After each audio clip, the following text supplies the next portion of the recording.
Alright, hello everybody, it's me, Clock, and today we're going to be playing the Willowmist Emporium of Antiques and Curiosities. This is made by the developers, oh, this is a demo by the way, made by the same developers of A Date with Death, very popular on the channel. It is their new dating sim. It is not a chat sim.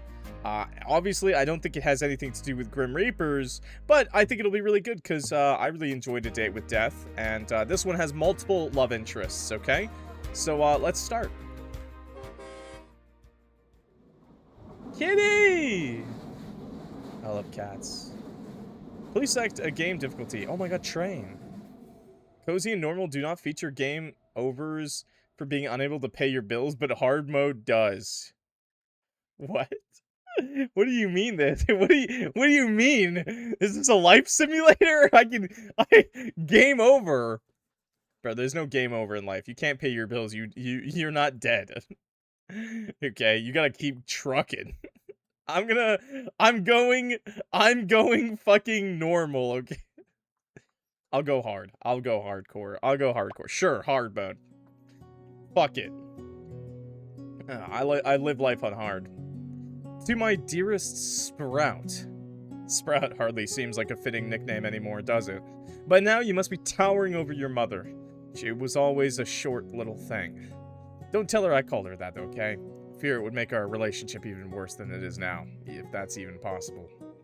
I digress, my dearest Sprout.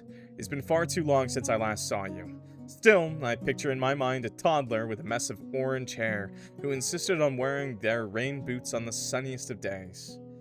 Who would remove their smock lest they get paint on it? Who would turn their nose up at chocolate but sneak carrots from the fridge when no one was looking? You always have had your own way of doing things, my dear. That is precisely why I am entrusting you with my greatest treasure, my antique store. Well, for the next 3 months, anyhow.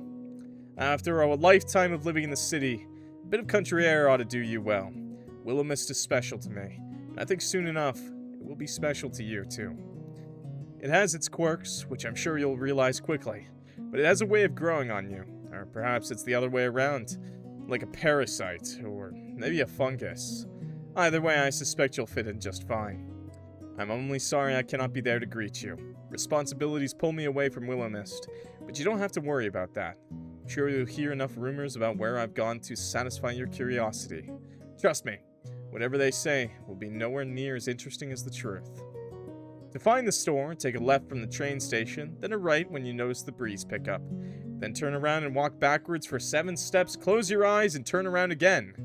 You'll find it soon enough. Excuse me, what?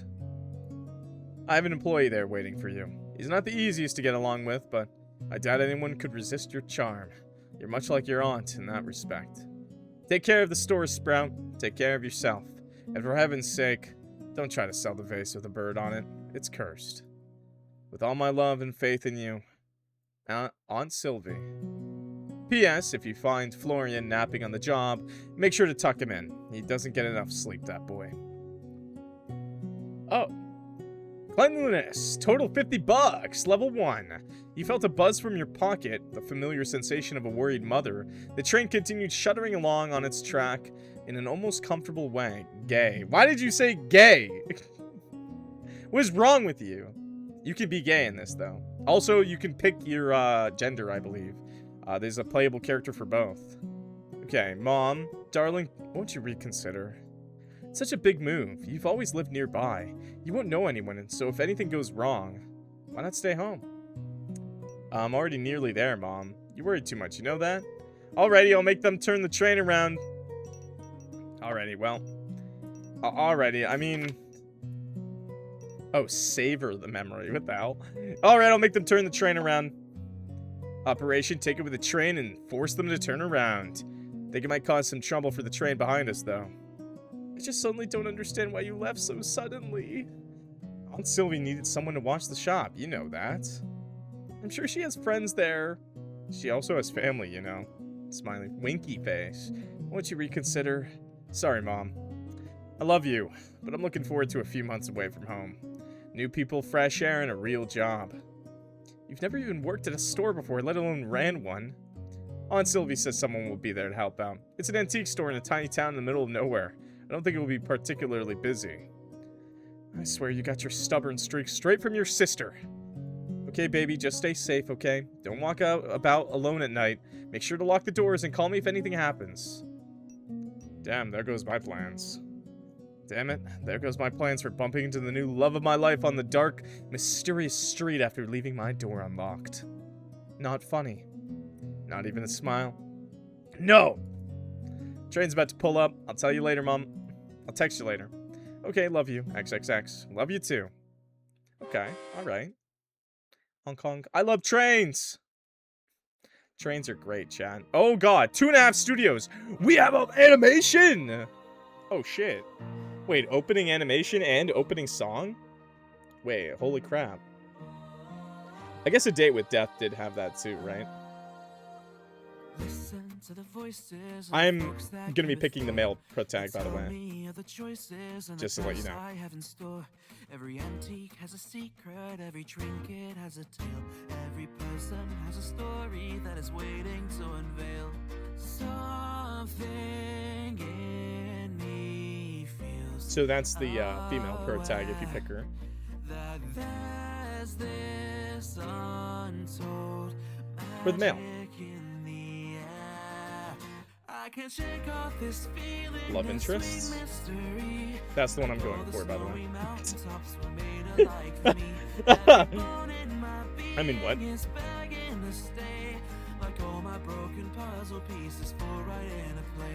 Hot.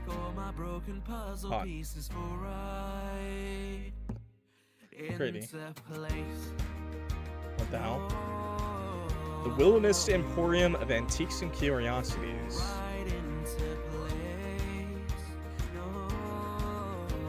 So obviously, this is going to be a little more cozy, you know? Sorry, I saw a woman and got excited. Yes, there is male and female love interests. I think there's just 3, though, I believe. I think? I could be wrong. Nice. So I'm going to be going with a he-himmer on this, this one. I'm going to go type 2 with the love interest. Both of them very... very pretty, very handsome. Damn, bro. My name is not gonna be Sage. Okay, it's gonna be Clock. It's gonna be Clock. And my last name? Oh, you cannot change your last name. Damn, bro, I can't change. My honorifics will be Mr. Clock. Mr. Clock Marigold. Yes, if I get married, I guess I'm taking her name. No! No! Yo, Cat, what's up? Yeah, I think we're gonna enjoy this though. I think it's gonna be a lot of fun. Obviously, like I said, it's not like a chat sim. Like this is like in person. It's gonna be an actual dating sim. But it's not like 2.5 Studios' first game was A Date with Death either. They had a lot of other games. Purpose of visits, don't know. Okay, confirm your first name, pronouns, honorifics, and body type. I think we are good with this. So I'm gonna all aboard. The air was chilly as you stepped out of your train and onto the platform, if you could even call it that. It seemed more like a graveyard than any of the train platforms you'd ever frequented back in the city. No matter the hour, they would be completely packed with people coming and going, rushing for reasons you can never quite understand. For reasons they may never understand either. This platform was completely empty. No one waited to get on, and you were the only person who got off. Where chatter would usually greet you, all that you heard on this quiet platform in the middle of the countryside was the sound of the wind rustling the trees and the chirping of crickets hidden amongst the weeds. Welcome to your new home, Clock. Chirp back! Okay, I guess I have to chirp back. No. With more effort than you'd be willing to admit to, you attempted to chirp back, but found that the sound was actually harder than you expected. Is it loud? Too loud, the music, by the way, chat? Okay. More practice would be required. Damn. Gathering up your belongings, which you brought only a few of, you quickly found your aunt's letter once again. Left from the station, then right when the wind picks up.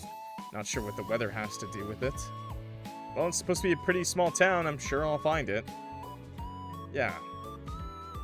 Amazing art, by the way. Background art is insane, man. And in a time of visual novels, skipping out on the background art, it's absolutely fantastic, bro. I love to see stuff like this. I know it's not everyone's passion to draw background art, but I'm gonna be really honest. Good background art is like, it makes everything better. Okay. Wow. From the way you're on to describe the quaint countryside town of Willowmist, you had expected 2 shacks and a farm, if you were lucky. Instead, upon taking a left when you exited the station, you found yourself in a town center that was significantly more vast than you first imagined. You smiled as you pulled your suitcase up a small flight of stairs, eyes searching around the beautiful facades and rural landscape. Music drifted out from somewhere unseen. You know, it seemed almost like the sound of change, of newfound freedom. Or what the developer picked. A few people passed you as you continued onwards, though for the most part you had the street to yourself. Even that was strangely foreign to you. Where you grew up, there were always people around, no matter the hour. You took a deep breath into your lungs, the air was cool and fresh, the scent of flowers drifted towards you as the wind picked up, changing course. So, right now. You glanced to the right and found a street that ran away from the town center. What did she write? Turn around and walk backwards for 7 steps, then close my eyes, then turn around again. She could have just sent me the address. With a half chuckle, half sigh, you turned around and began walking backwards, hoping you wouldn't crash into anyone, though the chances of that seemed slim at that time of night. 1, 2, 3, 4, 5, 6, 7. Slowly, you closed your eyes, removing sight from the equation, then spun back around and opened them back up. And sitting before you was a quaint little store with green paneling and a sloped roof and a metal sign hanging above the door. It read, "The Willowmist Emporium of Antiques and Curiosities." There you are. I've been looking for you. You're even prettier than my aunt said. You reached down and searched under the doormat, and quickly found the key that your aunt had left for you. Its brass surface was marked with blemishes that all seemed to say how well loved this building was. The key turned in the lock soundlessly as you pushed the door open. Nice. Okay, step 1 done. Yo, dude, this ship! Yo, the bust, the suit of armor, the clock reference! Go to clock references everywhere. I like this place. This place is, pretty awesome, I'd say. It's pretty nice, chat. It's pretty nice. Yeah, we got some nice jewelry, some globe shit over here. Oh my god, dude. Got the nesting dolls over here. Oh my god, dude. There's a pyramid! Hourglass, very cool clock reference. Very old school. I like it. Chess pieces without their board. Dude, this is awesome. Multiple clocks. Oh, that's beautiful, man. I like it. Music's just a tad loud. I got you, bro. I got you, homie. I got you. How about that? I think sound could go up, though. It's because the music is changing, right? So it's gonna be a little different every time. Okay. Tables upon tables of antiques and knickknacks greeted you. A dozen different lampshades and chandeliers hung from the ceiling, lighting up the space. Wow. She sure has put together an interesting collection. Is collection the right word? It looks a bit too chaotic for that. Potted plants dotted the room, bringing a bit of life to the otherwise still space. Carefully, you put your luggage to the side, cautious of knocking over anything and causing what would be the worst game of dominoes ever. I won't lie. It's kind of hard for me to read it on the left. Like, I'm not used to ever having this visual novel style where the text is all on the left. I kind of dislike it, if I'm being honest, because I like the bottom bar, because this just takes up so much space. I want to look at the background, bro. No. Oh, man. I want to look at the background, but all I can see is this, you know what I mean? I don't know. Does that make sense to you guys? But it's still not bad. It's like a pretty thing, but I just way prefer the bottom bar, just because of the fact that I want to see everything, man. Potted plants dotted the room, bringing a bit of life to the otherwise still space. Like, this way, it's like half the screen is taken up, whereas when you do the bottom bar, it's only like, you know, a third, you know, maybe less, a quarter. Just a personal opinion. Carefully, you put your luggage to the side, cautious of knocking over anything and causing what would be the worst game of dominoes ever. And then you walk through the aisles, if they could be called that, and inspected the store. I understand that we have this, though, but you can definitely do, like, the side and then have that, like, here behind me. Whatever. You never visited Willowmist before, nor seen any photos of it, yet somehow you felt a strange sense of familiarity. It made you feel at ease, despite being far away from your home for the first time in your life. I hadn't realized it until now. Yeah, for sure. I know a lot of people probably, it doesn't bother them, you know. It's still half. We still get to see the character. Totally understandable. Just pet peeve, like, personal thing. You dropped everything to come here. Quit your casual job. They were hardly giving you hours anyway. Only a week ago. What? I'm here for 3 months. You quit your job? I mean, I guess if it's not that serious, but that's surprising. You didn't renew your lease. Fortunately, the timing worked out well since it was coming to an end regardless. What? 3 months? You just gonna tell your aunt? Yeah, I live here now. She's gonna come back on the 3rd month and you're just like, I live here now. I'm your employee. Friends back home only found out about your temporary move a few days before your train left. Honestly, though, you weren't that close to anyone. It always felt like the friends you kept around you had other friends they would have preferred spending time with. That seemed to happen as you got older. The natural drifting apart of people who you once clung to like your life depended on it. You needed a change. So here you were in the middle of the countryside town of Willowmist, surrounded by rolling hills and mountain ranges like you'd never seen before.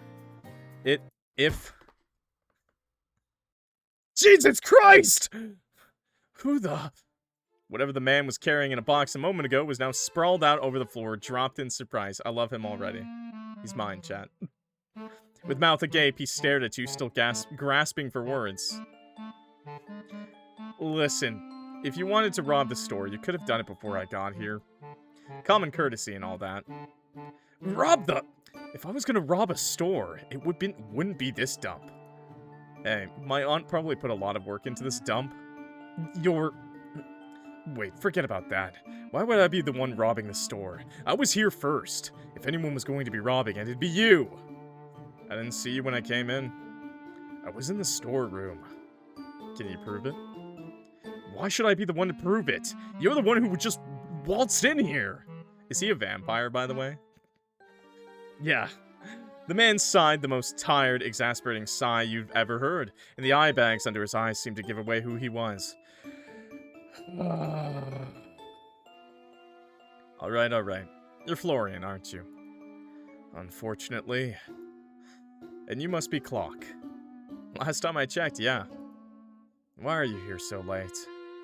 It was the only train coming to town today. Didn't my aunt tell you I was coming? The same way she tells me anything, vaguely. I didn't even know what you looked like. You nearly gave me a heart attack. Then we're even. God, you're exactly like your aunt. Great. I'll take that as a compliment. You shouldn't. What are you doing here so late, by the way? Shouldn't. Wait. What, you don't get along with the boss? Wait. Let me guess, he only works nights.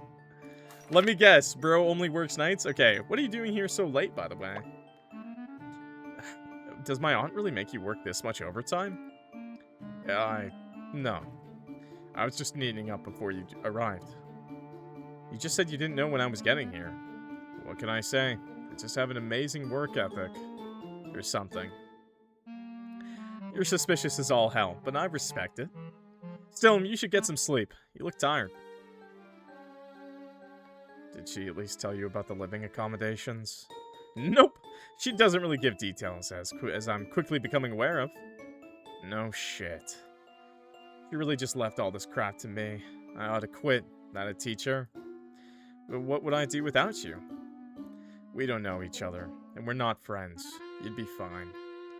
Then how about we be friends? I'm good. You can sleep upstairs, but it's a mess. Sylvie isn't known for her neatness. A mess is fine. I'm sure I'll fit right in. Whatever. Get some sleep or don't. I'll be working for a bit longer. Do you need some help? From someone who looks like they don't know which side of a mop to hold? Nah. It's the side with the sponge, right?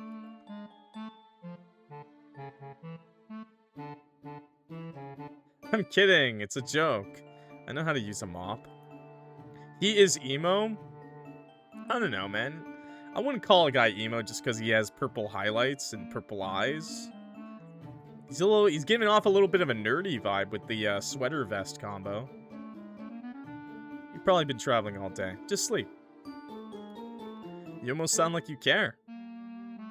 I don't. I guess Sylvie didn't tell you anything about actually running the store either. Nope, she said you'd teach me. Like I'm some expert. I just wash the floors. Fine, I'll try to help tomorrow afternoon. Not in the morning. I don't do mornings. Gathering up your luggage, you stared up at the staircase. Not gonna offer to carry my bags up? Is this considered teasing? Or is this just considered being an asshole? You know, if I was a girl... if I was a girl, this would be flirting, okay? Because I'm a dude, it's not. This is me being an asshole. Which I like being an asshole, so yes, let's pick it anyways. A charming gentleman might offer to carry my bags up. I'm sure a charming gentleman would. Without another glance in your direction, Florian collected his dropped box, then went back into the storage room. One step at a time, you dragged your suitcase up the stairs and into your new home for the next 3 months. I kind of just wanted to see what he would say. I'm gonna reload it, okay? I'm gonna be a bitch, bro. I'm gonna be a bitch and reload, okay? I just wanted to see what he would say, okay? Get some sleep soon, alright? Don't stick around too much longer, alright? Get some sleep. Yeah, sure. Yeah, I don't think so. He's a vampire. Aw, that was way more lame, bro. But I wanted to be caring, okay? I care about bro. Okay, without another glance in your direction, Florian collected his drop box, then went back into the storage room. One step at a time, you dragged your suitcase up the stairs and into your new home for the next 3 months.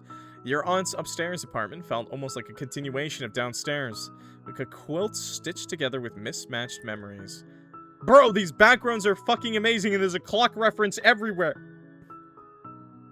Like, actually, by the way, these backgrounds are fucking amazing, and I'm really surprised they decided to go with this UI, because it is the worst UI. The UI is like literally subtracting the most amount of the background. It's so pretty, yeah. It's so amazing. I'm sorry, game dev. I bet you're like, this is a great UI, and I think it is a nice UI. I just really wish I saw more of the background without having to get rid of the text. Personal pet peeve. Every time I see another beautiful background, I'm reminded, oh yeah, half the screen is taken up by the chat box. Okay, your aunt's upstairs apartment felt almost like a continuation of downstairs, like a quilt stitched together with mismatched memories. A half-read book with reading glasses resting atop the pages, sat in the worn armchair, tangled yarn as soft as clouds, and as bright as spring blooms spilled from a basket. The table was set and waiting for you, expecting your company. It was almost like time was paused here, in a place where vintage clocks softly ticked in unison, mismatched mugs rested in cozy clusters, and the air smelled ever so faintly of lavender and old books. And that wasn't to mention the abundance of potted plants that filled the room. It was as if a forest had crept in and decided to stay. I love the plants, by the way. They're really nice. You placed down your bags and grinned like a child who had just found a new secret hiding spot. The weight of the world and all of your previous worries seemed to melt away, even just a little bit. This was going to be a fun 3 months, you could already tell. Unpacking could wait for tomorrow. For now, you unzipped your suitcase and pulled out your pajamas. They got changed and settled into bed. Sheets were crisp and white, the pillows fluffed, and the gentle atmosphere of Willowmist slowly began to help you drift off to sleep. As you laid there surrounded by the scent of linen not your own, you swore for a moment you could feel someone watching you. But then you fell into a deep sleep, none the wiser. Who's watching me, bro? Tuesday! Nice, day 2. Okay. Cool animation, by the way. Yo, the lighting! The lighting! Oh, that's so beautiful, bro. This is what I want to wake up to. Like, that's fucking amazing. Okay, maybe not the TV that looks like it came from the 40s, but... The 40s. Okay, not the 40s, but, you know, the 60s. Okay? Maybe the only thing I would change is, like, the TV from, like, the 80s, okay? Maybe that's the only thing I would change. But this is pretty amazing. Runs to download the demo. Yeah, go right ahead. Have fun. Have fun with playing the demo. It's gonna be really great. It's been great so far for us. When your eyes fluttered open the next morning, a small amount of panic settled in your stomach. This wasn't your apartment. Yo, red pandas! I love red pandas, dude. They're so cute. Right. Willowmist. Aunt's place. Not back home anymore. That'll probably take a bit of getting used to. You looked out the window where you could see sunlight cascading in from between the outstretched arms of trees. It still looked to be early, which was good. You wanted a chance to look around the store before Florian got back. Maybe you'd even be able to impress him. That seemed like a big maybe. You weren't sure, but he seemed like the difficult to impress type of guy. Well, you did like a challenge. Oh, I like Florian, bro. You quickly dressed, then raided the kitchen for breakfast, which you found half-stocked with food. Your aunt left some fresh vegetables and fruits and a few microwavable meals. It'd have to do for now. Microwavable meals. You'd find the grocery store another day, hopefully. No. Find it now. With a pear half-eaten in your hand, you made your way back downstairs. Pears! Nice. The store had a different vibe during the day. It seemed almost whimsical, like the collection of some peculiar witch who has decided a horde of lampshades was better than herbs. Why do they keep mentioning lampshades, man? There's so much cool shit in here, and I don't see a single lampshade. Seriously, chat, do you see a single lampshade? I guess there's like chandeliers. And there's like 2 chandeliers with lampshades. Where are these lampshades, chat? Where are they? What if I'm just looking at it wrong? What if I'm looking at it wrong and like that pot over there is a lampshade? Does the Mothman run the store? If he did, we'd fuck him. But I don't think so. So I guess he's safe for now. Why Mothman? Why Mothman? One on the side. Oh, I see it. Okay. We got one real lampshade. 10 out of 10. I love that suit of armor, though. Those are Skyrim weapons. Wait a second. That's awesome, dude. Wait a second. That's insane, bro. That's literally... Those are all the steel weapons from Skyrim. That is 10 out of 10. I didn't realize that. That helmet is too, by the way, I'm pretty sure. That's that looks like the Imperial helmet. That's 10 out of 10. Is there any other references, chat, that you guys can see like that? That's actually really based, by the way, okay? Whoever's out here copying Skyrim, you're so fucking based. Typewriter's cool as shit, by the way. If I went to the store, bros, if I went to the store, I'd be buying the clock, I'd be buying the typewriter, I'd be picking up so much shit, the globe. I have a certain aesthetic I really, really like, okay? This place is sick. I want the art as my background. Oh, I think you can do that. I think the game, it has the backgrounds. Like, you can... Well, obviously, you could screenshot it from the demo, but... I'm pretty sure there is a gallery that you can probably get the picture from on the main menu. Okay, you can... And the gallery has backgrounds and CGs. Okay, let's keep reading. You once again walked between the tables, noting that despite the clutter, everything was dust-free. Florian wasn't lying about cleaning, at the very least. Nice. Oh, we get the view from the other side. Crystal ball? Yeah, that's sick. Oh, it's like backwards now. Oh, that's so cool. Okay, walking up to the counter, you noticed a distinct lack of technology. There was no computer or electronic cash register there, only an old till that seemed to be an antique itself.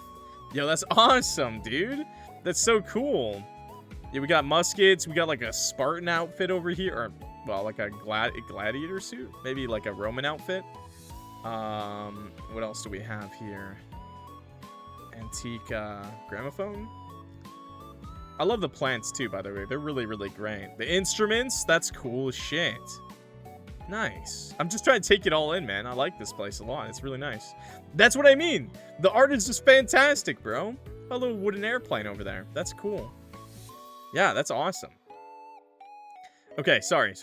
Yeah, bury me here. Let me run this shop. Okay, all the accounts looked to be handwritten in a journal that sat upright in a bookstand next to it. Either your aunt had a fantastic accountant, or was maybe committing tax fraud. Maybe both.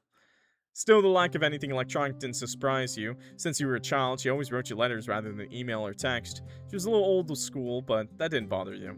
If anything, receiving a handwritten letter was exciting to you. You didn't know anyone else growing up who got letters. Except for those people getting bills, but no one liked those letters. You understood that greatly now. Standing behind the counter and looking out towards the shop, you felt an overwhelming sense of purpose. This was your aunt's treasure, and she was leaving it to you. Well, for a few months, but that was besides the...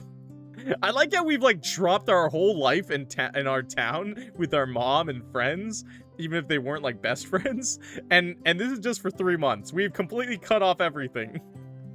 3 months. We're really hoping Aunt lets us stay here. Alongside that sense of purpose was a small yet persistent reminder of just how insane this was. Dropping everything to move to a town you never even visited because of an aunt you hadn't seen since childhood. It was exciting! It was the most exciting choice of your life. You need something like this, a chance to get to know who you really are. It was a knock at the door that pulled you out of your introspection. A very neat, crisp knock, if a knock could be neat and crisp. You could see a tall shadow on the other side of the door, but no details apart from that. Florian? You opened the door wide, curiously peering at the stranger on the other side, who looked you up and down, looking at his watch, then shook his head and walked past you and into the store. Hello? Oh my god, you're massive. Well, I hope you're not about to tell me you're Florian. That will make last night very strange for me. Florian, no, I am not Mr. Westbrook.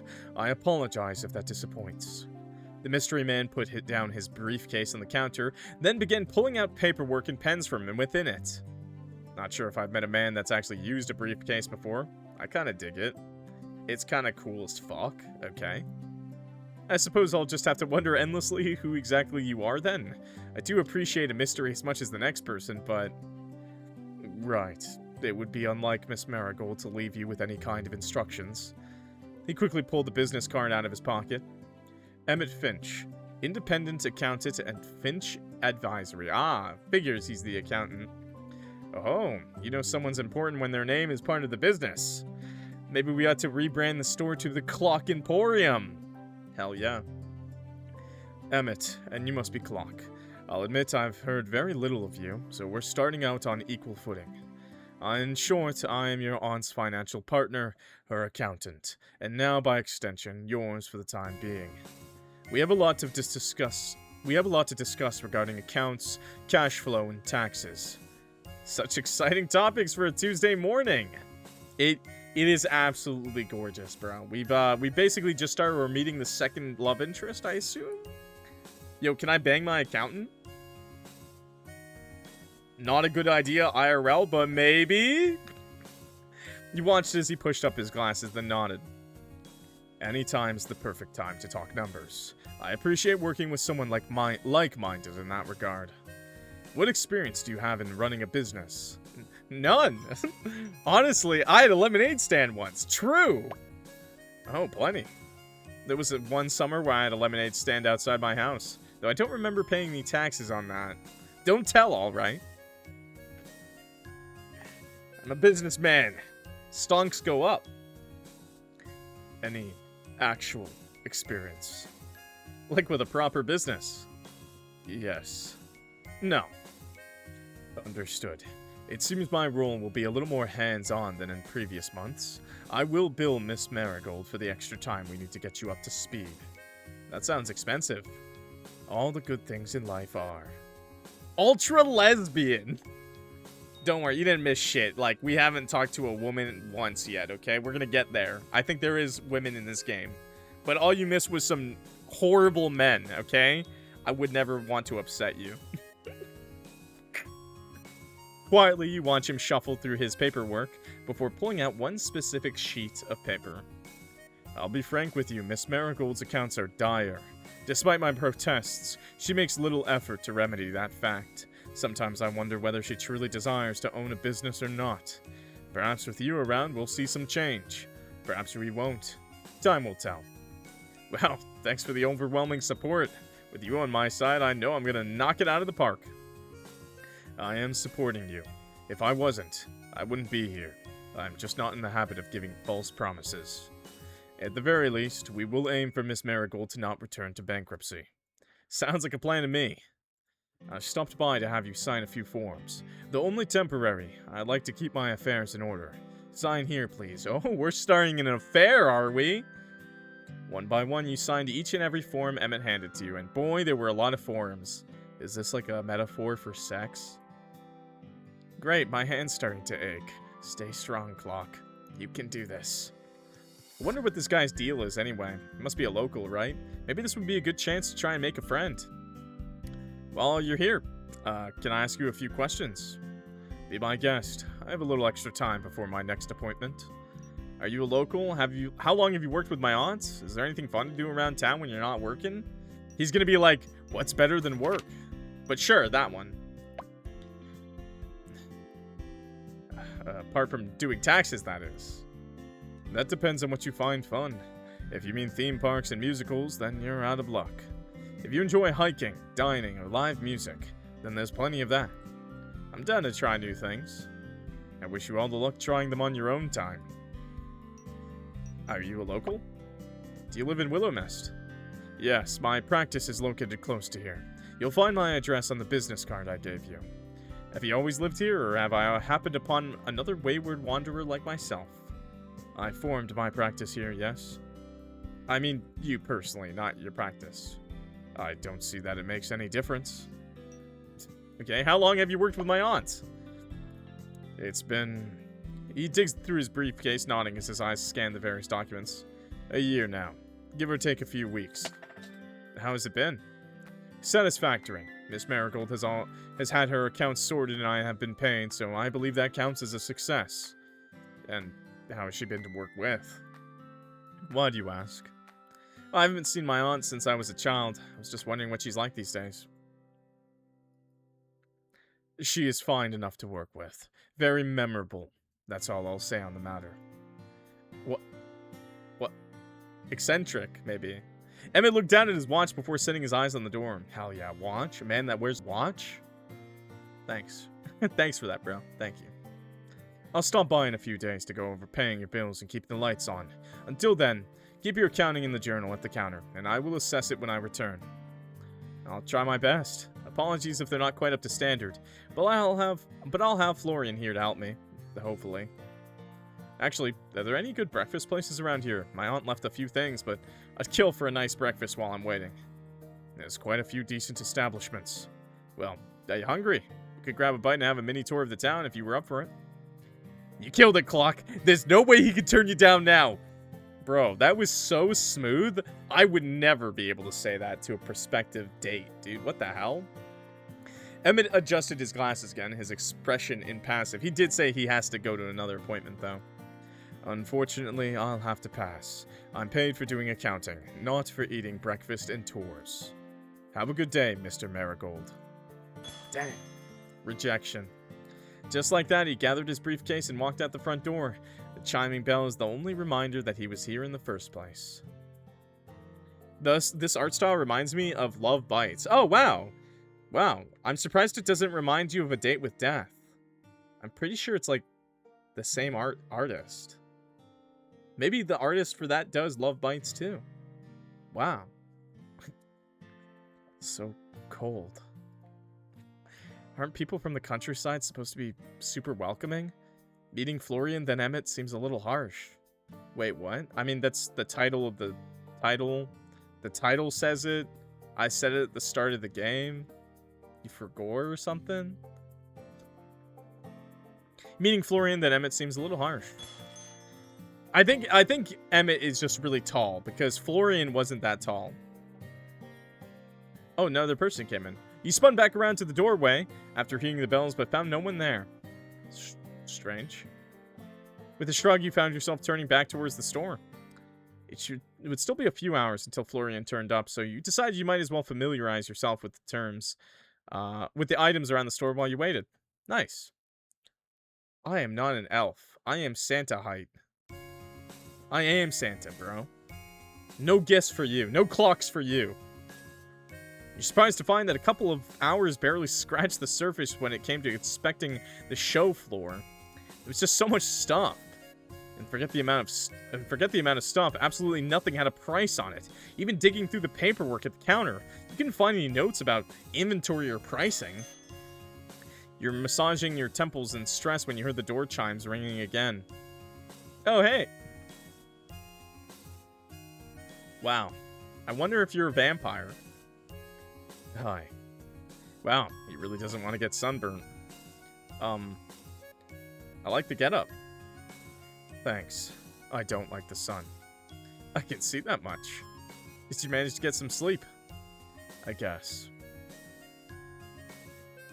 Oh my god, so romantic. Are you gonna ask me how I slept? Ah, don't say that! It's too cringe! Why? If I have to. And if I said you did? Oh wait, I'm his boss. I can get to be cringe. Wait, chat, I get a pass. Here, I'm gonna move chat over to the left for this game. I just realized because, on the right side, it doesn't really make sense, right? And I can even do this, make it a little bit bigger. Because we don't need to see all this up here, right? We don't need to see all that up there in the left corner anyways. We mostly just need this and this. But I'm still gonna be cock blocking, okay?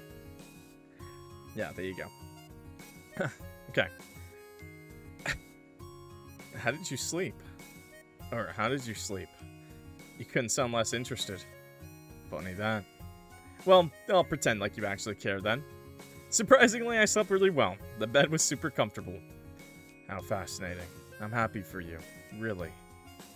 With a sigh, you watched Florian drop his satchel bag to behind the counter before removing his various mismatched accessories.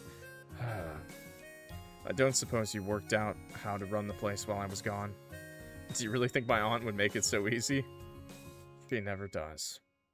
Fine, I'll explain, but I'm only going to do this once. If you don't pay attention, I'm not repeating myself. Even if I say please? No. Don't worry, I'm listening. Don't worry, I'll pay attention. I'm a good listener when I want to be. Blep. Blep. That's cute. He shrugged at that. I don't care if you listen or not. I just won't explain it again if you don't. No. We buy things for cheap, then sell them for more. That's pretty much the gist of it. And what? That's all you're gonna tell me? What else is there to tell you? That's how it works. I know how stores run, Florian. Then why am I bothering to explain it to you? You gotta give me more details than that or I'll run this place into the ground. Guess I do need this job. Fine. Buy stuff, sell it for more. Also, keep it clean, or no one will want to come in. Right now, we're pretty much out of rubbish to sell, minus a few things I put behind the counter. What?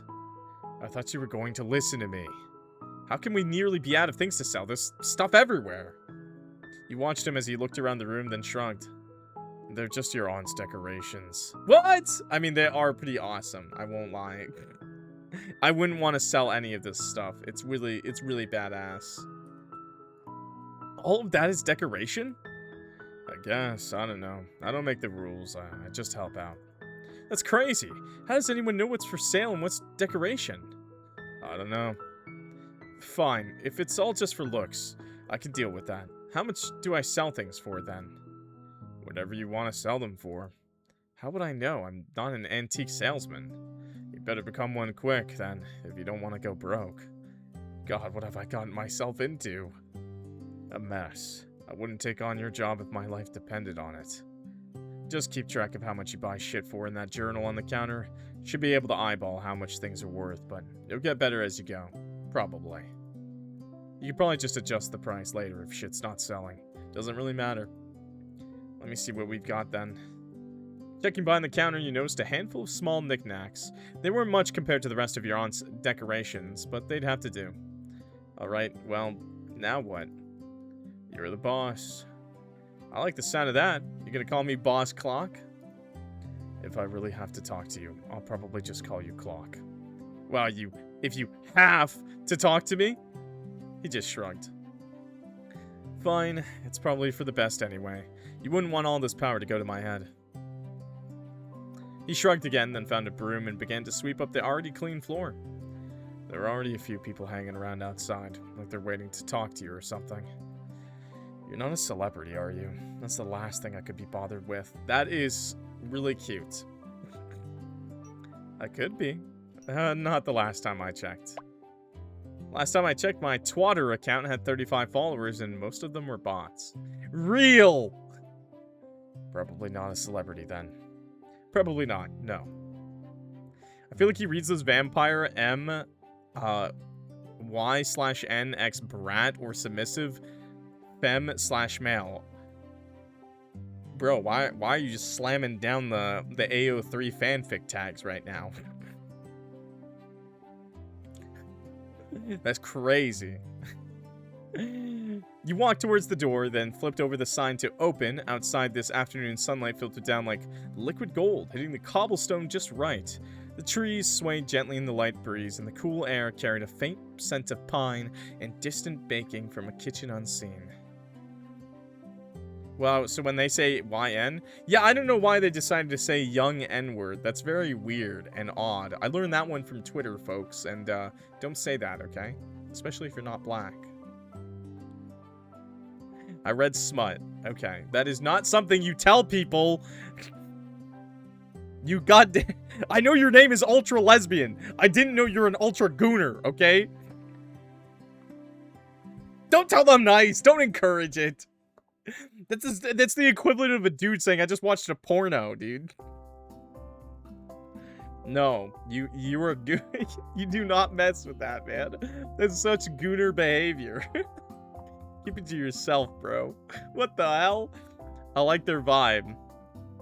You're probably like that type of person that's like IRL would sit with your friend and be like, you want to jork it together? You're a sicko. No horny here. Cat, tap the sign. No horny here. No horny here. Okay. You breathed in deeply of that air for a moment and felt like an old friend stopping by to visit. Warm, comfortable. Hey, Florian. Florian. Huh? Oh, right. I forgot you were there. Wishful thinking, I guess. I'm gonna speak to you so much you won't be able to forget me next time. Great. Have you ever felt like you were being watched around the store, by the way? Watched? You're watching me right now. Does that count? No, I mean, well, it does, but not in this case. I mean, watch them when no one else is around. Not really.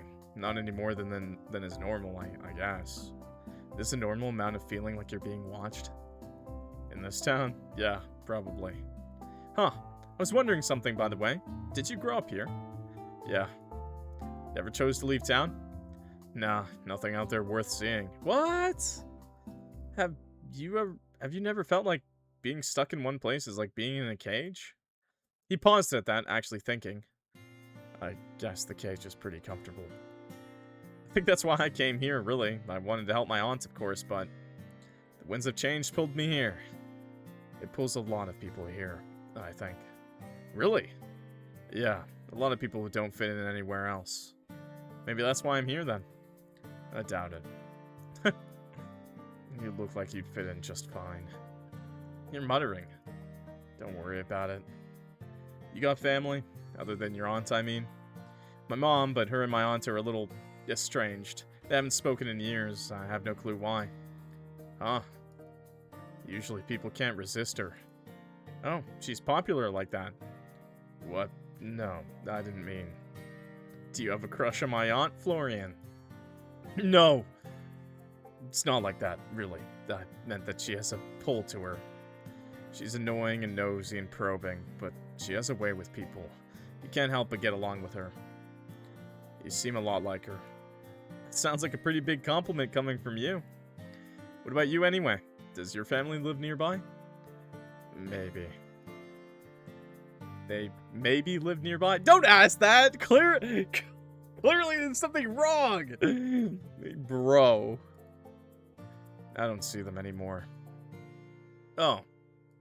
I don't think we'll be seeing the aunt, period, chat. The whole reason the game exists is because she's gone. We're running her store. We're literally living in her room.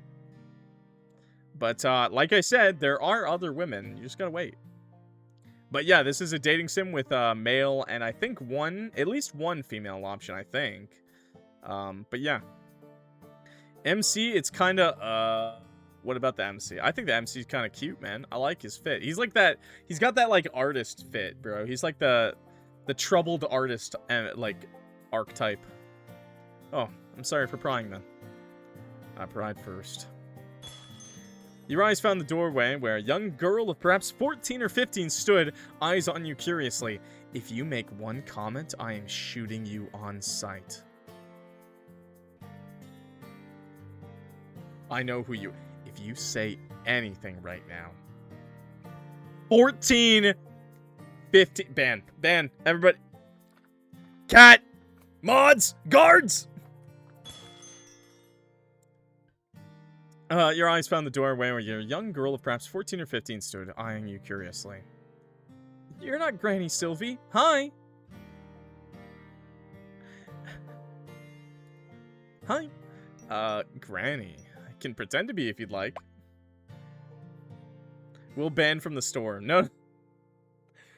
No! Ban the ultra-lesbian! Because they're going for a 15-year-old girl. If you'd like, I can pretend to be. I guess if I squint, you kind of look like her. Nah, maybe not. The way you stand is different. I know what you are. I know what you are. PDF file! Get her ass. I'm Clock. Granny Sylvie's my aunt. I'm just helping to run the place for a while.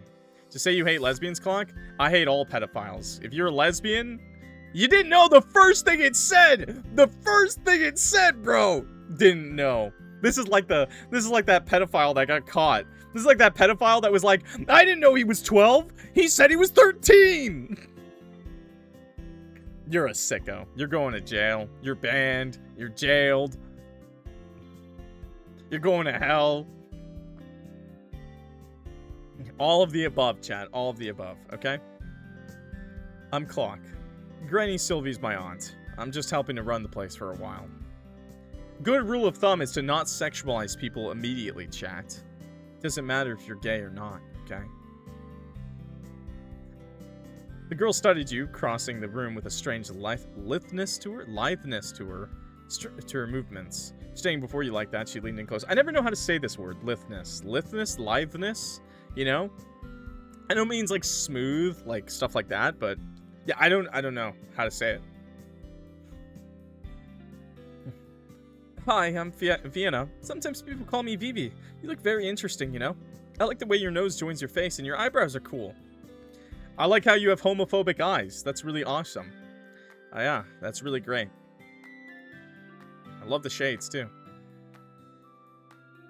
Lethno? Like for pronouncing? Leith? Is it? That's what I'm asking. Don't ask me I'm not English. I don't know either. I'm English and I don't even know. Well, thanks. I like your homophobic eyes. Do you have homophobia, or are they contacts? They've always been this way, ever since they were. Wait, this song was in A Date with Death, wasn't it? This one, this background music track. Hey, you sell things, right? Pretty things, cool things? It's my mom's birthday tomorrow. She likes pretty and cool things, since she's pretty and cool. Can I buy something for her here? Well, don't you have a look around and see if anything catches your eye? You have eye catchers here? I'll be careful then. Yeah. I will make that joke for the rest of my life, by the way. The homophobic eyes.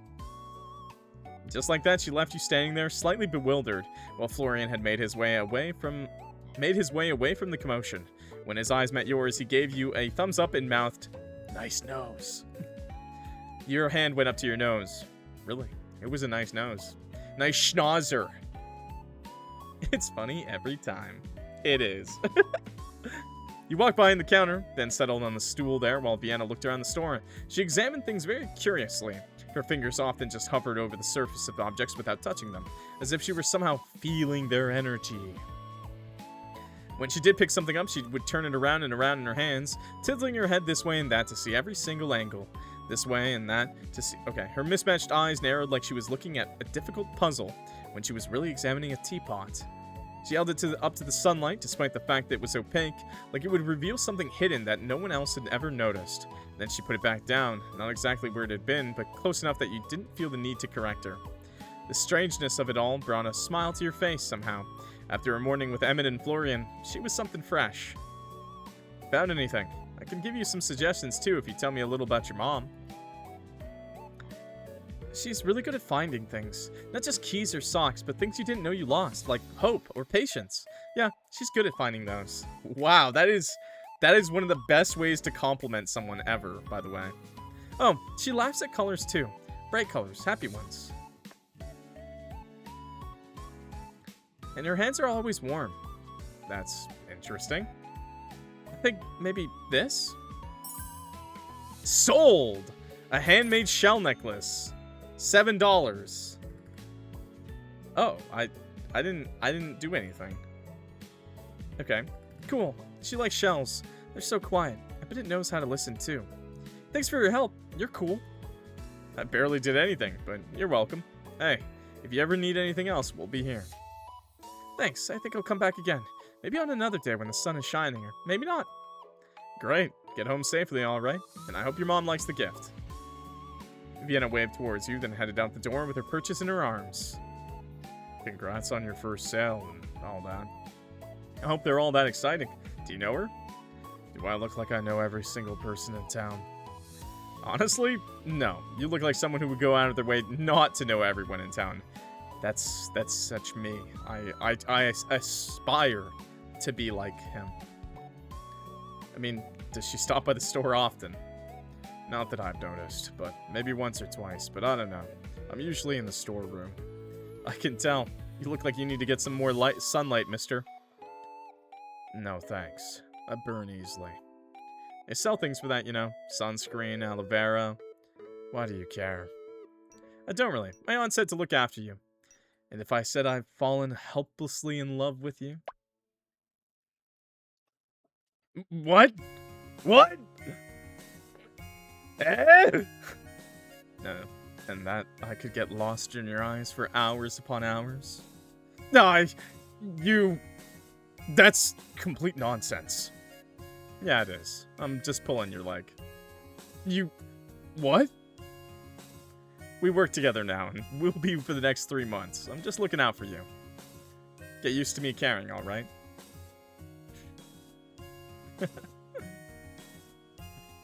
Yeah, sure, whatever. I didn't ask you to, though.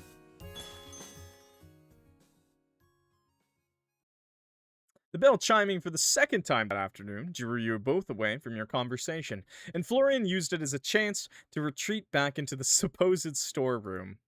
You would fold too? Hey, yo, dude, what the hell? Who's this hunk of a man? Yo, we got the dad bod over here, bro. What the hell? 10 out of 10. Beautiful Sylvie, apple of my eye, belle of my heart, would you do me the greatest honor of... Are you hitting on my aunt?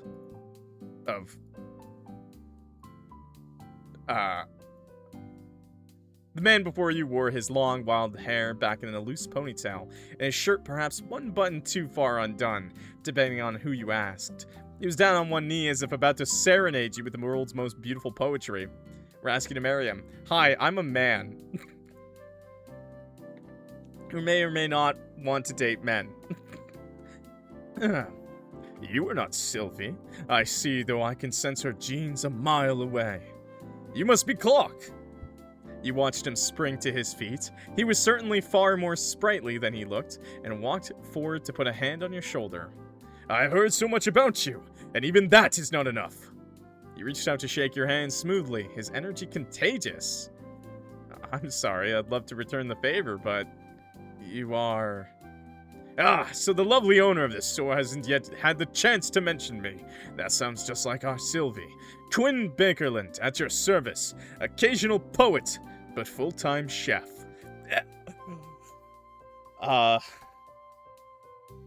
That's hot. That's cool. That's cool. Keep your chill, Clock. Keep your chill. And you and my aunt are... No, you misunderstand. You misunderstand. Is she the most beautiful woman to ever grace this town? Yes, of course. Does my heart become a flutter when she walks into the room? Certainly, without a doubt. Do I fall to my knees each time she speaks my name? That should be obvious. Where was I? Your relationship to my aunt? Right. Yes, we are dear friends. Right. Friends. Bye, ultra lesbian. Have a good one. Well, it's nice to meet you, Mr. Bakerland. Please, call me Quinn. Family to Sylvie is family to me. Quinn, then. I'm sorry to be the bearer of bad news, but my aunt is actually out of town for the next few months. I'm just here helping while she's away. Oh, my heart shatters into a million pieces once more. But that is hardly your fault. I should not ruin such a momentous occasion. I've never met any of Sylvie's family. You must be very special indeed. We're really close despite the odds. Yeah, she sends me letters, man. Even if my parents are estranged with her, that's still... I would say we're extremely close. To be honest, I haven't seen her since I was tiny. I guess it's special that we're close despite that. Yeah! From the way she speaks of you, she thinks of you incredibly highly. What did you want my aunt to have the honor of, then? This is most fortuitous. There's no one that could take our lovely Sylvie's place but you, of course. Are you fond of fine meals, beautiful atmospheres, and live music? Yes, and yes. Divine! I have a restaurant just off the main street. I have just created a new dish. I call it my Crimson Risotto. Risotto. I don't know how to say this word, man. It's risotto in, like, English, but I think you say it in Italian differently. Roasted beets, rich vegetable broth, a swirl of cream, and topped off with mushrooms. Ah, my mouth salivates at the thought. Please, would you do me the honor of sampling my new dish? Who am I to turn down a meal? Delightful. But I need some time to prepare. Tomorrow night, I will astonish you with the finest food in Willowmist or beyond. And before I forget, welcome to town, Clock. There's no other place like it. You'll be calling it home before you even realize it. Thanks, Quinn. I appreciate the warm welcome. And warmer it will get once you taste my cooking. I must depart immediately to prepare. Please, await tomorrow evening with as much anticipation as you would give your birthday. Wow, that guy's awesome. Eccentric, but awesome. With the heartiest laugh you've ever heard. Ha ha ha ha ha! Quinn left the store with a grin that nearly went from ear to ear. 10 out of 10 character. The soft, near evening sunlight drifted through the doorway as he left. Pulling out your phone, you noted the time. 5:03 p.m. Ah, shit. You scrambled to pull up your texts, where you could see nearly a dozen left by your mother to the tune of, "Did you arrive safely?" and, "Oh my god, you're dead!" Sorry, Mom. I'm here, I'm alive. I just got caught up in everything. I'm totally fine. Clock? Dear Lord above, you nearly gave me a heart attack. I was this close to getting on a train there myself. Maybe I should have waited a little longer to text then. Not funny. I know. Really. I'm sorry. This is so different from me and my mom, chat. Honestly, I do this to my mom all the time. Like, shit like this. Like, I don't live with my parents, but sometimes my mom's a little, like, protective, you know? And, like, my mom would be like, okay, text me when you get there. And I'm like, yeah, I'll text you. I just won't do it. I just won't do it for 8 hours.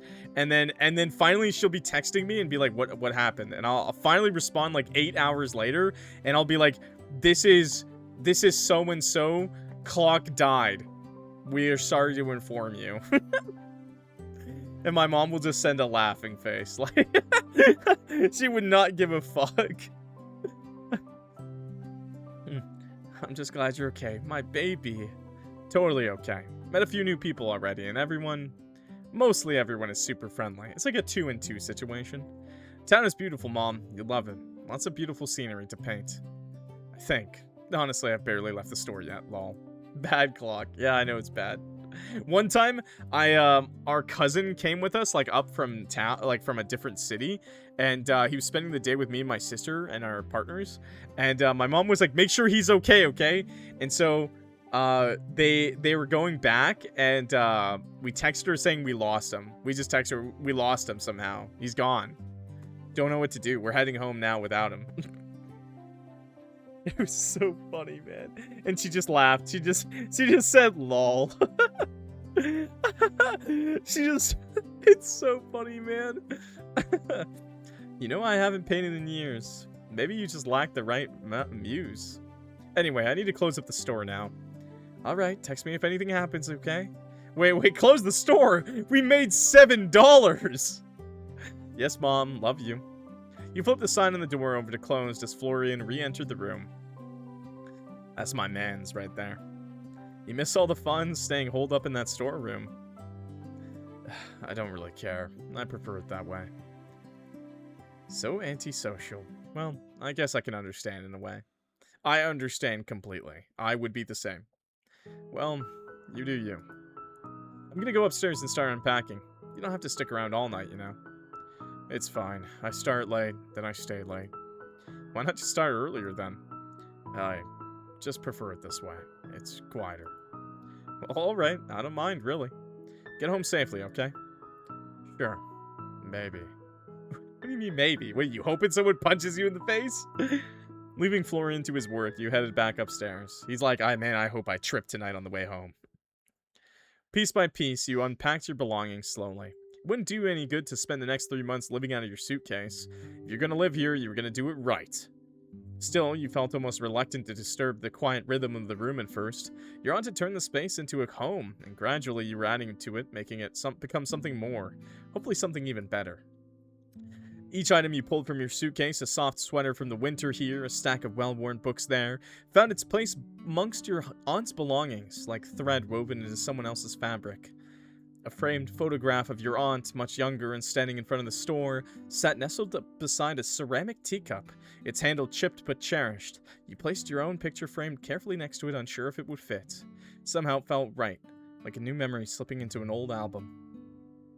Pulled out more of your treasures, a glass vial of sea glass you'd collected with your mom, a well-worn notebook that smelled faintly of ink, and your laptop, which you placed on the desk. Oh, I have a laptop, okay. As you slid your clothes into the chest of drawers, you noticed that the sun had long since settled over the horizon. Packing it seemed so quick. Unpacking was another beast entirely. You found your way over to the window, hands full with a pair of tall pink glasses you'd been given all the way back on your 18th birthday, then lingered there, feeling the cool night breeze wash over your skin.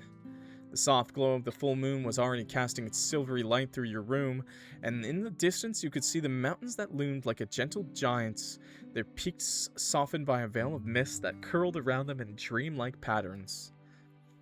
Here and there you could see faint trails of smoke rising from chimneys, fading lazily into the sky, but mostly everything outside was still.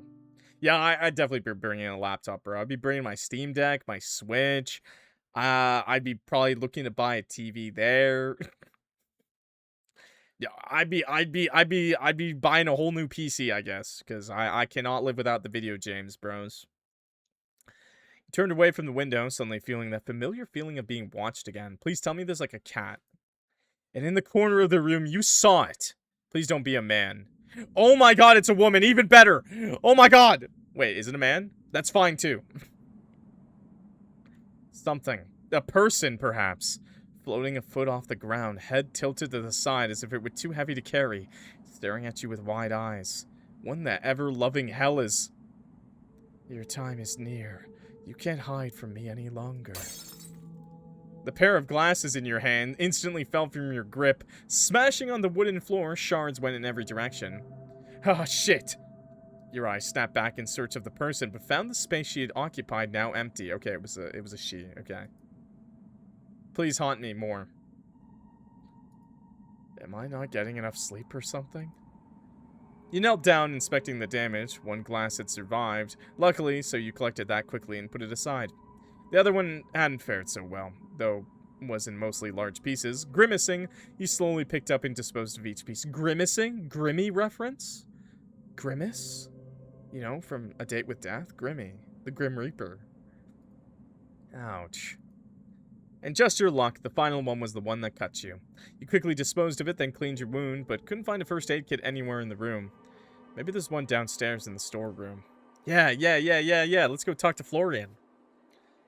Florian, are you still here? I could kind of use your help if you are. What is it? I'm not paid to help you with personal stuff, you know. He walked out from the storeroom, arms crossed. Something really weird just happened. I swear I saw someone in my room. She spoke to me. Then I kind of dropped a glass and got cut. It's not that bad, but I could use a band-aid if we have any. I am a failure. All the color dropped out of Florian's face in a moment. What color? He was white as a sheet. He stared at you with wide open eyes, mouth open slightly, yet no words escaped.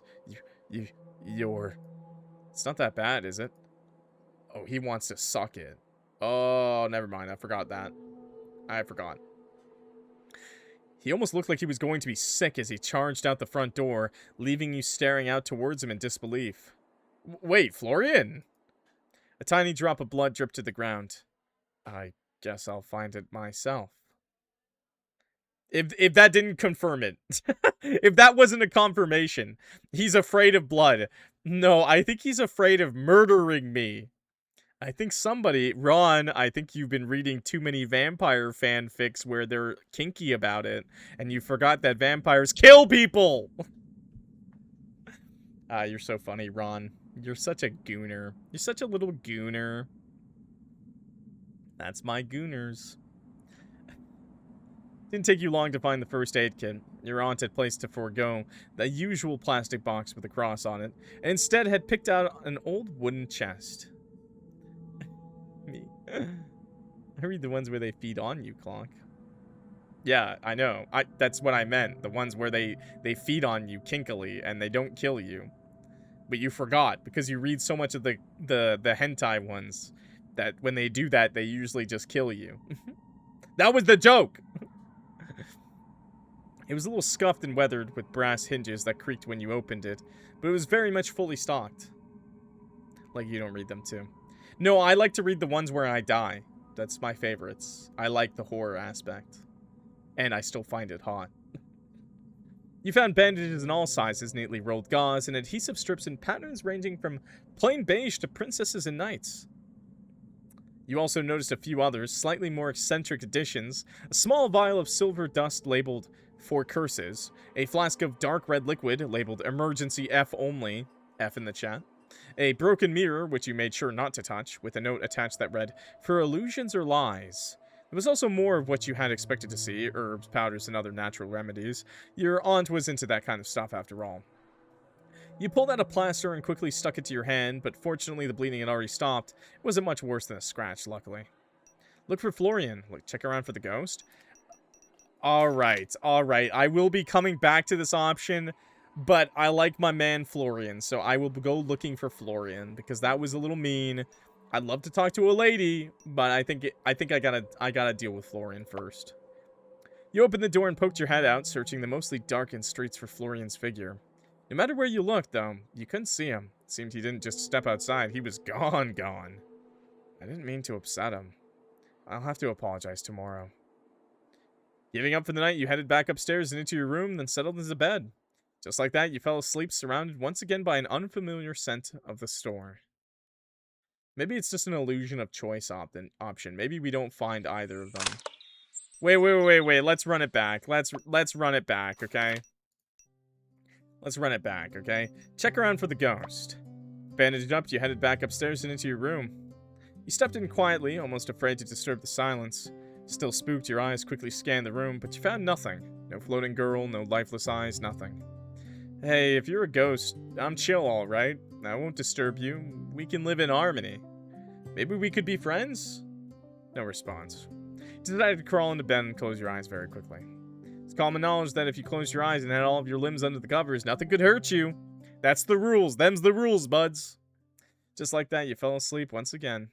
Oh, so yeah, it's just illusion of choice. But you know what? I'm still gonna make sure we picked with, looking for Florian then. Skip. Okay, there we go. Sorry, my bad. Wednesday, my dudes. Who the... Your eyes shot open to the sound of someone banging on the doors downstairs. With bleary sight, you look towards your phone. 6:04 a.m. Not Florian, then. Ugh, I'm getting up. Probably towards a point total, yeah. Yeah, that's what I'm thinking for a game like this. But this is just a demo, by the way, so obviously we won't do a lot. But if I want to focus on Florian first, so... The banging on the door continued. It got louder the closer you became. Stranger, too, because it sounded less like someone's fist and more like a hunk of metal. I'm coming! No need to break the door down. Hey, yo. Hey. I love her. I love her. She's mine.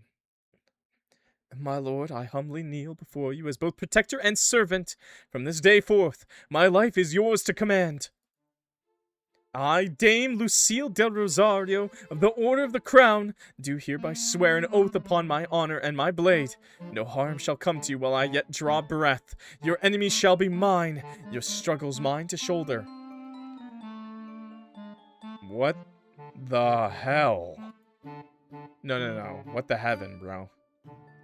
The mysterious knight lifted her head, looking directly towards you. You thought it was hard to tell with the whole helmet thing going on. Even if it shall cost me my life, I shall stand by your side. I ask for nothing in return but the chance to serve a worthy cause. By my oath, I shall be your steadfast shield and your loyal sword. Your name might as well be Lydia. What is going on? I think you have the wrong person. At 6 in the morning! At 6 in the morning! Honor and stuff is great, but at 6 in the morning... Honor and servitude know no time limit, my lord. The suit of armor rises, straightening out to stand taller than you. That's so hot. I think I might still be a little confused. I understand trust does not come easily. Please rest easy, my lord, for I shall prove myself worthy of your trust. Okay, hold on a second. First of all, please just call me Clock. I'm afraid I cannot, my lord, for that would be improper. Of course, Ultra Lesbian shows up for the second woman to show up.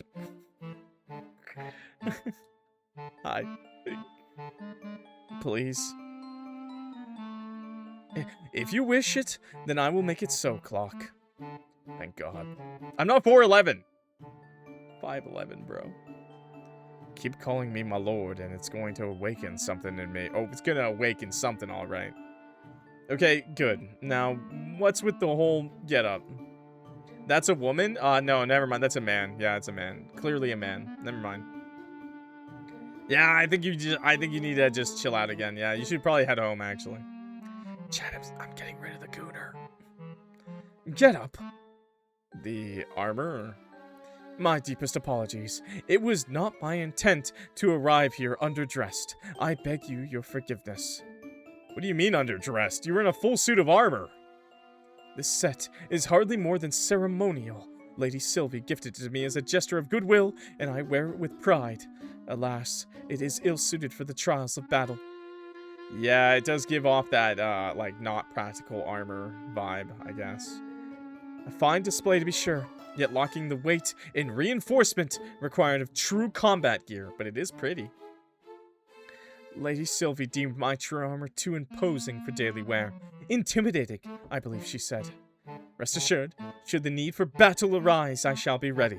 The armor gifted by Lady Sylvie may shine with splendor, but my true steel lies close at hand, prepared to serve.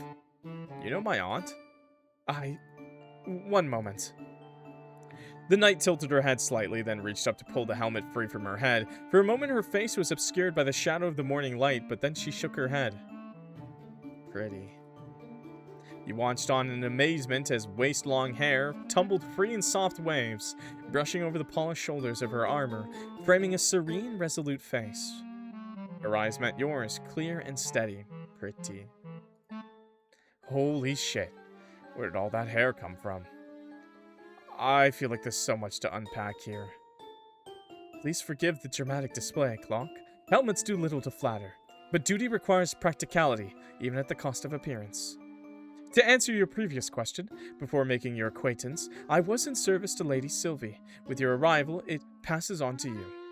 Do not fret, I will not stand in your way. You will hardly know I am here, but while you are in this town, I will protect you, and this store with my life. I'm not entirely sure that will be necessary, but thank you. I am but a humble servant. Your thanks is kind, though unnecessary. How did her hair not get tangled in the helmet?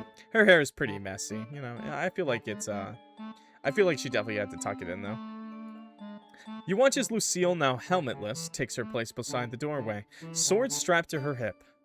I must also beg your forgiveness for not being present upon your arrival. I have had troubles with one of the contraptions in my place of living, what Lady Sylvie calls my apartment. A contraption? Yes, a magical device that produces water, as if from thin air. I believe a curse was put on it, and water began to flood as far as the eye could see. Fortunately, a sorcerer removed the curse, and now it works as intended. Does she mean her sink broke? Hopefully her sink and not her toilet. So, okay. You work with my aunt, but your sink broke yesterday, so you couldn't come to greet me. That is correct indeed. Oh, thank God. So you live nearby? Yes, though I am not originally from this town. Oh, me either. We have something in common. I hail from the kingdom of Vienna, which was once present in these lands. Never mind. I see that you are still in your night clothes. Do you require help in dressing? Yes, please. Yes. If you could unbutton this shirt right now, I'd appreciate it. In fact, could you also show me how to do it with your own armor? You know, just so we cover all the bases, you know? I will look respectfully. Ah! I see that you're... Okay. Huh? Are you offering to undress me right now? Take me out to dinner! First. God. I believe that getting dressed requires one first to be undressed, yes. You need not question my intentions. They are entirely pure. I only wish to serve. Yeah, sure. It's too early for this. I think I'll be okay. I'll go get dressed and come back in a minute. Please, take all the time you need, my... Clock. If you call me your clock, that's really nice. I like that. I will guard the store in your absence. Lucille took her helmet back from where she'd put it aside, then slid it back into place. There's someone claiming to be a knight standing in my store, and for some reason I feel like the strange one right now. You headed back upstairs. You need to find that ghost, too. Slipping off your pajamas, you shook your head. You'd never met a knight before. You're beginning to feel like maybe this was all one long, extended dream. To be honest, I kind of dig it, though. I did want things to be different, right? Can't get more different than a knight waking you up at 6 in the morning and pledging allegiance to you. Yeah. Lucille stood by the door, posture perfect. She almost looked like one of those antiques on display. How's keeping order going? Well, Clock, no one intruded on your establishment while you were absent. I remained vigilant. Thanks, Lucille. Keep up the good work. I guess I'll just get to it. Let's see what to do today. Pricing items. Welcome to Willowmist Emporium, Clock. How pricing works. Each item in your inventory has a hidden value range. Your job is to pick a price within that range. At first, pricing might feel like guesswork, but you'll get better as you go. Smart skill. Your smart skill helps you estimate prices more accurately. When your smarts is low, you only have a rough idea of what something is worth. As smarts increases, your valuation gets sharper, making it easier to spot a good deal and avoid overpricing. Item quality. Items come in different quality levels: poor, normal, good, or perfect. Higher quality items fetch higher prices. Daily routine. Set and adjust prices before each shift. See how customers respond to your prices, and learn from the results and adjust your prices for next time. I'm actually pretty excited for this. One of my favorite games is called Moonlighter. It's a great game. Just try it out if you like this sort of thing in roguelikes. But yeah, I'm excited to play this dating sim that also has like a more game aspect to it. Pretty exciting. It's time for a fresh start. Bills, $150. So I guess for the morning, I will clean the store? Florian, nap, please. I will clean the store in the morning. Goodbye, dust, and man the counter in the afternoon. Spend time selling antiques. Yeah, I think that's good. Open the shop. Okay, let's see what happens. Okay. You're sweeping the floors of the store when you notice something strange at the corner of your eye. It looks like a shadow moving across the floor. At first you ignore it and continued sweeping until the shadow moved again. Closer this time, and your head snapped to the side, searching for the source. Nothing. Weird. Continued as you were, careful not to knock any of your aunt's and countless antiques and knickknacks out of the place. Keep cleaning. Luck check. DC easy, your bonus +1. I have to roll a dice? Okay, keep cleaning. It's my only option. Oh, we have 2 dice. Okay, nice. That's easy, yeah. This is D&D shit. Nice. We just barely made it. Okay. What the hell? Okay. As you finished, you noticed something. Your owl plate. Was it always this shiny and new looking? I swear it was worse for wear when you put it out this morning. Well, maybe you were misremembering. Owl plate quality increased to good. Wait, but you can just save scum then. For the sake of the playthrough, I will not save scum, okay? But I am playing on hard. I guess that makes sense. Store cleanliness increased. Nice. So I guess if you do the DC correctly, you get stuff like quality up. The door chimes rang as someone clad in protective gear once again entered the store. You look down at your watch. 11:58 a.m. Perfect time for a break. Morning. Sir Florian, one can hardly call it morning any longer. Do the morning sun rays offend you so grievously? You cannot bring yourself to join us until you have waned? Until they have waned?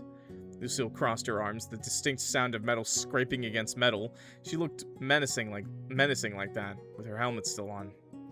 Florian just shrugged. Didn't seem he found her menacing at all. Yeah, nice to see you too. I don't know why you're acting all surprised. I've always started in the afternoon. Look at them both covered from head to toe. A night rises with the dawn, ready to meet the day's challenges head on. Yet you appear content to let half the battle pass you by. I'll leave the night shit for the night, if that's alright.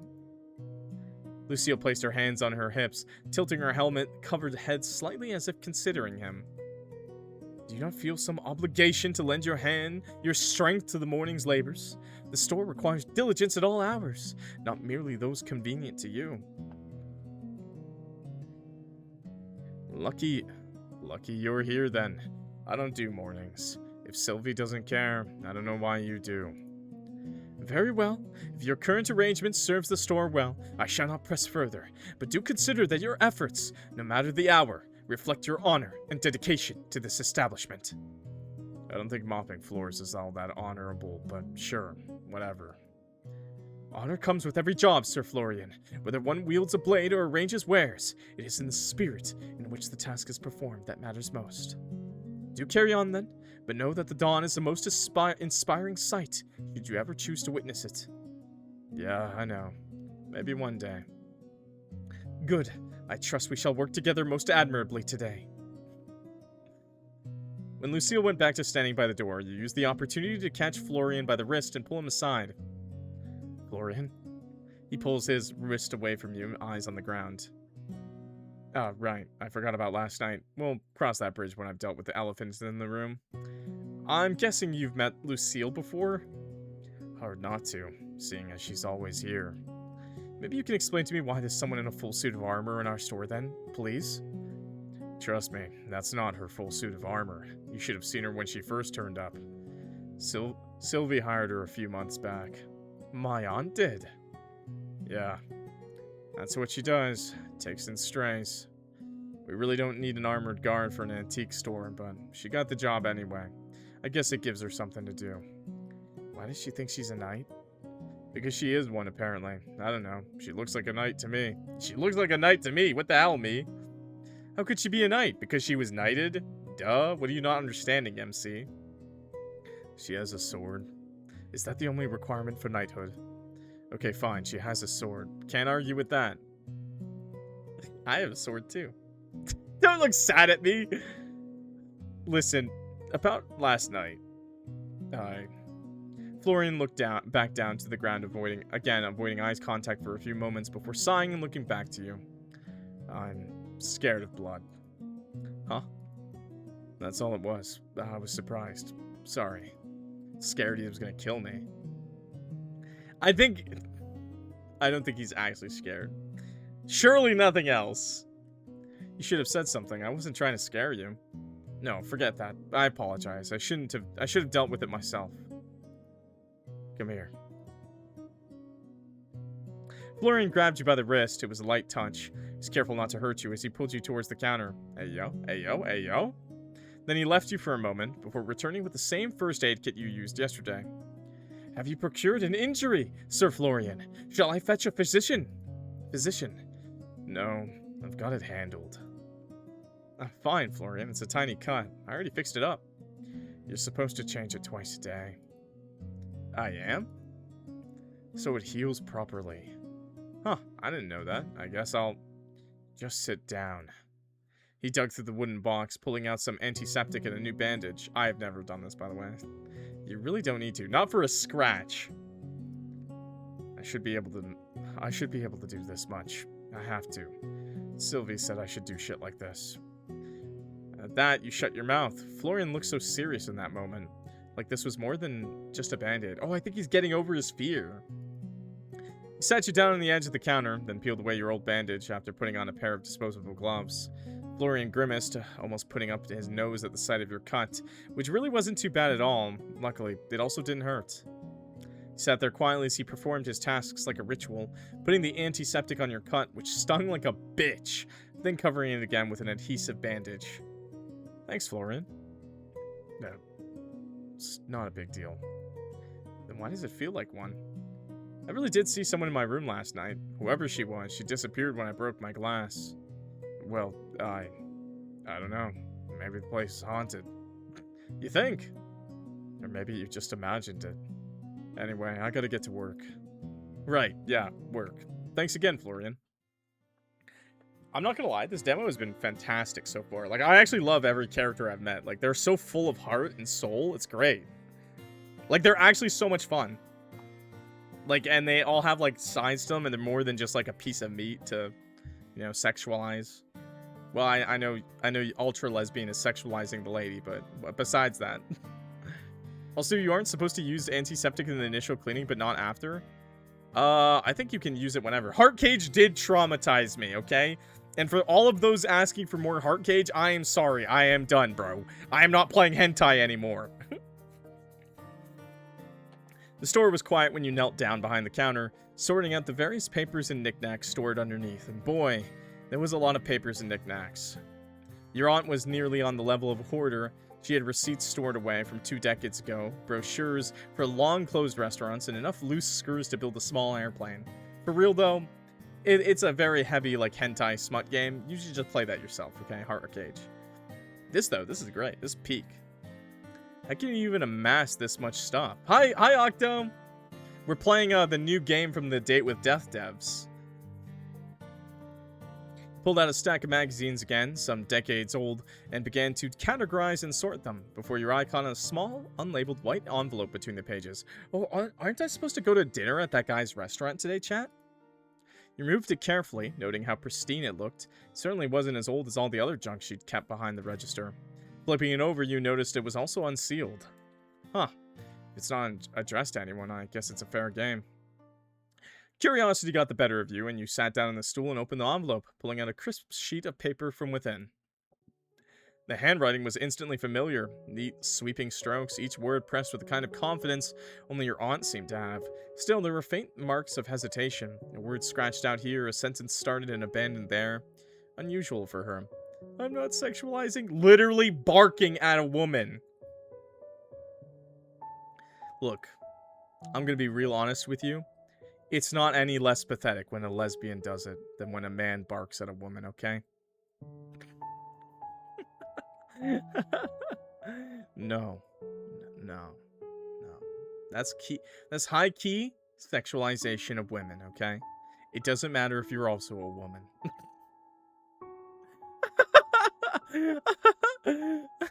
I love saying that to people. I admit I'm pathetic. Me too, homie. Me too. But I'm not pathetic enough. No, I am. I do it live. Still, there were faint marks of hesitation. Okay, unusual for her. You smoothed the page and began to read, putting aside any guilt over your nosiness. To my dear Quinn. I'm writing this with ink far too smudgy for my taste, and on paper that deserves better than my restless scratching. But perhaps that is fitting, for you are one of the few people I know who can take scraps and turn them into something whole. A half-empty cupboard becomes a feast, a half-thought phrase becomes poetry, and a half-hearted day becomes bearable. I am leaving Willowmist for a time. Do not fret, it is not forever. You would, of course. You always worry more than you say. I will return, of course, I always do. When I do, I hope you will forgive me for slipping away without saying goodbye. You deserve so much better than vanishing acts and riddles. Is this for the ghost? Should have told you this in person. I nearly did, standing outside the Silver Oak with words right on the edge of my tongue, but I could not bring myself to, not because I do not trust you, Quinn, but because I trust you too much. You look at me with those foolishly kind eyes of yours that ask me to stay, and I might have. I cannot afford that weakness, not right now. There are important matters only I can attend to that cannot wait a moment longer. Take care of yourself, Quinn. And please, don't forget to eat something other than your own cooking now and then. Even chefs need looking after. This is for the chef! Yours always, Sylvie. Oh, we understand. We understand. We just also shame that when you do it in public, you know. Remember, chat, if you're talking in YouTube comments, Twitch chat, that's not one-on-one DMs, bros. You're not just talking to me.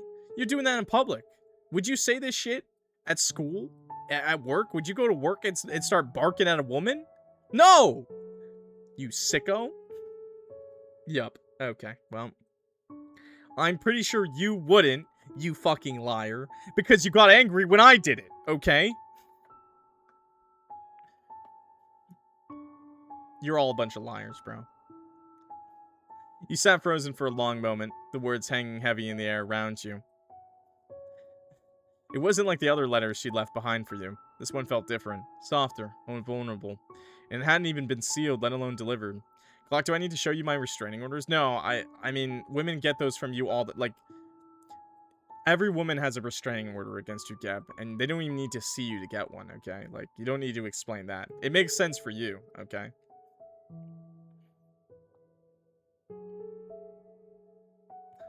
I have, like, real freaks in the chat, bros.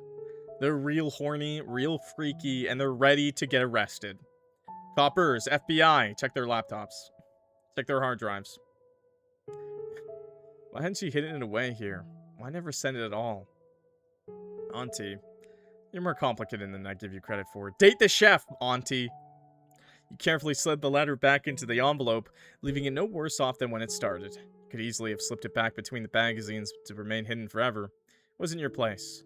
But something stopped you, and you instead stood up and headed towards the door. Yes! Give the letter to the chef! Yeah, that's so cute. And also get free dinner from the chef, because I want free food.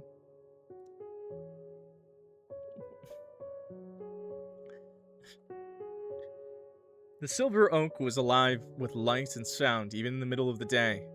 The air smelled of herbs and roasted garlic, underscored by the sweetness of something caramelizing slowly in the oven. It was the kind of smell that made your stomach growl, no matter how recently you'd eaten. Once again, top-tier fucking backgrounds, bros. There's a burb over there. There's a burb behind me. There's burb. There you go. There's a burb. There's fucking roses. Nice flowers. Vines hanging down. This is crazy cracked, bro. It's beautiful, bro. That's the best thing about the game so far. The characters are amazing, too, but every time I get a new background, it's insane. The air smelled of herbs and roasted garlic. Okay. Several patrons lingered despite the hour, sipping drinks in the garden or eating a meal. It didn't take you long to spot Quinn a few tables down. He was moving gracefully between patrons, balancing 3 plates at once and a full glass of wine, and talking animatedly to his customers. Your eyes met, and nearly instantly he was by your side, face beaming. Ah, my newest and most radiant customer. No, my newest friend. My newest confidant. My newest partner in culinary crime. He swept into a dramatic bow, somehow without spilling a drop of the wine he carried. His hair slipped forward over his shoulder like a curtain of dark silk. Tell me you are here to dine, to taste the wonders of my kitchen, to bask in the company of Willowmist's finest oak. Actually, I came because I found something of yours. Something of mine. A lost trinket. A misplaced poem. My dignity, perhaps. I've been searching for that one for years. That was good. Lost it a long time. Same. You held out the envelope. Quinn's hand still stilled before he reached for it. His gaze lingered on it, recognition flickering instantly across his features, as if he could tell who had written it from the lack of a name on the front. For a moment, the noise of the restaurant seemed to fade around him. He took the letter slowly, almost reverently, as though it might vanish if he moved too quickly. Sylvie's hand. He spoke the words softly as if testing them. His thumb brushed the edge of the letter. He let out a small, shaky laugh that didn't quite reach his eyes. For me. She never gave this to me. His eyes scanned the first few lines. His smile faltered. Whatever flamboyant quip had been waiting on his tongue shriveled into silence. Ah. With a quiet exhale, Quinn tucked the letter back into the envelope and slipped it against his chest. His usual energy was still there, but muted, like a fire burning low. Thank you, Clock, for bringing this to me. His voice caught and he cleared his throat, forcing a grin back onto his face. I owe you a meal. No arguments. The finest thing you've ever tasted, and then some. Considered payment for your noble service as courier of forgotten words. You don't have to. But I must. If I did not, the very foundations of the Silver Oak would crumble, and then where would Willowmist be? Hungry, despairing, devoid of risotto.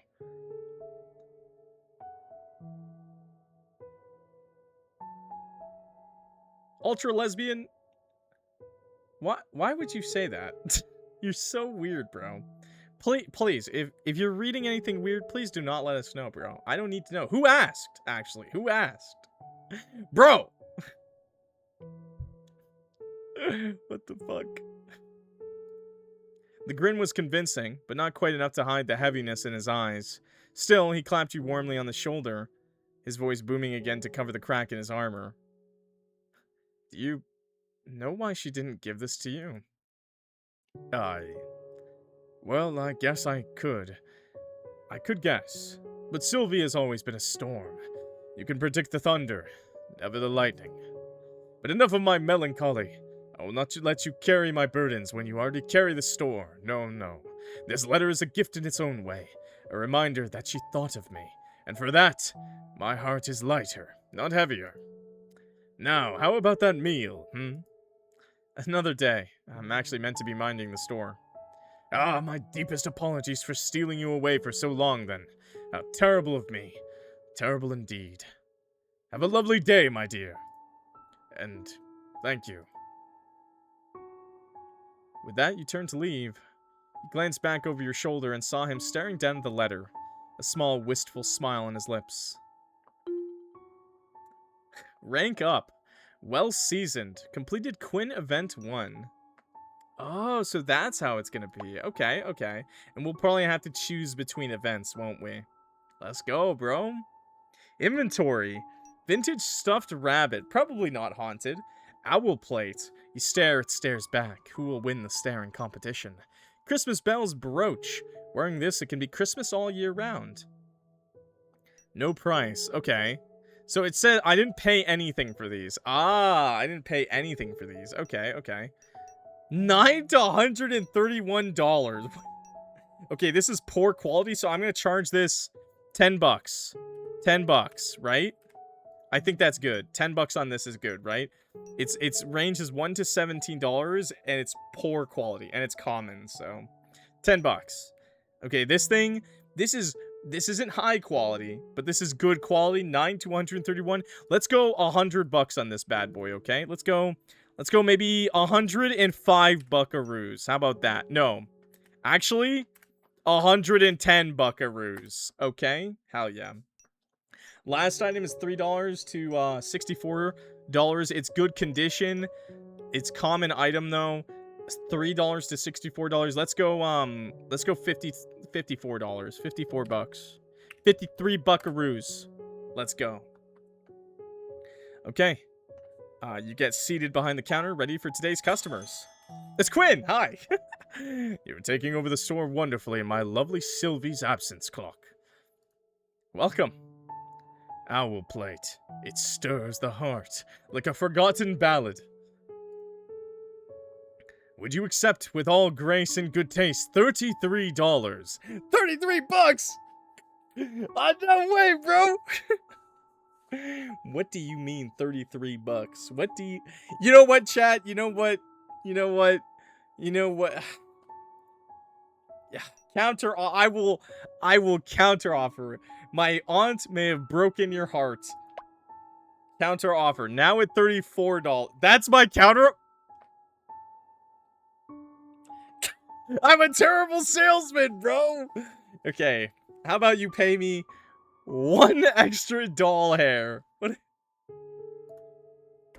How about $34? That's 1 extra dollar because your wife broke...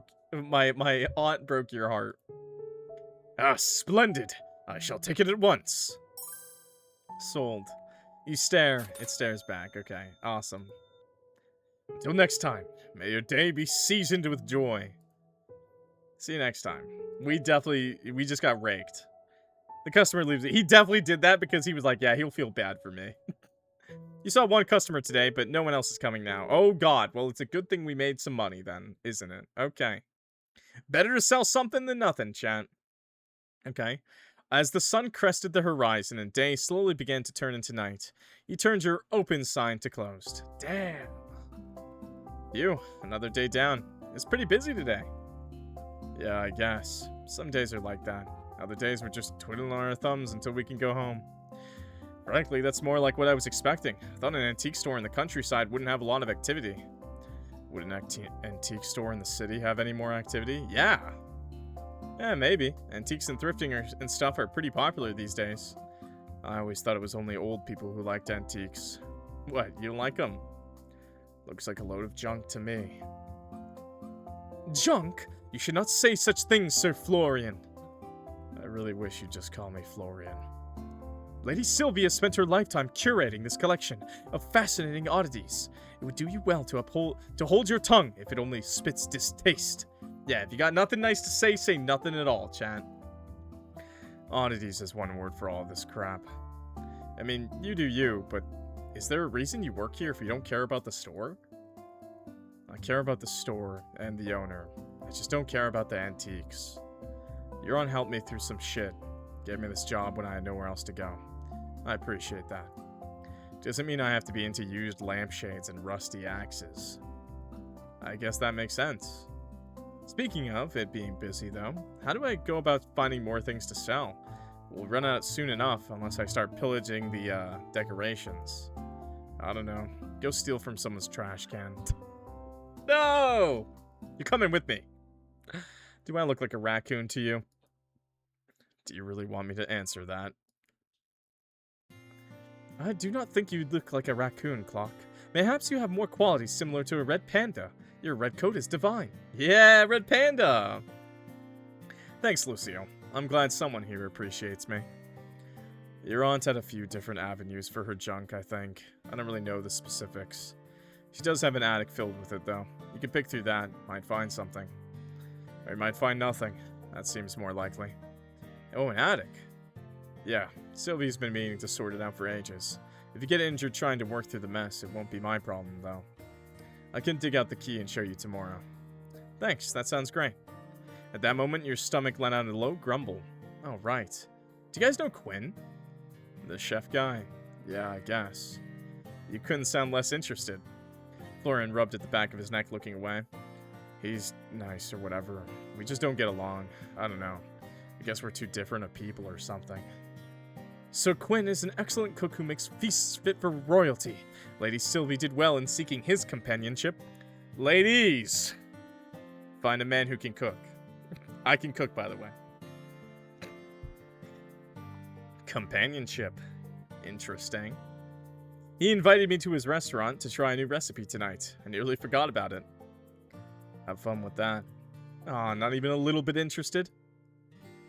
I'm not hungry. Yeah, he's definitely weak to Florian, man. Florian's weak to Quinn, for sure. Risens him up too easy. I've got work to do anyway. What, sweeping the floors you've been sweeping all day? It'll be fun. For you, maybe. Anyway, bye, have fun, or whatever. At that, Florian left the room. Damn. Lucille? I would be honored, Clock. In truth, I'd already considered offering to accompany you, should you require a guardian for the evening. It is only fitting that I ensure your safety, even over a meal. Yeah! Okay, well, we still get a date with one person. It's just dinner. I don't think I need a guard, just a friend, if that's alright with you.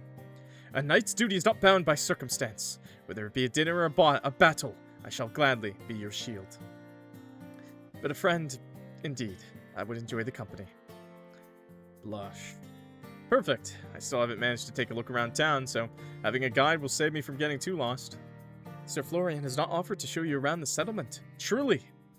Well, then please allow me to escort you through the town and show you its finest landmarks. No harm shall come to you while I am by your side. Sounds like a plan to me. Let's make a whole night of it. A night of it? I meant, sure. A night of it. Heck W. Dude, this demo, man, it goes for a while. I'm surprised. It's a really nice demo. I thought it would have ended after, you know, we met everybody and, you know, did the selling mechanic. Okay. The town of Willowmist glowed softly under the moon as you and Lucille stepped out onto the main street. Although I'm sad you get forced to kind of go with Lucille. Not in a bad way. I like Lucille, but I would have liked an option for, like, Florian, maybe. The air was cool and fresh, carrying the faintest hint of blooming jasmine and the earthly scent of the forest just beyond the town's edge. Somewhere a distant clock chimed the hour, its tones mellow and unhurried. Couldn't help but think that time seemed to feel slower here. There really was no need to rush, was there? It is a brilliant night for a stroll, though the weather has begun to cool off. Remnants of autumn still remain. Leaves crunched under both of your footfalls pleasantly, singing farewell to their passing season. So, Lucille, how long have you lived in Willowmist? I believe it has been around 3 months now, give or take. Really like her outfit? I do too enjoy a full suit of armor, especially when women wear them. Oh, that's very recent. What brought you to town? It is a long and peculiar tale, Clock. One I am not certain you will believe, but if you wish to hear it, I shall tell it true. This must be related to why she thinks she's a knight. I'd be happy to hear it. Very well. 3 months ago, I was not in Willowmist. In fact, I was not in this world at all. At least, not as it is now. I hail from a time long past, an age of kings and castles, of honor and oaths sworn beneath banners fluttering in the wind. He stared at her, trying to gauge whether she was pulling her leg or not. There is a vampire in my storeroom right now. I will believe you are a knight from the past. But Lucille looked completely and utterly serious. I was engaged in a most dire battle when the world itself seemed to shift beneath me. One moment I stood upon the battlefield. The next I woke amidst the unfamiliar sights and sounds of this town. That's... I like to think I'm easygoing, but time travel is a lot to take in.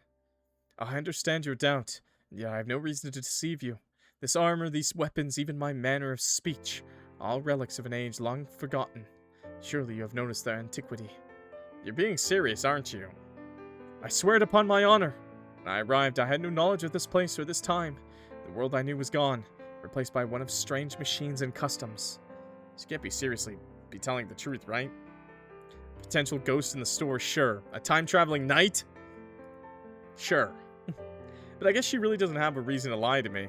I'll just go along with it for now. Isekai'd. Yeah. That's kind of nuts, you know. Indeed, it is kind of nuts. How'd you manage to adjust? That must have been a lot of change. With great difficulty, I assure you. Your aunt was the first to show me kindness. She took me in, clothed me, and taught me the ways of this new world. Were it not for her, I might have been lost entirely. For reasons I cannot explain, I feel as though I was meant to be here. Perhaps fate is a purpose for me still. Damn, that's one way to think about it. You're strong, you know that? Stronger than me. Wish I could go with the flow that easily. I am a knight, Clock. Adaptation and perseverance. Or as you put it, going with the flow. The very essence of survival. I have pledged my service to you not only out of duty, but because in this unfamiliar land, you have given me purpose, and for that I am grateful. Why do you think you are not strong, Clock? I see no reason to doubt yourself so.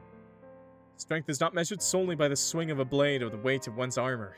It lies in the choices we make, the burdens we carry, and the resolve to continue forward when the path is uncertain. I suppose so. When did you become a knight, Lucille? I was 7 when I was sent to the local lord's castle to begin my training. 7? That's so young.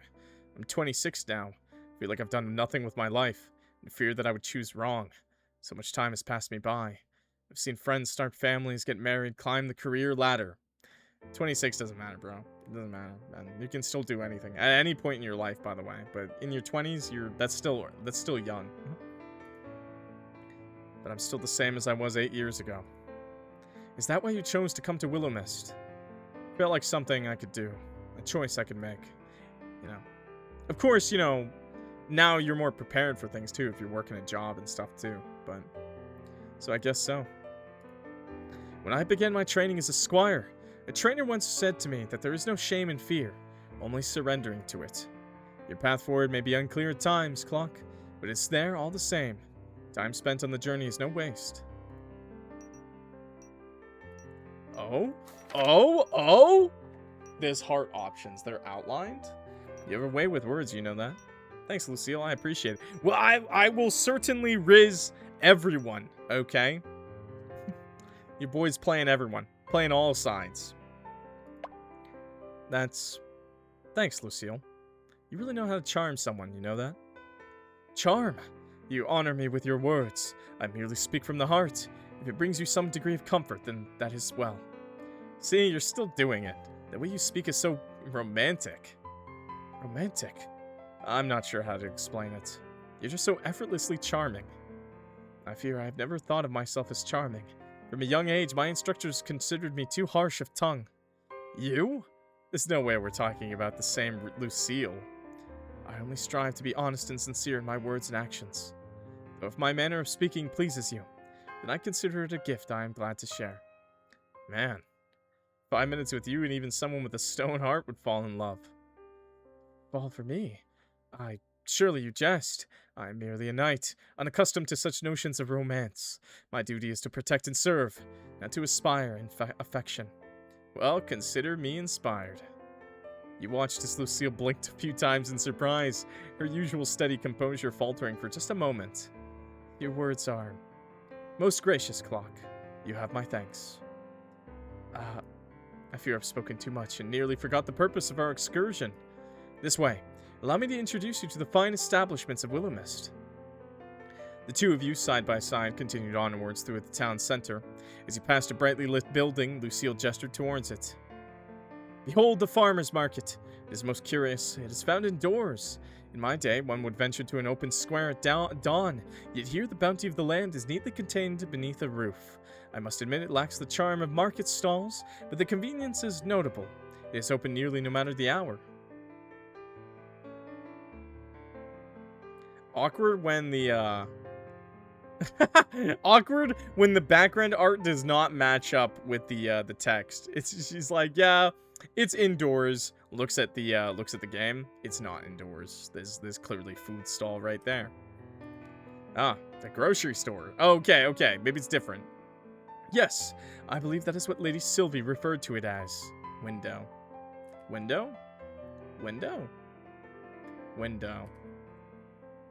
Hi.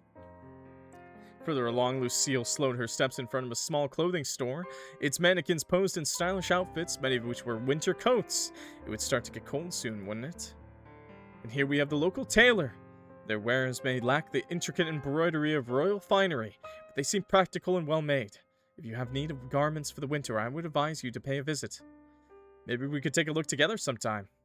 I would be honored, Clock. She led you onward, pausing briefly outside a plain brick building with a glowing green cross above its entrance. An apothecary. Though I have yet to have need of their services, the potions they prepare must be most potent in this age, with all the modern tools at their disposal. I'm not sure they use potions exactly, but medicine has probably come a long way. I can only imagine. I pray we do not have to find out anytime soon. Yeah, let's try to stay healthy for the next few months at least, alright? You have my word. Across the way. Lucille nodded to a squat building with darkened windows. The local woodwright's workshop is just over yonder. Its craftsmanship is impressive, worthy of a noble commission even, but it is nothing in particular. The master crafter simply gives me a certain sense of unease I cannot place. I do not doubt his skill, but there's certainly something about him that seems unnatural. However, in this town, that is not such a strange thing. I'll keep that in mind if we ever run into each other. You humble me by taking heed of my words. My thanks. Now, Sir Quinn's dining establishment is just ahead. Nice. Yo! That looks really pretty. The restaurant at nighttime looks way better. The atmosphere of the night seemed to change as you stepped into the Silver Oak. You were surprised to find it mostly outdoors, but that surprise was certainly not disappointment. Strings of twinkling lights crisscrossed overhead, casting a soft golden glow that danced off wooden tables, and cheerful faces gathered around them. The air was rich with the mouth-watering aroma of sizzling meats, freshly baked bread, and the faint sweetness of roasted vegetables. Every now and then the scent of herbs and wood smoke wafted past, carried on the gentle evening breeze. Plates of food and frothy pints of beer made their way to tables, the clinking of glasses mingling with bursts of laughter and lively chatter. Someone at a table in the corner strummed a guitar. You came! Of course. How could I turn down the best chef in town? I brought a friend. I hope that's all right. The more the merrier when it comes to food, eh? Please, I reserved a table just for you. Sit, sit. Before you could even place a hand on your chair to pull it out, Lucille had already done it. Oh my god. I should have done it for her. I should have just pulled the other chair. Allow me to do that for you. Ah, you are so well-mannered, Lucille. The world would be a better place if we had more people like you. I only help where I can, Sir Quinn. And so humble, too. Please, sit and enjoy the atmosphere. Deliciousness awaits. You sat down and Lucille adjusted your chair for you, before crossing over to sit on the opposite side of the table. Her armor made a slight scraping sound, but you were impressed at how silent it was overall. Your aunt really did well picking that out. It is a lot more cozy, a lot more descriptive, and like not afraid to be more like an actual book rather than like a dating sim, like a traditional dating sim. Where'd she manage to get armor like that anyway? I swear, there's so much I don't know about her. From the past, bro! Maybe I'll get to ask when she comes back home. It's only 3 months away after all. Nice. Okay, I lost. I lost at the dinner table. Oh my god, she took me out to dinner, chat, and I lost. Oh my god. You seem deep in thought, Clock. Oh, my bad. I was just thinking about my aunt. A fair topic to be consumed by. Your aunt is a wonderful woman. I'm almost jealous of you and Florian, you know. Chat, I'm allowed. She took me out to dinner. Or maybe I did.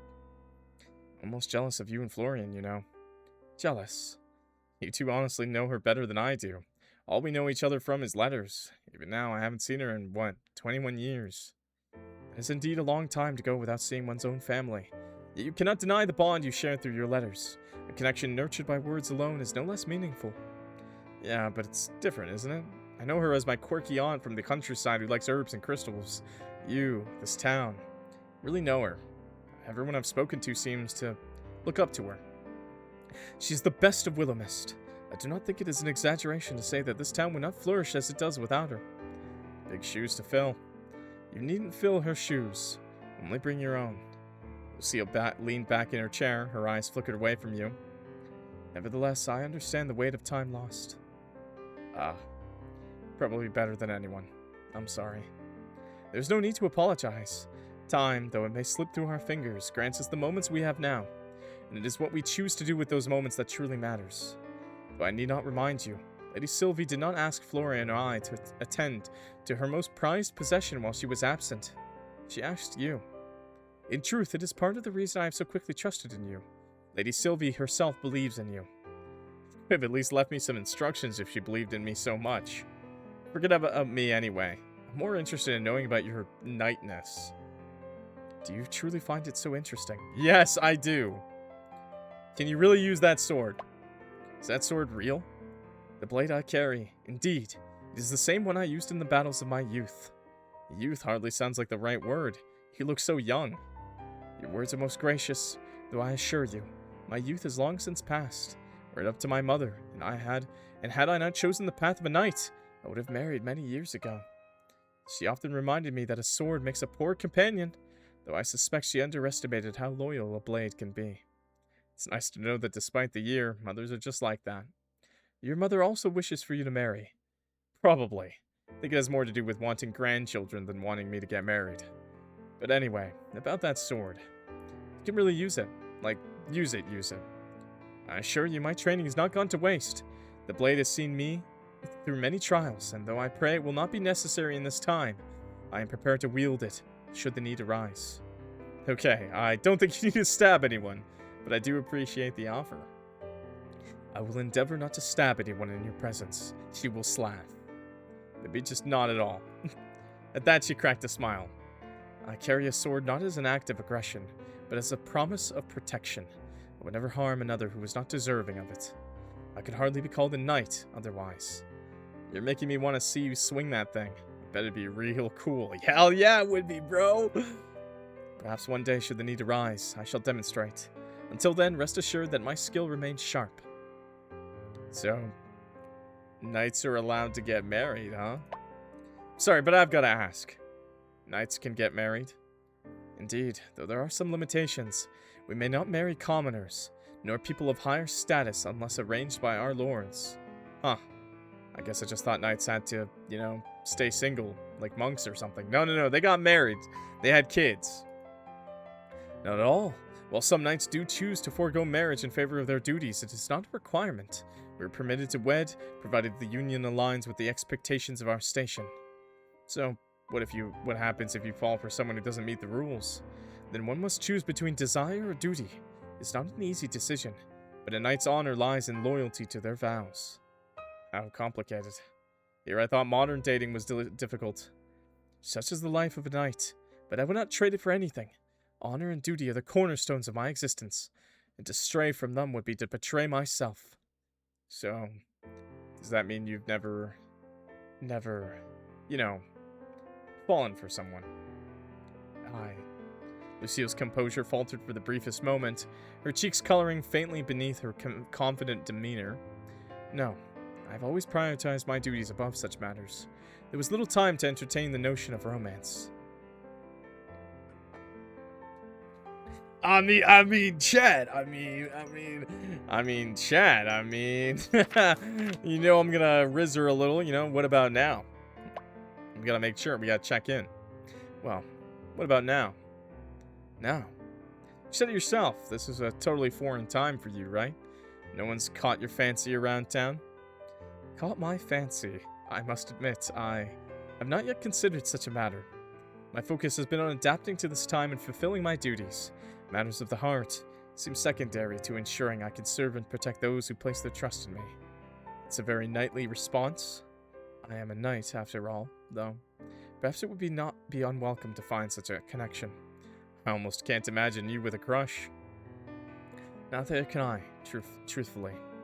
Is your armor heavy? Is that heavy? Seems like a lot to walk around in at all hours of the day. For one not accustomed to such a weight, perhaps, but I have borne this weight since my youth. Feels as natural to me as the air I breathe. She glanced down at her polished armor, her expression thoughtful. Truthfully, this set is quite light compared to the one I wore when I first arrived in Willowmist. That armor was forged for battle, with heavy plating and chainmail beneath, and carried far more than its own weight. Every dent and scratch held a memory of the field or of my training. So, this must be like casual wear to you, huh? In a sense, yes. I find it reassuring in a way. Wearing it reminds me of who I am, no matter how strange this time may seem. I don't think I could even stand upright in something like that, let alone move around so gracefully. Grace comes with time and practice, my friend, though I suspect you could carry it well, should you ever wish to try. Cute. Okay, hi Quinn. Bon appetit. Dinner is served. Quinn appeared as if from thin air, then placed 2 dishes down, one in front of each of you. What you saw would have been fit for the finest restaurant anywhere. The creamy beets were so red it almost surprised you. If it is delicious, then you will sing my praises through all of Willowmist. If it is not, then simply strike me down, as I could not bear the thought of serving our lovely Sylvie's family anything less than perfect. Well, she brought a sword, so let's hope it's good. I'm near trembling in my boots. Please, taste. It smells delicious. You raised a forkful of the risotto to your mouth. The creamy texture, the tender rice, the velvety sauce, it was beyond delicious. As you chewed, the earthy flavor of the roasted beets, almost sweet, filled your mouth. Quinn, this is delicious. Magnificent.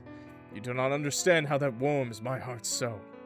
I had worried for a moment my prep time was cut short last night. The full moon does things to a person sometimes. You understand, huh?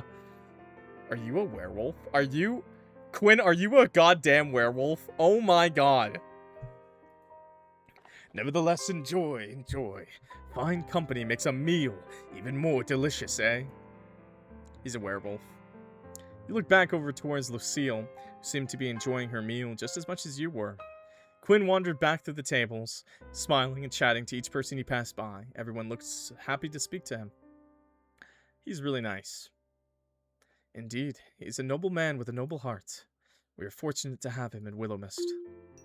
Let's fucking go! Level up! I didn't even know there was levels. I didn't even realize. Skill points available. Things to remember. The most valuable thing in this shop? Time. Okay. Charm. Your ability to negotiate and sweet-talk customers. Charm increases the chances of customers paying more during haggling, buying more than one item, and offers you better deals in markets and auctions. Smarts. A keen eye for value and a sharp mind for history. Smarts helps you accurately assess an item's worth and spot fakes before they cost you. Fakes?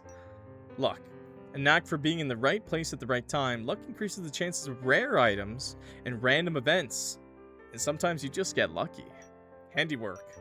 Steady hand and a talent for repairs. Handiwork boosts the quality of restored items and increases the odds of getting the shop sparkling clean. Style. An eye for presentation and a flair for arrangement. Style draws more customers to the shop, makes your wares more appealing, raising your chances of making a sale.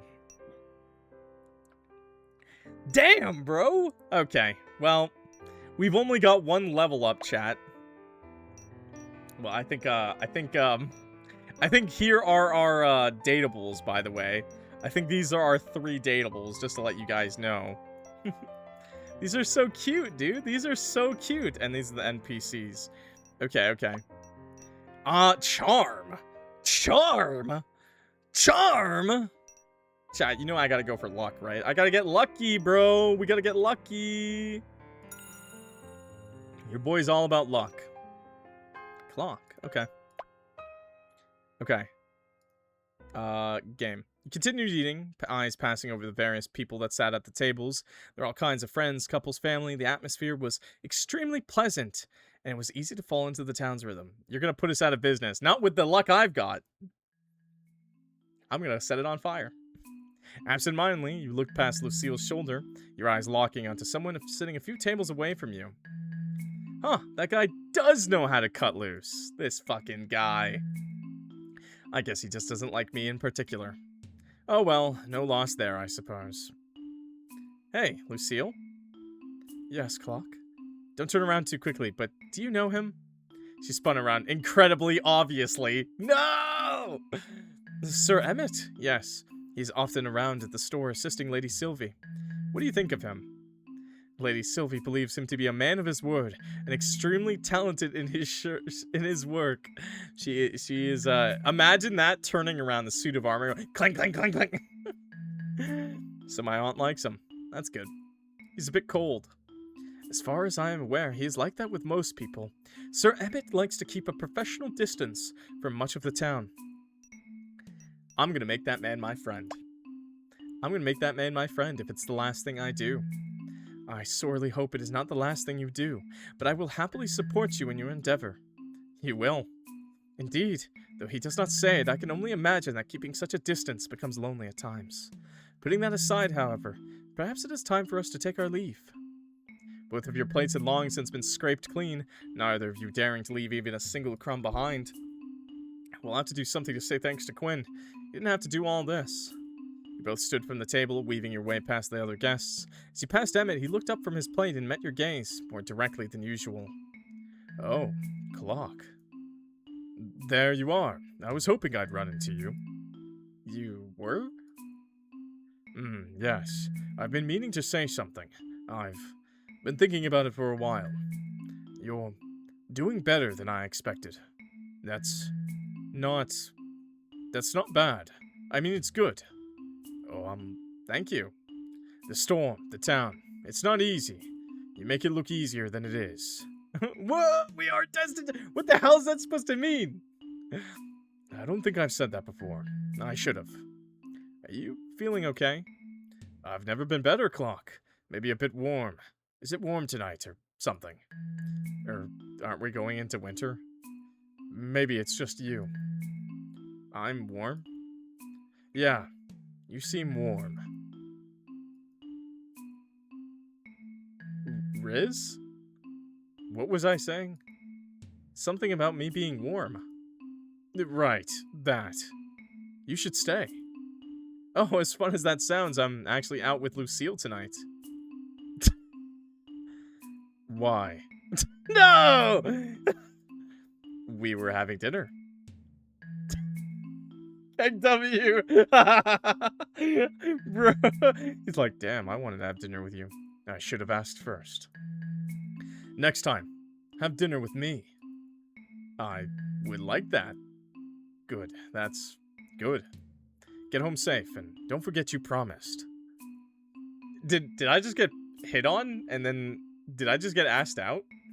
You hurried away with Lucille, waving thanks to Quinn on the way out. Did Lucille just get cucked a little bit right in front of herself? Lucille, I fear we may have just witnessed a real-life, bona fide demon possession. Sir Emmett, you mean? He was being uncharacteristically amiable. He shot me down instantly when I suggested hanging out together outside of work. Perhaps he had a change of heart. You are wonderfully charming, Clock. Thanks, but I don't think so. Seriously, we need to call a priest or something. I shouldn't let that distract me though, Lucille. Thanks for coming out with me. I had a great night. Food really is better with good company. You have my thanks for allowing me to accompany you, Clock. It was truly wondrous to get to know you as a person. Do you live far from here? Want me to walk you home? That will not be necessary. Please, allow me to walk you home instead. As your knight, it is my sworn duty to ensure your safety. To allow you to escort me instead would be unthinkable. Willowmist seems pretty safe and quiet, though. I don't think you need to ensure my safety or anything. It's a quiet town, yes, but even the stillest waters may hide unexpected dangers. As your companion, I cannot allow you to face the night unguarded. Seriously, it's like a 10-minute walk. 10 minutes or 1 hour, it matters not. My role as your protector does not end when the sun sets. Please allow me to fulfill my oath.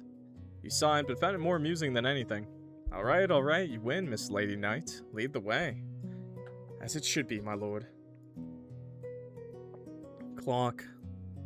Lucille's voice softened, the faintest glimmer of a smile touching her lips as she gestured for you to follow. Together you stepped through the cool night air, the quiet streets of Willowmist stretching before you. Right, Clock.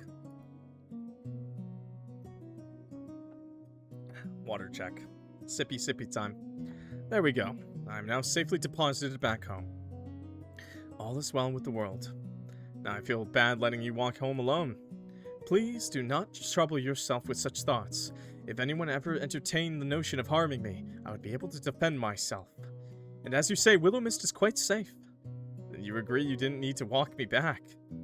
Safe or not, it is my duty to see you safely home, but I will admit, perhaps my insistence was not entirely selfless. I find that I rather enjoy your company.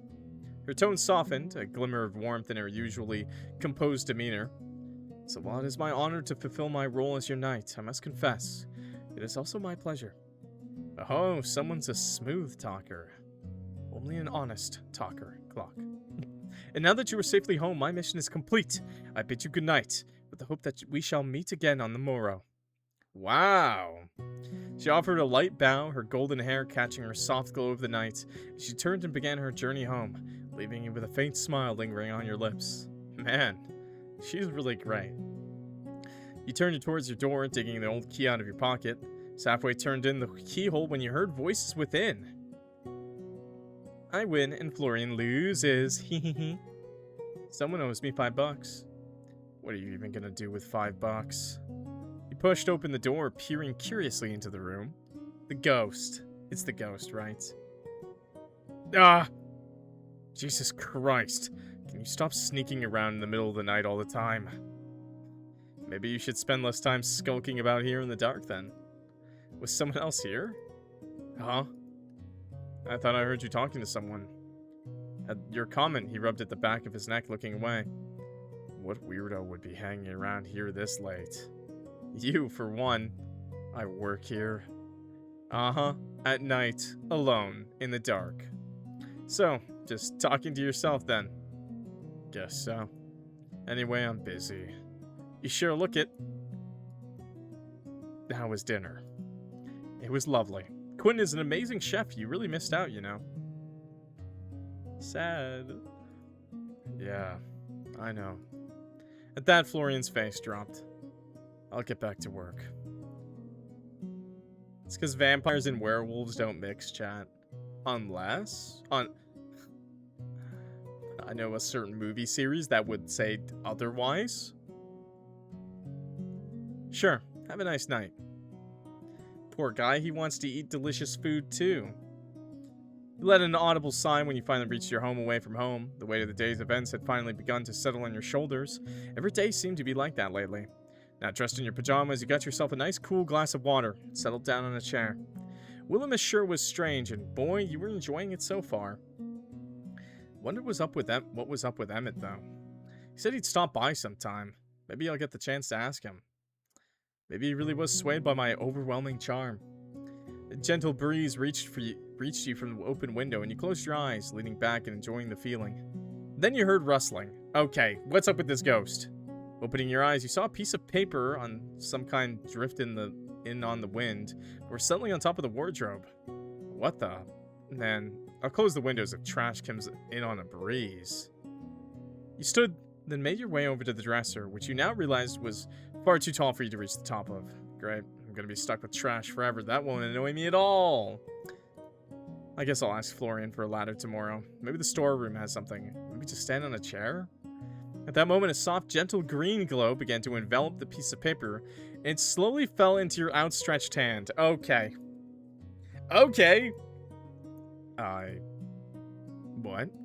It seemed to be a letter, although rather short. It read, "So, I might have gone a teensy bit overboard last night. It was supposed to be funny, not, you know, glass-smashing, hand-slicing funny. Anyway, I'm really sorry I made you get hurt. I didn't mean for that to happen. Promise!" No, chat. I think I'm talking to the ghost right now. Hope you're feeling better. At the bottom was a hugely elaborate signature that you couldn't quite make heads or tails of. What in the... A teensy bit overboard. Is this Florian pranking me or something? Right, Clock. This has got to be Florian. If it's not Florian, then... You glanced around the room, half expecting someone to jump out laughing, but the stillness of the room answered with silence. Your gaze returned to the letter as a sinking realization began to settle in.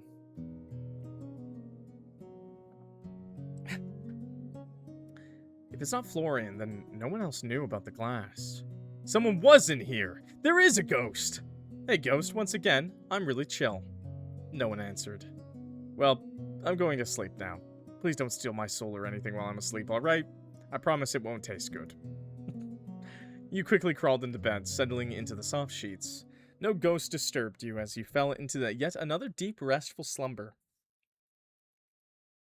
Hi, Loco. What's up, man? You're day 4. I just feel like I'm playing the whole game right now.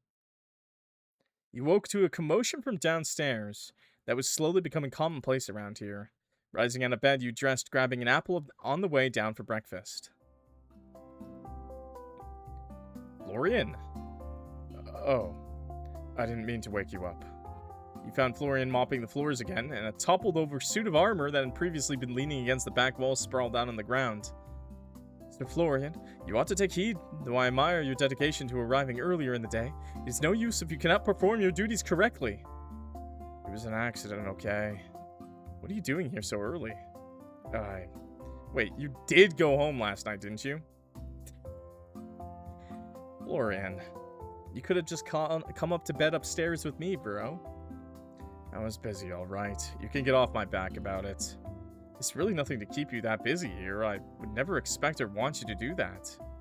I would want you to stay, but upstairs in the bed with me. I haven't been able to sleep anyway. Might as well be doing something useful. Even if you can't sleep, you should be resting. The key to a steadfast body and mind. So Florian is rest. Even the finest knight cannot protect their charge if they are worn down by exhaustion. Lucille stepped forward, then stood up the fallen suit of armor. As lack of sleep dulls the senses, clouds judgment, and weakens resolve. Trust me, I have seen even the strongest falter when they neglect their rest. Yeah, well, good for you knights. Maybe you guys don't have insomnia. Sleepless nights are not foreign to me, but to push yourself without reprieve only invites disaster. She's right. It's not even about the sleep so much. It's about giving yourself a break. You need it. You deserve it after a long day's work especially. I don't want a break. I want to keep busy. I can see that. Florian's hand tightened around the mop handle. You cannot pour from an empty vessel, Sir Florian. You two are way too nosy. I mean, isn't it kind of my job to be nosy? Just get some rest. Don't worry about work today. Fine. If it gets you off my back. No promises I'll even be able to sleep, though. We do not ask for perfection, only effort. Finally, I'm not asking for effort. I'm literally asking for the opposite of effort, for relaxation. Finally, he leant the mop against the wall, then ran a hand through his mop of hair. He couldn't help but notice the slightly more defined eye bags under his eyes. He then started on his way upstairs. Hey, yo! Hey, yo! That's my bed, bro! But you can hop in. It's okay. That's awfully forward of you, Florian. What? No, you're tired, but you do have your own bed, don't you? What are you saying? I said I'd show you the attic. The attic! I was just gonna show it to you before I leave. God! It's nothing to do with your bed. Fine, but after this, go home. Yeah, whatever. Yeah, it's okay. Home is my bed, by the way. He should go to my bed. Another clock reference! Let's go. Another beautiful background, by the way. So good. Dust motes danced through the beams of light that filtered in through the stained glass window at the back of the room. It left a splash of colorful patterns across the jumbled, mismatched antiques that filled the attic. Old trunks, boxes overflowing with trinkets, well-loved books. Ta-da! Or ta-da. Ta-da. The attic. Like I said, Sylvie's been meaning to clean this crap up to sell anyway. And by crap, I mean there's a lot of rubbish here. You might find nothing worth selling. I don't know. Certainly is a lot of stuff. You can say crap. Okay, crap. Fine. There's a lot of crap in here. But I'm sure there's a lot of treasures hidden amongst the crap. Maybe, if you squint hard enough. As you move through the room, your eyes caught something odd. A flash of movement near the shelves. You turned only to find something, or someone, hanging upside down from the edge of a high shelf. Her bright smile and sparkling eyes pointed directly at you. Hello? I love her. Ta-da! You stumbled backwards, barely catching yourself before you tripped over your aunt's collection of used phone books. Wait, she's Spider-Manning it right now. Before you could even process what was happening, the figure slipped, letting out a startled yelp as she tumbled to the floor in a heap. You winced, waiting for the sound of impact, but nothing came. She's a ghost? She's a really pretty ghost? Ow, ow, ow. Wait, that didn't even hurt. Why am I saying ow? Are you okay? Wait, she's actually super cute. I love how she's just the tiniest bit transparent. The figure popped up immediately, brushing herself off with a sheepish grin. Never better. Another flawless landing by yours truly. You fell. Thank you. I know my graceful performance was one you'll remember forever. Please, hold the applause. Then you noticed that she was ever so slightly transparent. She struck a dramatic pose, her hands forming a heart over her chest as she flashed you a dazzling grin. Hello, Clock. It's so exciting to finally meet you. You're in the presence of future international superstar and idol, Winnie. She twirled in place, but her motion ended with a slight wobble, making you instinctively reach out as though to catch her, but your hands passed right through her. Winnie? Wait a second, you're the girl who was in my room the other night. You're beautiful woman with adoring fans all over the world. The only fan you have is that one. The fan. Florian pointed to an old dusty electric fan that sat in the corner of the room. Boo, you suck. I have loads of fans. Where are they then? Here and there. You wouldn't know them, since all you do is sit around in the store every day. That's funny, coming from you. Overwhelmed, you sat down on the wooden floor, staring towards this insane display. Anyway, you could just go away if you're going to be such a spoil sport. I want to talk to Clock. Shoot, Stinky. Not Stinky. Hey, hi, hey. Why are you sitting on the ground? You're going to get all dusty. She rushed over, then squatted down beside you. I think the dust is the least of my worries right now. Florian, am I going crazy or something? Maybe, but that has nothing to do with her. So she's real. Unfortunately. Yeah, they'd give sibling energy for sure. Hey, I'm right here, you know. Well, to be fair, the aunt really has just adopted a bunch of stray people to be a found family. Why didn't you tell me? Look, I figured you'd find out eventually. She's hard to miss. I'm the only one keeping things lively around here. If it were up to Florian, the whole place would be a ghost town. No pun intended. Ghost house. A ghost. In the store. Sure, why not? We've got a knight, why not a ghost too? Aw, your thinking face is so cute. Maybe you should be the super famous internet idol. That would make one of you. Anyway, I'm really sorry for scaring you. No, you're not. I'm really sorry that scaring you made you get hurt. I really didn't mean for that to happen. I just maybe kind of had a bet with Florian over whether or not I could spook you. Now Florian owes me $5. Hehe. I'm going home. Good luck dealing with that one. That one? I have a name. With that, Florian left, heading back downstairs and out of the store. So anyway, now that he's gone, I have something I want you to help me with. You do. Is it like dealing with something you left behind before you... I want to become the most famous internet idol ever. Oh, right. Of course. I should have guessed. And, if you help me with it, I'll promote the store. It's a win-win for both of us, don't you think? I get all the adoring fans, you get lots of people visiting your store. Come on, what do you say? Pretty please, pretty please. It'll be loads of fun, I promise. I can try. I don't know much about idols or becoming famous, though.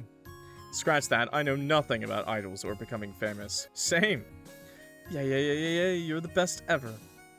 You're pretty much my manager now. Whoa, I don't know about that, but I can try to help you at the very least. Right now? How about later tonight? I'm about to open up the store, but once it closes, I'm free. Yes, oh, this is going to be amazing. We'll have to pick outfits, make videos, maybe even do live streams. Oh, would you do my hair too? Ooh, I have so many ideas already. Maybe we could even make you a theme song. And what kind of idol would you be without a theme song? Oh my god. How could I forget a theme song? Can you make music? I played the guitar before. Really? I was 12, but who's asking? Woohoo, I'm excited. By the way, Winnie, why didn't you introduce yourself sooner? I don't bite. Well, not unless you ask nicely, anyway. Oh, Florian told me I shouldn't talk to you. Huh? Does he really hate me that much? No, Florian doesn't hate anyone. He's a big softy under all that emo-ish blandness. You said you were from out of town and you might not be into the whole, you know, ghost thing. He thought it might be a better idea to wait a little and see what you thought of the town first. What, is the whole town hiding up a whole bunch of ghosts I don't know about? Maybe. I've never met another ghost. Even thinking about meeting a ghost gives me the shivers. You're afraid of ghosts. Well, yeah, who wouldn't be? And that doesn't seem at all funny to you.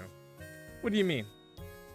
Don't worry about it. You stood up from the ground, then dusted off your clothes. It really was dusty down there. I better get to work. So, do you just hang around in here? I go wherever the fun is. That'll be all over the place. Now that we know each other. Yippee! That sounds dangerous. Okay, but I'll let you get to work for now. But tonight, you're all mine, okay? Don't forget, we're gonna make magic happen. Got it. Tonight, magic. Sure, I'm all yours. Hell yeah, bros! They'll call me Clock the Wizard, with all the magic I'm about to make happen. Later, that is. Now I have to be the shopkeeper. Unfortunately, I don't think you can date the ghost, chat. Unfortunately, I don't think you can date the ghost. If I had to guess, there was like a relationships menu. Oh, Lady Winona, it is good to see you fine and well. Lucy, I want to see my inventory and my stats. I want to see my stats. Relationships. Single. I see single and ready to mingle, chat. I see single, ready to mingle. Never mind. Maybe. Okay. Winnie charged forward, then jumped as if to hug Lucille and went straight through her. One day it'll work. It is the thought that counts. I will prepare my stance for the day it does. That's the spirit. Was that pun intended? That's my secret. I am pleased to see you have become acquainted with each other. The store was far too quiet without Lady Winona around. You're making me blush. I am only speaking the truth. Well, I think you're trying to make me turn red. You're so charming, Lucy. Honesty is not charm, Lady Winona. It is simply the way of a knight. Well, I think you're charming, and noble, and strong, and... Are you trying to make Lucille join your idol group or something? I've never heard so many compliments in one breath. Maybe. Just imagine a knight idol. Have you ever heard of something so cute? I fear my talents do not extend to performance arts, and cute I am not. Boo. She's cute. I think you're plenty cute, don't you think so, Clock? Lucille is super cute. Aren't you the Oh, shit! I'm making a decision, chat. I have to pick. If you want to Riz one, you gotta pick. This is what I was saying. You have to choose between them. Let's spread ourselves thin. Aren't you the queen of cute, Winnie? You're the queen of cute here, Winnie. Clock speaks the truth. You are far more suitable for the role of an idol than I. Shut up. My heart can only handle so much praise in one day. She says that, but she looks like she's handling it just fine. Haha. It sure will get a bit more rowdy with Winnie here. Oh, Lucille, you should totally be my bodyguard when I go viral. Every idol needs a super cool knight watching their back. If it is a matter of security, I will, of course, fulfill my duty. Do you mean an actual bodyguard or a part of your act? Well... Picture it, the amazing idol Winnie and her gallant guardian, the unbreakable Dame Lucille de Rosario of the Order of the Crown. That title keeps getting longer and longer. Good branding is key, don't you think? If my presence lends credibility to your efforts, I shall assist in what way I can. However, should any real danger arise, I will take my duty most seriously. I will not let harm befall either of you. You smiled, shaking your head as Winnie practically sparkled with joy. Alright. Let's focus on opening the store first. If a horde of admirers showed up, I'm trust Lucille to keep us all safe. You have my word? Oh, I'll handle the fans. This is so going to be our big break. I'm not sure ghost idols come with fans, but that's alright. Time to get to it. We gotta man the counter for sure. And let's sort through the storage, actually, because we're still clean. Yeah. It's cloudy today. Okay. Open the shop. So there's like more options now. Okay. So we still got this 10 and 53 bucks. Maybe $5. Maybe $5. Okay, maybe this for $5. And this. Maybe this for $35. How about that? Jewelry. Oh, it's just... Oh, wow. You could probably get a lot of inventory, I guess. Okay. Sure. You get seated behind the counter, ready for today's customers. The bells chime and a customer comes inside. The sky is blue, so I thought I'd stop by. Welcome. Nothing is calling me today. That's okay. Silence is nice, too. Oh, my luck. See you next time. Customer leaves the store. Bell chimes and a customer comes inside. Good day. The air feels brighter simply by stepping into your shop. Welcome. I must resist, lest I spend all and leave nothing for supper. Adieu for now, but not for long, I promise you that. See you next time. This is bad. Customer leaves the store. You saw 2 customers today, but no one else is coming now. No! Shit! I needed to lower my prices more. And what's this? You pulled out a purple drawstring bag from a box. It looked to be made of velvet or something similarly plush. You tucked open the strings and found nothing. The inside was so dark you couldn't see anything at all. It almost looked bottomless. But that wasn't possible. Was it? Put your arm in. Luck check. Put your arm in. Your big luck check. Come on. Come on, 8. That's a good roll. Right? Come on. Carefully reached inside the bag all the way to your elbow, despite the bag being only about half as deep. But you didn't find anything at all in the hidden depths of the... No, dude! Aunt Sylvie really does own the weirdest things. Carefully place the bag aside, then turn back to your work. No, dude, I didn't get jack shit. Begin searching through your aunt's collection. Obtained authentic miniature harp. Okay, okay. Rarity common, quality normal. That's good enough for me. Miniature harp, okay. Well, at least we got something, bros. You stretched, hearing a pop from a joint somewhere you didn't want to think about too much as someone entered through the front door. Hey, yo, you look so cool. What the hell? What are you doing here? Don't tell me I have to put you in timeout. Timeout? How old do you think I am? I left something here in the morning. I was just coming to pick it up. What do you mean, It's not like I came back because I missed you or anything. Sure. Fine, I guess that's a sufficient reason for you to be back, but you better go home straight away. God, you're worse than my mother. I'll pretend I didn't hear that. Actually, do you live far away? Why? I was just wondering. Not really. 10 minutes or so from here. You checked back and forth and couldn't see Winnie anywhere in the room. Can we talk? I thought you wanted me to leave. Just for a minute. Guess it's inevitable. Sure. What is it? There's a real-life ghost living in the store, and Lucille claims to be a time traveler, and I believe her for some reason. Yep. Just yep. I don't know what you want me to say. Yes, Winnie's a ghost, and yes, Lucille is a knight.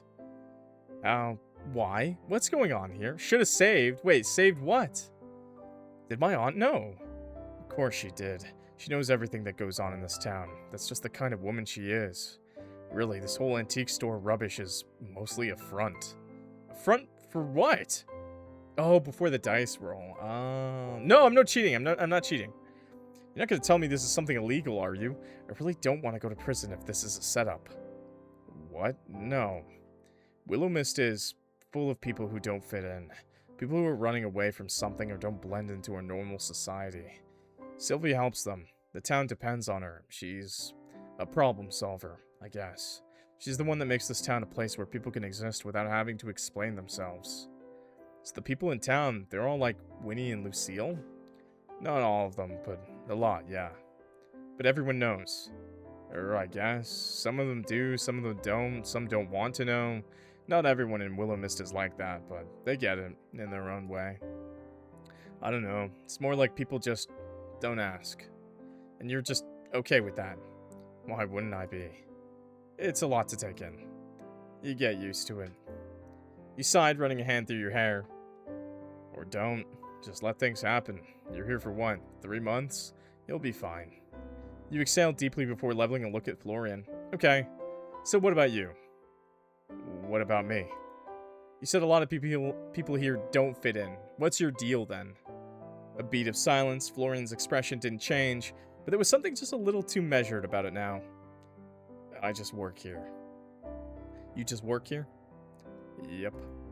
No tragic backstory. No running from the past. No big secret. Nope. Florian. Clock. Fine. Be mysterious. But I'm on to you. There's nothing to be mysterious about. I just happen to be born here. Anyway, you told me to leave, so I'm leaving. Wait. I meant to do what she does? How would I know? Sylvie doesn't tell me shit. I can hardly help myself, let alone an entire town of people. You don't need to help everyone. It's kind of the whole point, though, isn't it? My aunt did. Florian sighed, shifting his weight slightly as he rubbed the back of his neck. Yeah, well, you're not her. Wow, thanks. That's not what I meant. For a second he hesitated, his fingers tightening slightly against his sleeve. Then in a quieter voice he spoke again. Look, even if you only help one person, it's worth it. His tone was uncharacteristically earnest. No sarcasm, no sighing frustration, just something quiet and certain. You blinked at him, momentarily taken aback. That's surprisingly optimistic coming from you. He shoved his hands into his pockets, glancing away as if embarrassed by his own sincerity. Not everything has to be a grand gesture. Not everything has to be fixed something. Sometimes, just being there, just doing one good thing, is enough. Sounds like something my aunt would say. Maybe it was. Do you believe her? Maybe. You smiled, exhaling softly before shaking your head. You're a weird guy, Florian. Yeah, well, you work here now, so you're one of us. Now I'm really going. Good night. Night, Florian. Let me walk you out. Kitty. Kitty yelling at us. Okay, the two of you found your way downstairs, wood groaning beneath your feet. Ooh, coming out of your room together at night. How scandalous. Shut up, I'm leaving. Have a nice night, Flo. Not my name. The door shut soundlessly behind him as he left. He's such a spoil sport. Well, whatever, we've got the whole place to ourselves now. Should we throw a party or something? A party in an antique store does sound pretty cool. I'll put you in charge of planning that, eh? Do you think we can get a disco ball in here? Hell, my aunt probably has one stashed away somewhere, knowing her. Disco balls and parties can come later, though. Didn't you want my help with something? Oh, right. Oh my gosh, I'm so excited. Come on. She went to grab you by the hand, but her fingers went straight through yours. It did leave you with a cold, numb feeling in your hand, though which you found pretty cool. Let's go. She charged upstairs and you trailed behind, ready for a troublesome night ahead of you. Your place is so cool. Sylvie didn't like me coming up here, you know. This is my first chance to have a proper look around. Why not? What did you do? What did I... Who said I did anything? Well, did you? I think it's because I stand at the end of her bed in the middle of the night. Kind of spooked her a little. Okay, I can see now why she wouldn't like that. It's just messing around. I won't do that to you, though. Promise. I pinky promise, but, you know. It's just creepy as shit. She wiggled her semi-translucent pinky finger in front of your face. Anyway, do you have a computer? I do. Brought my laptop with me. Luckily, I don't know what I'd do without it. Yes, finally. I doubt there's internet for it, though. You sat down at your desk, swinging around in the chair to log in. What's step one of becoming an idol, then? Getting famous, I guess? Selling out a giant arena for my concert? Okay, I don't know much about idols, but I think there's some steps before that. Did you decide on a name at least? You had a few ideas earlier, but... Well, I have been thinking about it. Winnie the super cool idol? Denied. What? I thought that was a good one. How about something more like... something that highlights your draw. Ghost Star Winnie? The star in the middle. That might be cute. Ooh, mysterious, intriguing, cute. And accurate to boot. Okay, but that's pretty bad. Hopefully people don't question the fact that you're slightly transparent too much. That could cause us some trouble. Okay. How about this? She got into position, arms wide, a huge grin on her face.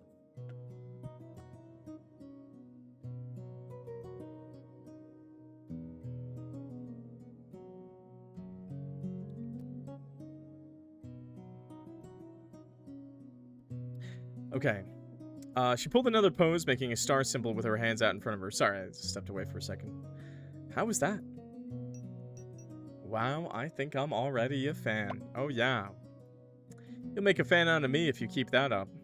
Winnie gasped dramatically, placing both hands over her chest. We're just a giant flirt, by the way, in this playthrough. Just let y'all know. As if she just received the most shocking revelation of her afterlife. Oh no, don't tell me I'm stealing your heart away already, Clock. What if you are? Imagine the scandal. A famous idol and her first ever fan, who is also her manager. Oh, no. That just won't do. My fans must adore me from afar. Wow, shot down instantly. I must keep my heart open to all of my fans, you understand, don't you? How selfless of you. It's my duty, but don't worry, Clock. I'll always make a little extra time for my favorite fan. I better get the VIP treatment, Of course. Okay, Ghost Star Winnie, we've got a name down. I suppose the next thing to do is make social media accounts so you actually have somewhere to be an idol. Twitter, Instagram, YouTube, and Twitch too. Do you want to make videos? Of course. Got it. I'll start setting those up. Twitch. Got an email address already? Maybe we should probably just make a new one. You maybe have an email? I can't really remember. Alright, new email too. Tapped away at your keyboard, getting to work. So, Winnie, can I ask you something? I'm an open book. Well, you're a ghost. That's not a question, silly. I wasn't done yet. Are you dead? Ooh, I'm a scary dead person. I don't know, to be honest. I don't have any memories of my life. Probably ghosts are usually dead, right?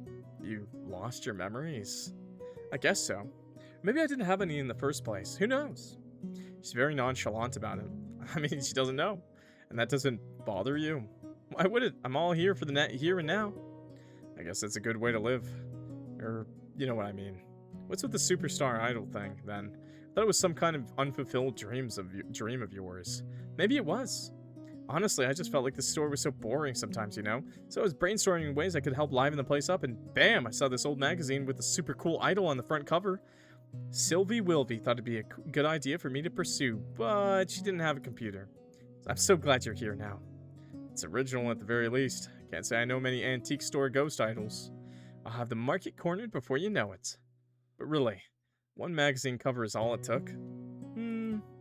Inspiration strikes quickly, you know, but maybe I was looking for my thing. Ah, I understand that. I think I'm still looking. Isn't selling antiques your thing? Maybe it will be. We'll see. So the idol thing is only recent. I've had the idea for a couple of weeks now. I've been brainstorming all kinds of things while waiting for you. Waiting for me. Sylvie said you were coming. She said you'd be able to help. So she signed me up for this ahead of time. Well, I don't really mind. Anyway, I was born to be a star. I think it was probably a pop sensation in my past life, or maybe a famous actor, or both. You chuckled, shaking your head as you turned away from your laptop. Alright, well, your social media is ready. You're officially one step closer to world domination. This is so exciting. What's next? What's next? Maybe your profile picture. I can take a photo for you. Wait, do you come up in photos? Of course I do. I'm not a vampire, silly. Thank God. Imagine trying to figure out how to market an invisible person online. You lifted your phone up, angling it towards Winnie, who instantly struck a dramatic pose, tilting her head to the side with an exaggerated wink. Cheese! You snapped the photo, checking the screen. Sure enough, she was there, only ever so slightly transparent. If you didn't know she was Ghost, you likely wouldn't have guessed from this picture. Let me see, let me see. You turned the phone screen around her, and she practically bounced up and down. So cute, Clock. You're such a good photographer. Well, I think anyone could do this much, but I'm not one to turn down praise. It's thanks to the subject material. It's all thanks to the subject, really. What can I say? A pretty girl will take pretty photos. Oh, is that so? You think I'm pretty? If I didn't know any better, I think you were flirting with me, Clock. I am, and if I was. You're confessing so boldly. What would all my fans say? I suppose I'll have to start fearing for my life soon. I know what idol fans are like. It'll be our little secret then. What? Are you proposing a secret manager-idol relationship? What? No, I meant like your secret. Like your secret little crush on me, obviously. Winnie flailed dramatically, floating backward as she needed physical space to recover from your words. Her expression was somewhere between flustered and delighted. I'm gonna be real honest with you, chat. Your favorite idol is probably dating their manager. It's happened time and time again. Your favorite VTuber dating their manager, okay? Now you're making me all flustered. God. I'm just messing with you. Think of it as payback for making me drop my glass the other night. It's probably better to think that way anyways, by the way. You shouldn't think that you're gonna date your you're gonna date your VTuber, okay? Just know that. Clock, you're dating yours? No, my manager is my daughter, so yeah. Right, of course, I knew you were kidding. Not a bad prank, but I could totally do better. Hey, we're even now. For now, let's upload your new profile picture. There. Looking good, Winnie. Now we just need content. You said you wanted to do videos? That would be weird if I did. That's why I said no, you freak. Yep. I should probably, you know, figure out what kind of idol I am. Am I the cool, mysterious type? With a super high energy, cheerful... I should probably mention that I don't actually have a daughter. I should probably mention I don't actually have a manager, okay, chat? I'm just making a joke. I'm my own manager. And I love myself. Oh, Clock, you're such a handsome man. Oh, Clock. Forgot to turn the camera off. Sorry about that, chat.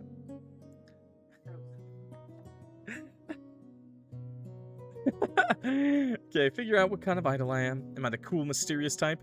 Or the super high energy, cheerful kind? I mean, that seems pretty obvious to me. But more importantly, who do you want to be? Kat is not my real daughter, okay? Just to clear that up, Kat is the community manager, and she's not my daughter or my real manager. Winnie paused for a second at that. It was brief, so brief that you might have missed it if you weren't paying attention. That's a good question, huh? Guess we'll just find out along the way. That's what makes it fun. Well, you quite literally have all the time in the world to work it out. There's no rush. Take some time thinking about what you want your first post to be, too. Right, I should do some brainstorming. Yeah, it's really cute. I got it. You brainstormed for like 3 seconds. Have you seen the guys, Octo? Did you see the other guys? What can I say? I'm obviously just a natural. So here's the idea. I'll pretend like I'm putting on a show, and you can pretend to be in the crowd recording right here in the store. If we post that online, I'll totally go viral. They're really, really cute. Oh, like a fan cam. Yeah, like that. No worries. This one's pretty descriptive too, but it's pretty nice. You don't know what a fan cam is, do you? Maybe it's lost with the rest of my memories. It's just a fan recording of a performance. They're pretty popular online. Alright, I can do that. What are you actually going to, do though? It's a surprise. Are you excited? I don't think I could get any more excited if I tried. Come on, let's go do it then.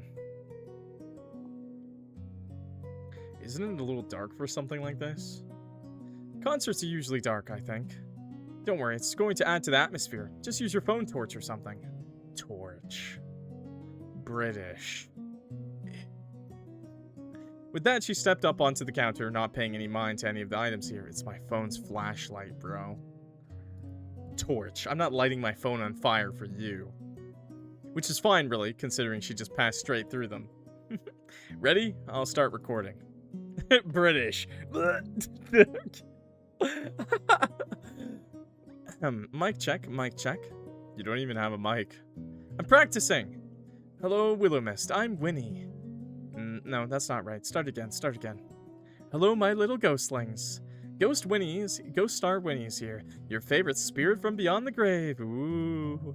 Winnie twirled around, throwing her arms out like she was greeting an arena of adoring fans.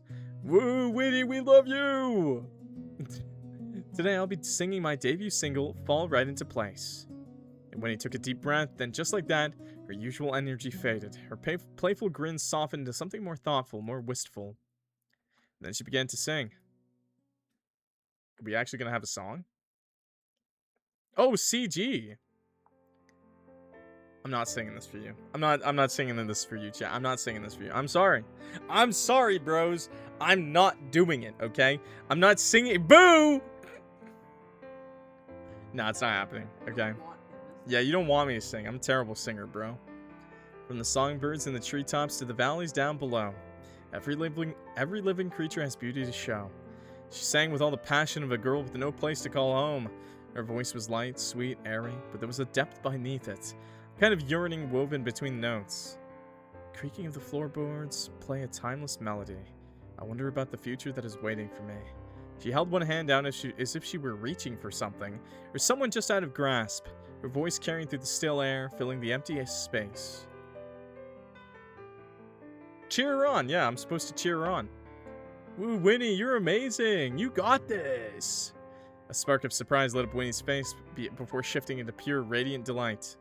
Thank you, thank you. I dedicate this next verse to my #1 fan.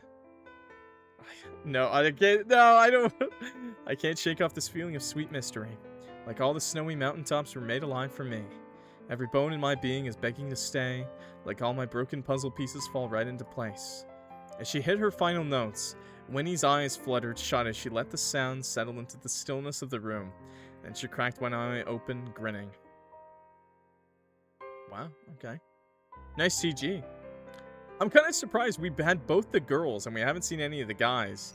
Which is hilarious, because if I look at the love charts, there's 2 guys and I guess 2 girls that you can date, but it looks like these three are more important, I guess. I don't know.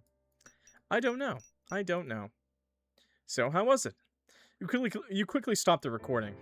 Hopefully I got it all. I kind of forgot halfway through that's why we were doing this. That was beautiful, Winnie. Yay, yippee! Where did that song come from? My mouth! Okay, comedian, I know that much. Did you write it? I think so. I hope so. When I first got here, it was in my head. Maybe it's a memory. I'm not sure. But it's pretty, right? It's gorgeous. You're an amazing singer. Well, I wouldn't be a very good idol if I couldn't sing. That's true. I just didn't realize you were that good. You leaned back against the counter, arms crossed as Winnie descended to stand beside you. Memory, huh? Music is a pretty powerful thing. Wonder if it means something. That I've always been destined to be famous? Or maybe. It's kind of funny, huh? What is? That I have no clue who I was, but I remember a song. Well, maybe it was important to you, something you held on to, even after everything else faded away, like a little keepsake. Winnie hummed, rocking back and forth on her heels, or well, floating in place as if she had heels to rock on. For once, she didn't immediately follow up with a joke. She just thought about it, hands clasped behind her back. Yeah, I guess so. I mean, anything's possible, right? It's a little bittersweet. No, it's all sweet. Don't worry about it, sad stuff, Clock. I don't care if I remember or not. All that matters is now I'm going to be a superstar. How'd the recording turn out? Oh, I think it's good. I'll have to clean it up a little before it's ready to post, though. I can add some special effects, too. Strobe lights, fireworks, a backing track! Okay, temper your expectations a little. I'm no professional. I am terrible at this stuff. Winnie grinned nearly from ear to ear, and you were sure it was contagious as you found yourself smiling back. A yawn escaped your lips inadvertently. Tired? All this fame and stuff really wears you out, huh? It's been a long day. You must be more exhausted than me. Not at all. I could sing all night. You might need to come up with some more songs first. So, you don't get tired? Nope, I can't even remember what sleep feels like. Man, that would be helpful. It's pretty cool, huh? Another perk of being a ghost. Doesn't it get lonely? Huh? Oh, sorry. Kinda slipped out. I just mean, while everyone else is sleeping, it must be very quiet around the store. If anything, it's just super boring. Luckily, Florian is usually around, but not tonight, huh? Boo. I'd keep you company if I didn't need to be up first thing in the morning. It's okay, Clock. I'll keep practicing for my big debut. I won't be bored tonight. As your client slash business partner slash soon-to-be worldwide idol slash friend, I officially declare that your shift is over. Why, thank you, my esteemed Winnie. Ooh, I like how that sounds. Uh-oh. If we're not careful, your idol thing will turn into a cult thing, which honestly I'm down for, but maybe we hold off for now. I'll get some sleep, then. Good night, superstar. Night, Clock. Rest up. Let me know when you finish editing my debut recording too, alright? You got it. Oh, by the way, thanks for helping me get your letter down from the top of my dresser last night. Huh? What do you... I mean, sure. Night, Clock. It wasn't her? And just like that, Winnie floated up and through the ceiling. The idol agenda. Okay. What do you mean by you didn't do that? A ghost idol. What a weird life I'm living. Well, at least I won't get bored out here. With that, you headed back upstairs. So there's another person watching me in my own house. Or maybe the house is a person? You stepped into your room, then promptly flopped down onto the couch. Exhaustion overtaking you. What a day. Between dealing with customers, meeting and helping Winnie with her idol stuff, and everything with Florian, you were left with little energy for yourself. You let your head come to rest on the back of the chair and closed your eyes. Just for a moment, you told yourself. Just wanted to rest your eyes. Just a minute, then I'll get dinner and go to bed. And just like that, you fell into a light sleep. I feel that, bro. Upstairs. Upstairs. Wake up. Follow rustling leaves, destiny. Find it. What? Your eyes shoot open as soft, insistent whispers ripple through your mind. The first thing you noticed was a cool draft brushing against your skin. And in the dim light of your room, you saw something strange. A scattering of autumn leaves swirling in a gentle motion, around and round as if the world's gentlest tornado was inside your room. You were in the center of it. What the hell? Winnie, is that you? No reply came. You felt an inexplicable pull, like a magnetic draw urging you to stand. You got to your feet and the swirling leaves followed you as if you were commanding them, which you weren't as far as you were aware. You looked out the window, but the wind didn't seem to be coming from there. Winnie, is this some kind of practical joke? If it is, you got me. That pull continued, almost if dragging you to the door. Swallowing hard, you followed it out of your door and upstairs. To the attic. You had expected to see Winnie when you entered the room, but you found the attic empty. The pull continued, dragging you further into the room, relentless. Dust motes danced in the beam of moonlight that streamed in through the stained glass window as you made your way to the dressers, pushing aside boxes in your path. The closer you got, the more the temperature seemed to drop, and the leaves twirling around you began to glow. Cautiously, you reached down and brushed your fingers against the smooth wood of the dresser, your heart pounding. It was icy to the touch. Much colder than you would have expected. Multiple ghosts. With a deep breath, you pulled open the drawer and found a book. It looked old, leather-bound, with no writing on the front or spine that you could see. Carefully, steadily, you reached in and took it from its place in the drawer, blowing a layer of dust off the surface.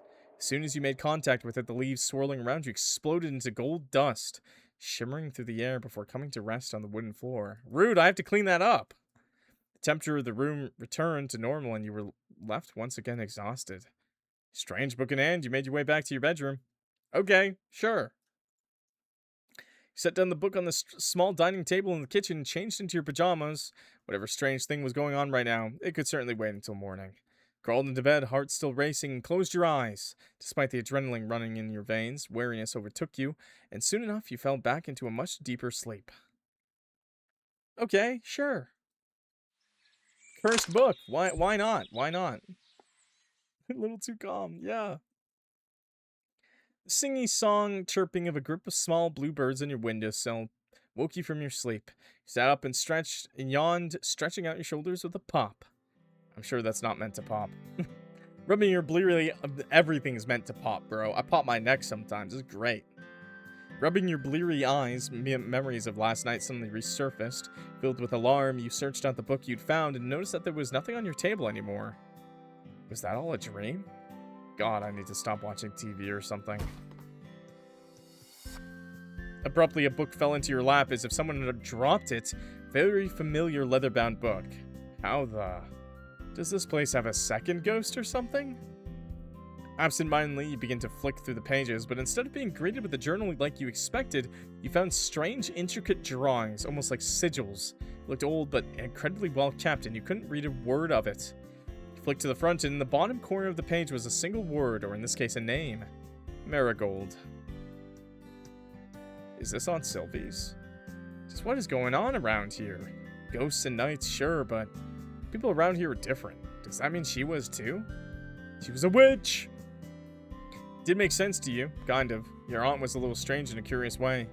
Okay, Mr. Book, I'm going to leave you here, but I'll come back to you later tonight, I promise. There's no need to follow me around the store, alright? I've got work to do, but trust me, you and I are having a date tonight, alright? Don't you go anywhere. Set the leather-bound book carefully on your desk and taking note of exactly where you left it. All you wanted to do at that moment was find answers, but instead you turned to your door. There was work to be done, inventory needed sorting, bills to be paid, and customers waited to come spend their hard-earned money. And talk to you, apparently, since that's what your aunt did. Help people. I'm gonna fail this game, bro. Okay, sort through the storage and then man the counter room. Yes. Let's do that. Come on, luck, baby. You begin searching through your aunt's collection.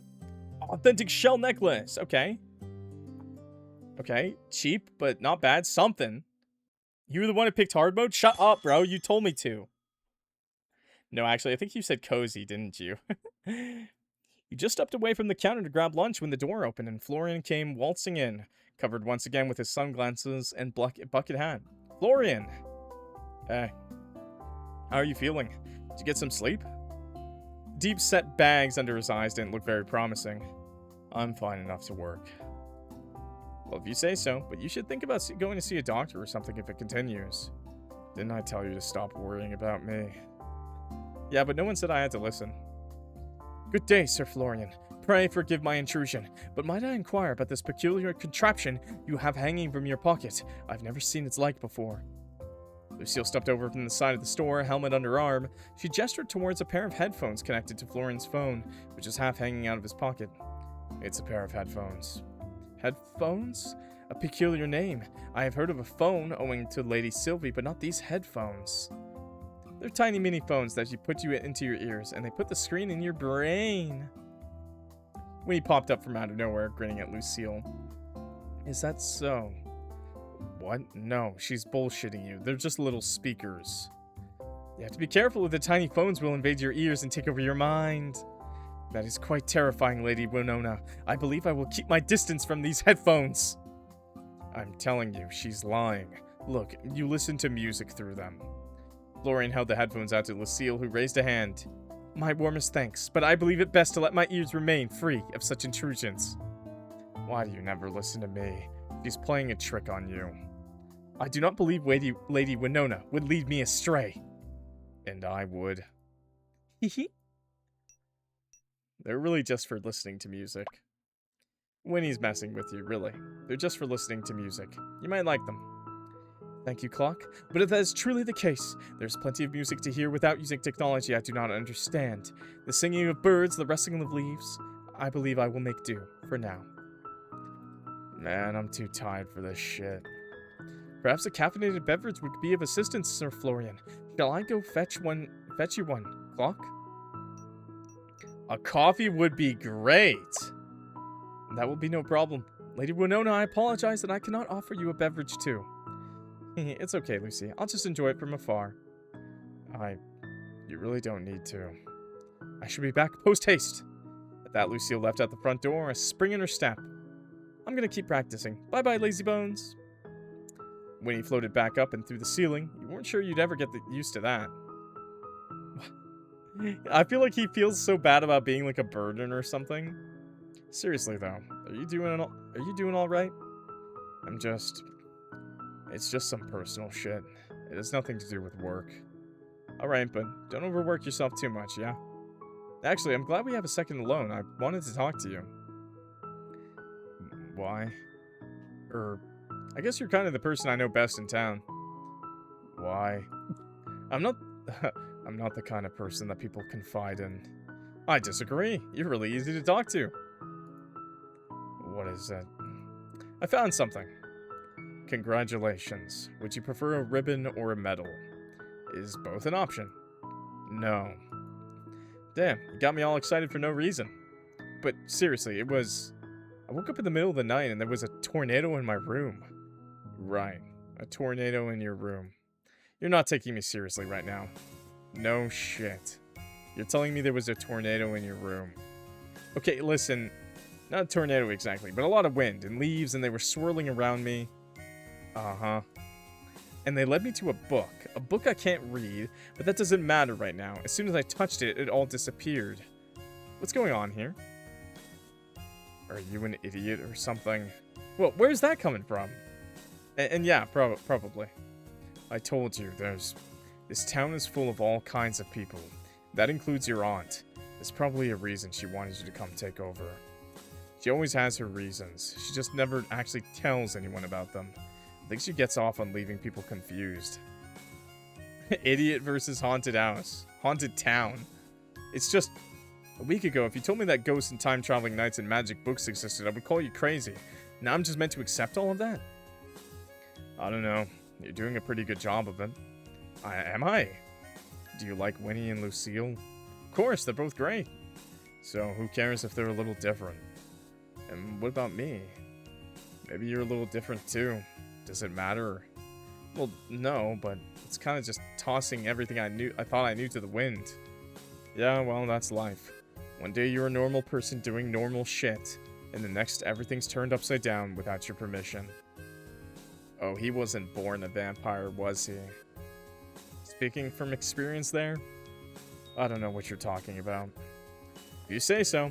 Anyway, thanks, Florian. I guess I just have to be open-minded. I mean, I can't just not believe any of it's true, seeing as the evidence is right in front of my eyes. Can't wish away fighting off a tornado in your bedroom. It wasn't like that. My apologies for the wait, my friends. What wait? You were gone for all of 5 minutes. A midday jog helps me clear my mind. Please enjoy. Placed down a small tray on the counter with 3 drinks carefully tucked into it. Quickly took yours, glad for it, and Lucille picked up something floral smelling. What have you got there? The shopkeep called it a white berry forced tea. I will admit I have not yet tried such a thing, but I tend to keep away from coffee. I said you didn't have to get me anything. It would be unbecoming of a knight to offer a drink to Clock and not to you, Sir Florian. Please. I'm not thirsty. Truly, then I apologize. I did not mean to make you uncomfortable. It's not... With a grumble, Florian picked up his drink. It smelled like a strong, dark, rich coffee. There, are you happy now? I've got work to do. With that, he took off, coffee in hand. Is he always so pleasant?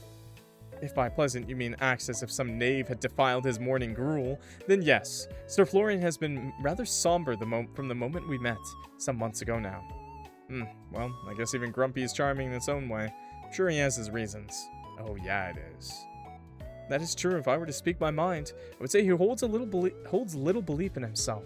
Unfortunately, though, I do not know the circumstances that have led him to think like that. Regardless, under his solemn exterior, he is full of kindness. He has been kind to me since I got here. I'm with you there. He might roll his eyes or grumble a little, but he's always stopped to help me when I need it. Now that is enough idle rest. I must take my watch and secure the perimeter of this establishment. Wait, you barely had a break. You were running an errand. But my respite was brief. The call of duty is constant. I would not delay in safeguarding you in the store. Lucille bowed low to you before leaving out the front door once again. Well, back to work, I guess. Can't you check out the back? I'm really sorry, sir, but we don't stock anything that isn't antique. There's probably a store around town that has... There isn't! This is the last place I've got left to check. You really don't have it? Might have an old flip phone or something upstairs, but new phone models? No, I'm afraid not. This is ridiculous. How do you not stock phones? What is this, the Stone Age? This is an antique store. God, what did I do to deserve this? Once again, this is an antique store. We're not a regular store, and we don't carry new products. Typical. These small towns and their old people shops. Can't even get a proper phone here. At that moment, you hear the sound of metal grating against wind, and in the blink of an eye, a silver sword was placed between you and the customer. Good sir, you will respect the master of this establishment, or you will leave. Hey, watch where you're waving that thing, woman. It's a sword, not a toy. This blade was forged in the fires of war. I'm well aware that it's no toy, and that you may either apologize or you may leave. Fine, sorry, Jesus. He grumbled and turned on his heel, leaving the shop with all the haste of a man threatened with a real sword. Nice. Thanks, Lucille. It's my pleasure. Should you require aid, you need only ask, Clock. Yeah, I'm going to be escorting a lot of customers out with Lucille. She gave a smile and sheathed her sword with ease. My sword is not sheathed. I was hoping you'd get the hint without having a sword pointed at him. Oh well. Some people require a firmer hand to understand the importance of matters. There are usually many customers like that. Nay, the majority are very courteous and polite. Lady Sylvie would say that a great deal of trouble came from passing tourists. However, they are few and far between. Tourists, huh? He did seem to be passing through. Aye, the inhabitants of this town are a good sort, and would never speak ill of the store. Everyone likes Aunt Sylvie, huh? Indeed, she's the best of us and then some. Hey, Lucille. Thank you, really. I know it's your job, but...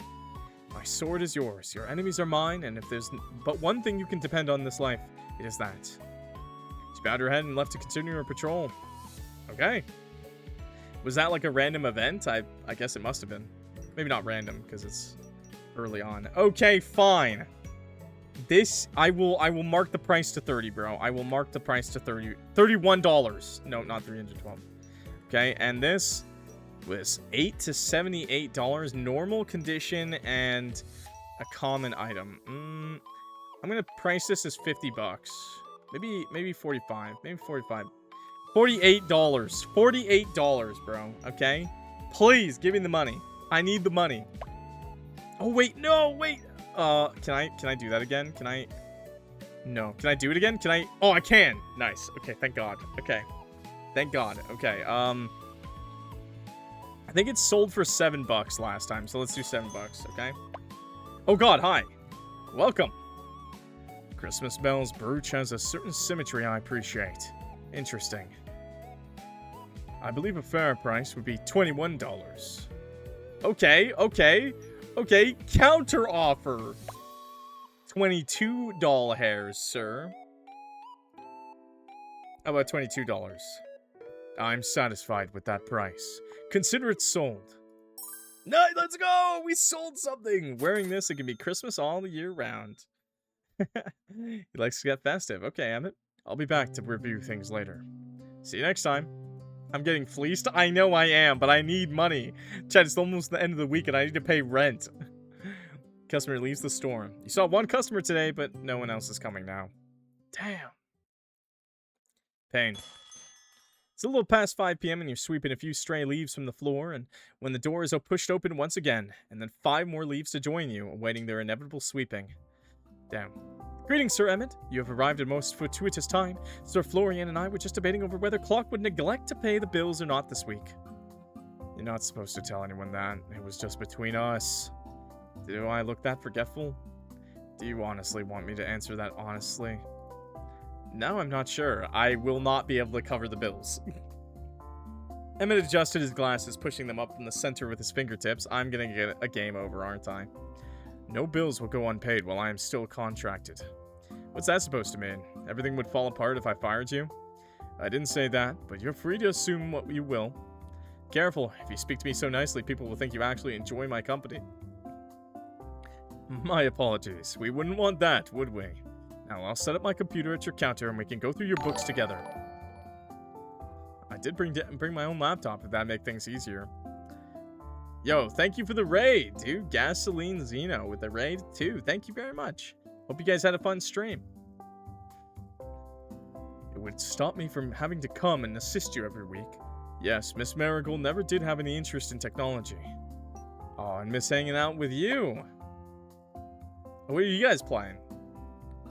Oh, and miss out on hanging out with you. Perish the thought. I would be happy to show you how to digitize your accounting yourself, and then there would be no need for me to come here every week. You would save money, and I would save time.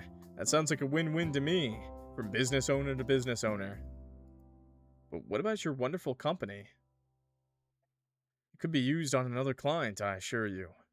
Fine, it's upstairs. Should I bring it down? Upstairs is adequate. A quieter location might be a good idea. Emmett looked sideways to where Florian and Winnie were currently discussing a new movie that had just been released, then towards Lucille, who was sharpening her sword. Probably a good idea. The two of you headed upstairs and into your apartment. Nice. Home sweet home. Can I get you something to drink? A coffee would be fantastic, thank you. You crouched down to look in the back of your aunt's cupboard. There were around a dozen different kinds of tea in beautiful little embossed tins with handwriting labels. Your aunt's handwriting sure looked like it. Pushing those aside, you found what looked like a 20-year-old container of instant coffee. Fair warning, I think this coffee is older than I am. Felt kind of lackluster when I played it. This looks pretty good, though. This is made by the same people who made A Death. This one's no longer a chat sim, but it's still really great. It's from the same developer. Do you expect anything less from the owner of an antique store? Touché. I'm just saying, if you get poisoned, please don't sue me. All I have to pay you with is buttons and pocket lint. I can't say a client is trying to pay me with pocket lint before, but I've been known to accept buttons on occasion. You peered up at him. He'd sat down at your kitchen table at some point, scrutinizing your face. Seriously? No, why would I accept buttons? It was a joke. Wow, it's actually kind of impressive how you can keep a completely straight face while joking. I thought maybe you worked with a button factory. I do, but they pay me by direct deposit. You do? No, there's no button factories anywhere near Willowmist. This face. Alright, wise guy, how am I meant to know when you're joking, huh? You stood up, quickly pouring both Emmett and yourself a cup of the maybe perhaps kind of out-of-date instant coffee. Here's hoping it's still drinkable. Handed him the cup and placed yours own down at the spot beside his, then collected your laptop, which was still open to Winnie's idol page. A fan of idols. I used to be an idol back in the day. Yeah. Is that so? Yup, big into singing, dancing, all that. And you decided to pack it all up and move to the countryside to sell antiques. Well, the spotlight isn't for everyone. I just shine too brightly. Stretching, sorry. It's fortunate you have something to fall back on if this doesn't work out then. Putting aside the non-work talk, please navigate to this website and download the software. I will give you a license to use it under my business. Emmett pulled out his own laptop, then showed you the download page for some piece of accounting software, which you promptly downloaded. Emmett's strange, I like him. I really like Emmett, he's cool, man. Have you ever used a program like this before? What if I said I had? I would inquire whether you were lying or not. Okay, I haven't really. I'm new to all this. Any guidance you can give me is appreciated. Not to worry, it's rather beginner-friendly. Your aunt's business is quite simple. It's all cash in and cash out. I would suggest continuing to use the book downstairs for keeping track of sales, as Miss Marigold would find it more comfortable when she returns. But once a week, you can copy the numbers in here. He leaned over slightly, pointing towards the screen. Miss Marigold chooses to pay off her bills weekly. I had suggested monthly or every 2 weeks, but she was adamant about it. These bills will cover water, power, the usual. Payment for your employees is already paid directly out of your aunt's accounts, so there's no need to worry about that. That saves me a bit of effort. Just make sure to put some time aside every weekend for paying bills. Got it. My weekends are about to go crazy. So I just click here to find my bills? No, over here. He leaned over again, and you couldn't help but notice the scent of his cologne. It's almost floral. In fact, if you had to pinpoint the way it smelled, maybe sparkly. Distracted, your hand brushed against his, and for a split second, time seemed to pause. Emmett quickly pulled his hand back and cleared his throat before continuing on like nothing happened.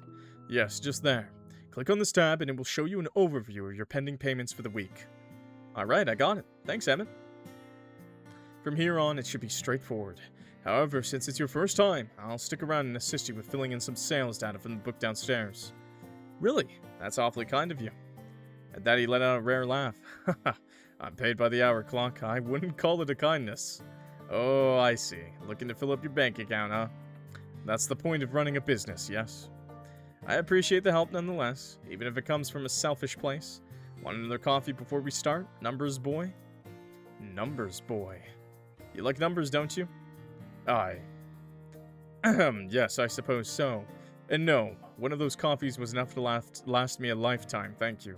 If I never have to drink another, it will still be too soon. I'll grab the book then. Feel free to make yourself comfortable. Huh. You headed back downstairs, then spent the next several hours going through the handwritten records your aunt left, plus your recent additions. Fortunately, just as Emmett said, it was a rather simple task, just very time-consuming. Damn. And done. Well, that was fun. It was, yes. Okay, now I'm the one who was joking. I think I'll leave all the numbers to you. Thank God we did not have to do math. That much is obvious. I had to stop you from entering the wrong amount at least a dozen times. Hey, I'm learning! Does that mean if this doesn't work out, I won't be getting an apprenticeship at your accounting firm? Spend a few more years of studying, and then maybe you'll have a chance. At an interview. Wow, what's the point of knowing anyone if you can't even get a job through nepotism? I believe that a friendship is required for nepotism to work. Are you saying you don't want to be my friend? Even though I'm so effortlessly charming, witty, and funny. I do not have time for friendships, Mr. Marigold, so I apologize, but a nepotistic position at my company is not likely. That's not how it seemed when I bumped into you the other night. What do you mean? At the Silver Oak. No way, he's dual personalities. You were there. A twin? Am I that forgettable? You were sitting a few tables away from me. Lucille and I were leaving when you told me I was doing a great job with the store and you wanted to see me again. What the hell? And then you asked me out to dinner. I believe you're confusing me with someone else. Nope, it's definitely you. Lucille saw you too. So, that's a no to hanging out. It's late. I believe that our time is up. I will bill Miss Marigold directly for our session. He stood hastily. He's leaving, he's running! And the sound of wood scraping against wood echoed through the small room as he threw back his chair and began quickly putting all of his papers and laptop back in his briefcase. Then maybe we could... I should really be on my way. Good night, Clock. Don't forget to brush your teeth tonight. Brush my... Did you just say I have bad breath, too? Oh my god! What the fuck? Damn, that guy hates my ass.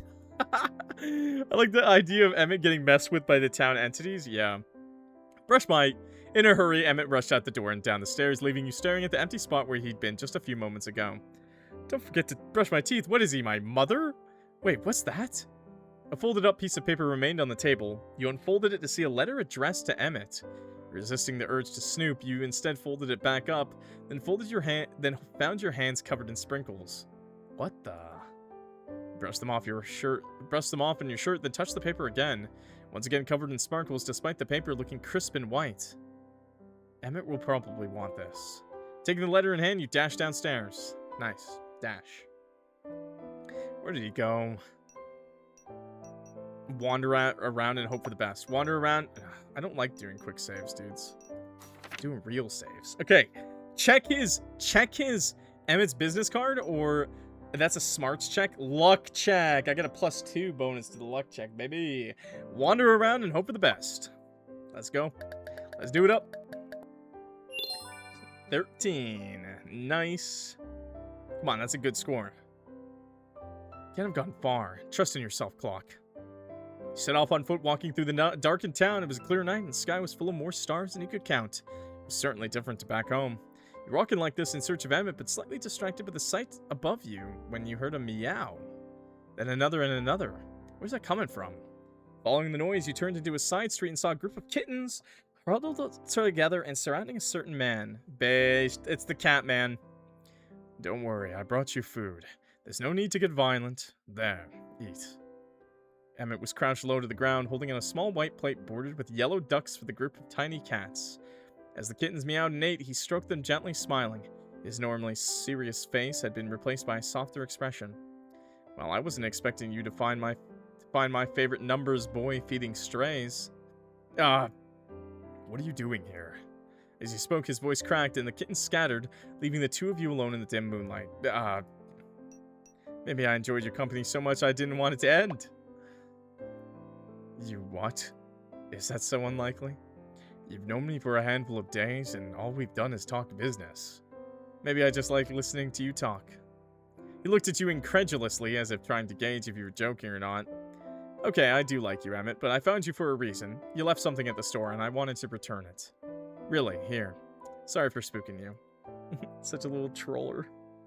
You held the letter out to him, and he finally stood up from his crouched position. Dusting the dirt off his pants, he reached out and took the letter carefully, as if not to tear it. Did you read it? I'm not as nosy as I look. No, I didn't read it, I promise. Well, Emmett cleared his throat and adjusted his tie before tucking the letter away inside his jacket. I apologize for my prior rudeness. This was highly unprofessional of me. I'm not expecting you to be professional outside of our work hours. In fact, I think you could probably loosen up that tie a little, even during business. Do you like cats? I suppose you could say that. That's not a yes or a no. They're small and cute. Am I small and cute? What the hell? Do I count as small and cute too? Are you a cat? Yes. Do I need to be a cat? I could meow if you'd like. Meow. You have no sense of humor, do you? I'm joking, Emmett. You don't have to take everything so seriously. He let out a sigh and shook his head. You're an overwhelming person. You know that? We hardly know each other, and now you're trying to meow at me in an alleyway. I do that to everyone. Okay, when you put it like that, I sound like a weirdo. If the shoe fits, then what can I say? Maybe you just need someone to help you let loose a little. That could be me, if you'd like. Meow. What exactly do you want from me? Yeah, it's basically me on normal. I just want to get to... Yeah, he closed his eyes. He was imagining me as a cat. Just want to get to know you. Can't do that if you're always running away. Overwhelming and persistent. It's part of my charm. Thank you for returning my letter, Mr. Marigold, but it's late, and I really should be getting home now. You should too. And how about letting me walk you home? There's no need for that. It is hardly a 10-minute walk from here. I know there's probably no need, but can I do it anyway? At that, he sighed and his shoulders drooped. Fine, if it makes you happy. That doesn't mean I consider us friends. Well, now I'm not going for friends. I'm going for more. Two of you started walking through the dark streets. There was a cool breeze, and you pulled your clothes tighter around yourself. Yo, another CD! Bro, that's what I'm talking about. Handsome men. Sorry, what? I mean, actually, the girls were really pretty, too. How about close acquaintances? We can start there. Great, you won't regret it. You smiled brightly, and Emmett looked at you out of the corner of his eye. So, my close acquaintance, am I allowed to ask you something? If I ask you not to talk to me, you wouldn't do it, would you? I don't talk that much, do I? Emmett remained silent. Wow, ouch, okay. I can't tell if you're joking or not, and that's kind of terrifying. But okay, going back to the topic at hand, I'm just going to ignore what you did. What was with you the other night? Seriously, I don't think I'm going crazy. I definitely saw you there. I was afraid you'd ask that. Ah, fine. I'll tell you. This will stay between us. My lips are sealed. I have a low alcohol tolerance. No! Huh. The normal, non-supernatural answer stunned you at first, and then you were surprised by your own reaction. Why did you expect it to be something different? Wait, that's really it? Why would I lie to you about that? It's embarrassing enough to admit.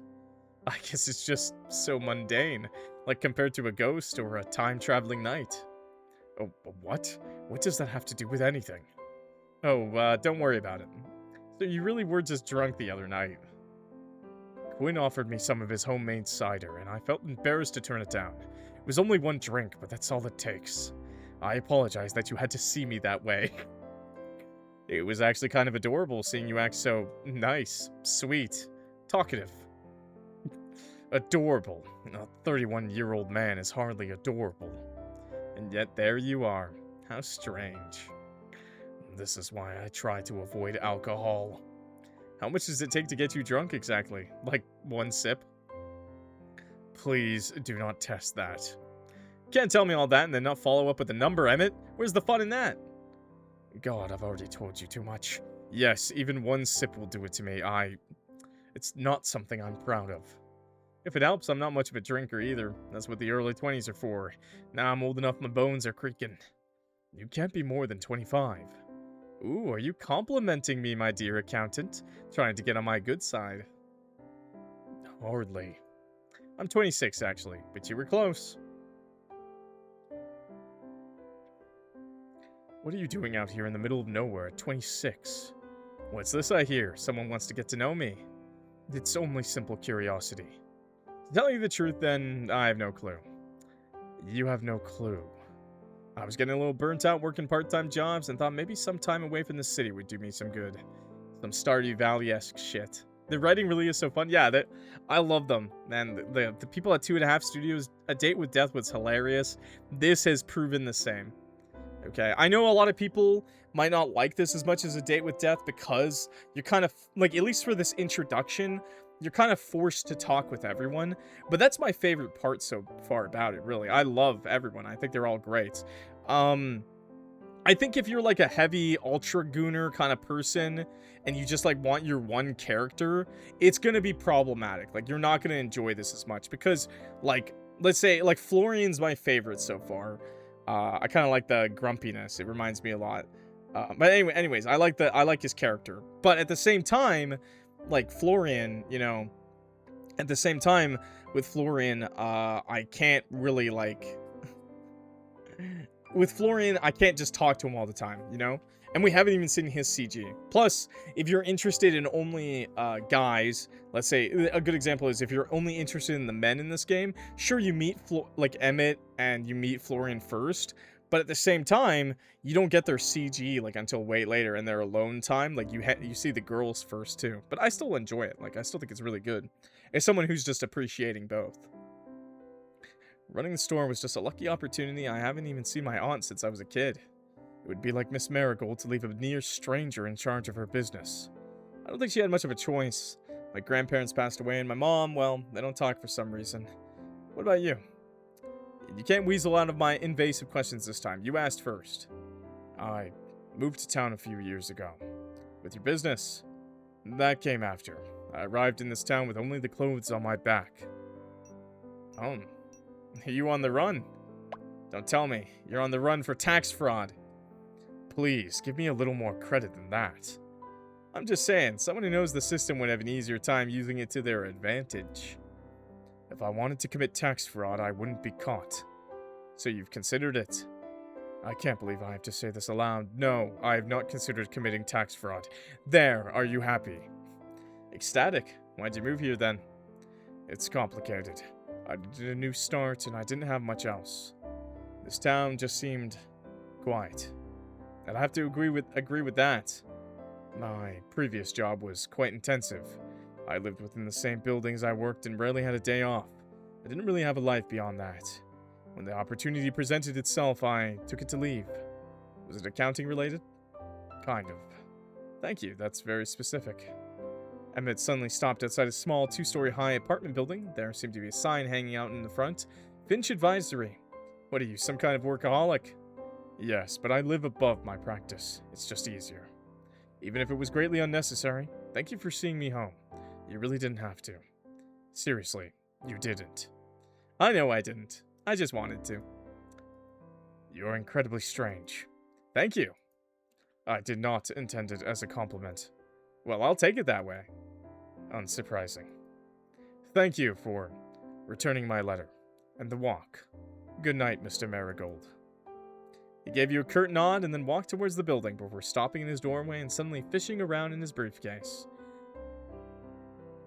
Just as you're about to turn around and head back to the store, Emmett cleared his throat, then walked back over to you before shoving something back into your hand.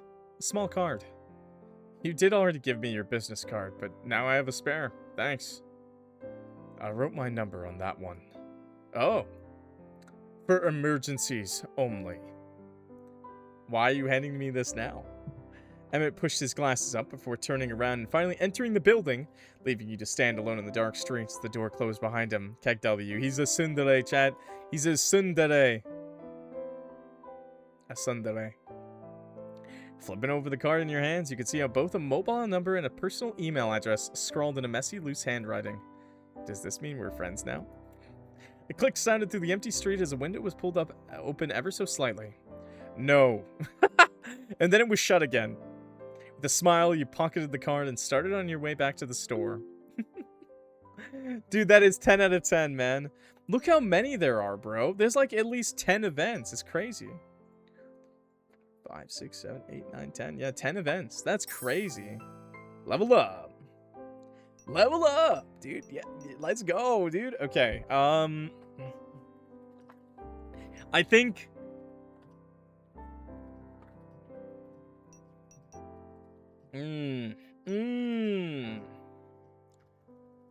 I gotta do style, because right now people aren't even trying to buy shit, chat.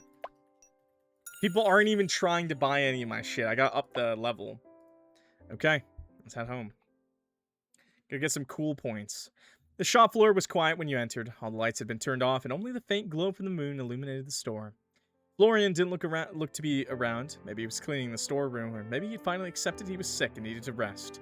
Likely the former. He strode across the store, ready to head up the stairs. Clock, you have returned! Ah! Jesus, Lucille, what are you doing hiding in the dark? Hiding? A knight does not hide. I was merely keeping guard while waiting for your return. It's late. You should go home. In truth, I did attempt to head home earlier, but the town was too quiet. I feared leaving the store unguarded, so I intended to come check on you. Sir Florian informed me that you had gone out and had not returned, and I grew concerned. Ah, right. Emmett left something here, so I had to hunt him down. Thanks for coming to check on me, Lucille, but really, it's way outside your pay grade to have me guard after hours. This is nothing about pay, Clock. I need no reward. Only the knowledge that you are safe and well. Thanks, Lucille. I'm totally fine. In fact, we were talking and I walked Emmett home. Not sure how happy he was about the whole thing, but, you know, maybe it's the thought that counts. A noble deed, no matter how small, is never wasted. Yeah, I guess that's true. It's kind of fun, too. Lucille placed her helmet on her head and then brushed herself off. Well, if everything is in order, I will take my leave. Do not worry, I will not allow myself to be late tomorrow morn. She bowed low and started towards the door. Wait, can I walk you home, too? Lucille paused for a moment, then turned and walked back over to you, placing her hand on your shoulder. And allow you to see yourself home alone after. Nay, I would not. She shook her head. I have a means to protect myself. Should brigands set upon me. You do not. It would not be fitting. Do not worry, I will be well. It is not your duty to escort me to and fro. Something, I need no reward, only the knowledge that you are safe and well. Leave the protection to me, Clock. While I live and breathe, I will never allow a hair on your head to be harmed. Fine, but one day I'm going to force you to let me look after you too. That's the deal. She nodded. You are a stubborn one. Very well, a deal it is. Next time, till then. She gave you another nod before heading out the front door, disappearing into the night. The sound of the bells chiming faded as the door closed, and once again the store was plunged into silence. You waited for a minute or two until you heard the sound of her footsteps growing distant, then locked the front door and started back up the stairs. Isn't Florian here too? Your room was much as you left it, cluttered by decades and decades of use. It wasn't quite home yet, but it was a nice change from the dingy apartment you called your own for the last few years. You walked over to the kitchen table and closed your laptop. With all the rush of chasing after Emmett, you'd forgotten you still had cleaning up to do. With a sigh, you packed up the various papers that still scattered the surface before placing your laptop back on the desk. Wait a second. Where'd the book go? You quickly started searching around your desk, then under it, but it was nowhere in sight. Hey, book. Where'd you go? I know I didn't imagine you. No response. With a grumble, you began turning the room upside down in search of it, under your bed, in the wardrobe, and every cupboard and drawer, but no matter how hard you searched, it seemed to be missing. Finally exhausted, you sat down at your desk and found it sitting on the surface, as if it had never gone missing in the first place. God damn it. You're messing with me, aren't you? Still no response, though what would have been more surprising would have been getting a response, really. Alright then, book. Play difficult. See if I care. Picked up and flicked through the pages. It was the same as before, page after page and pages of sigils and writing in a script you couldn't read. One page at a time, you painstakingly searched from high to low for anything you could read. An hour later, you slammed the book down into your desk, frustrated. Nothing. You wanted me to find you, didn't you? Why are you being so difficult now? Just change the contents within the book. At that moment, a cloud drifted lazily by in the star-filled sky outside, and the moon shone through your window, casting a beam of light onto your desk. The light shone in the open book, and as if a switch had been flipped, the entire book began to glow. The brightness burned your eyes, and you covered them, turning away and squeezing your eyelids shut. After a few moments, the glow faded, and when you looked again, the book was still there, sitting on the desk, but something had changed. Where before you saw plain, used leather, now you saw beautiful gilded edges and intricate embossing. It looked like a piece of art more than a book. But suddenly it snapped closed as if caught in a strong breeze. Oh, well, I never! A voice echoed from the book, and slowly it began to float off the table, hovering just a few inches in the air. First you ignore me for an entire day, as though I were some common dime a dozen grimoire, and now you have the gall to paw through my pages with all the delicacy of an ogre cracking walnuts. Appalling. Simply appalling. Let a long-suffering sigh. I was created by the finest scribes, imbued with wisdom of archmages, long since reduced to dust, and this is how I am treated, handled like some sordid cookbook, filled with peasant recipes for root stew and boiled turnips. If a book could glare, you were sure the book was glaring at you at that moment. Well, have you anything to say for yourself, you crude, tome-mangling barbarian? You're... a book. A book! A book! Why, you wretched, foul-mannered... Whoa, no need to get worked up. God, what am I saying to a book? How are you talking?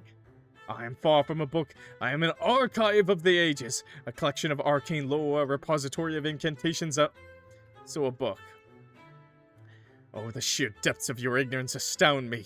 One would think even a mind as tragically mundane as yours could grasp such rudimentary concepts.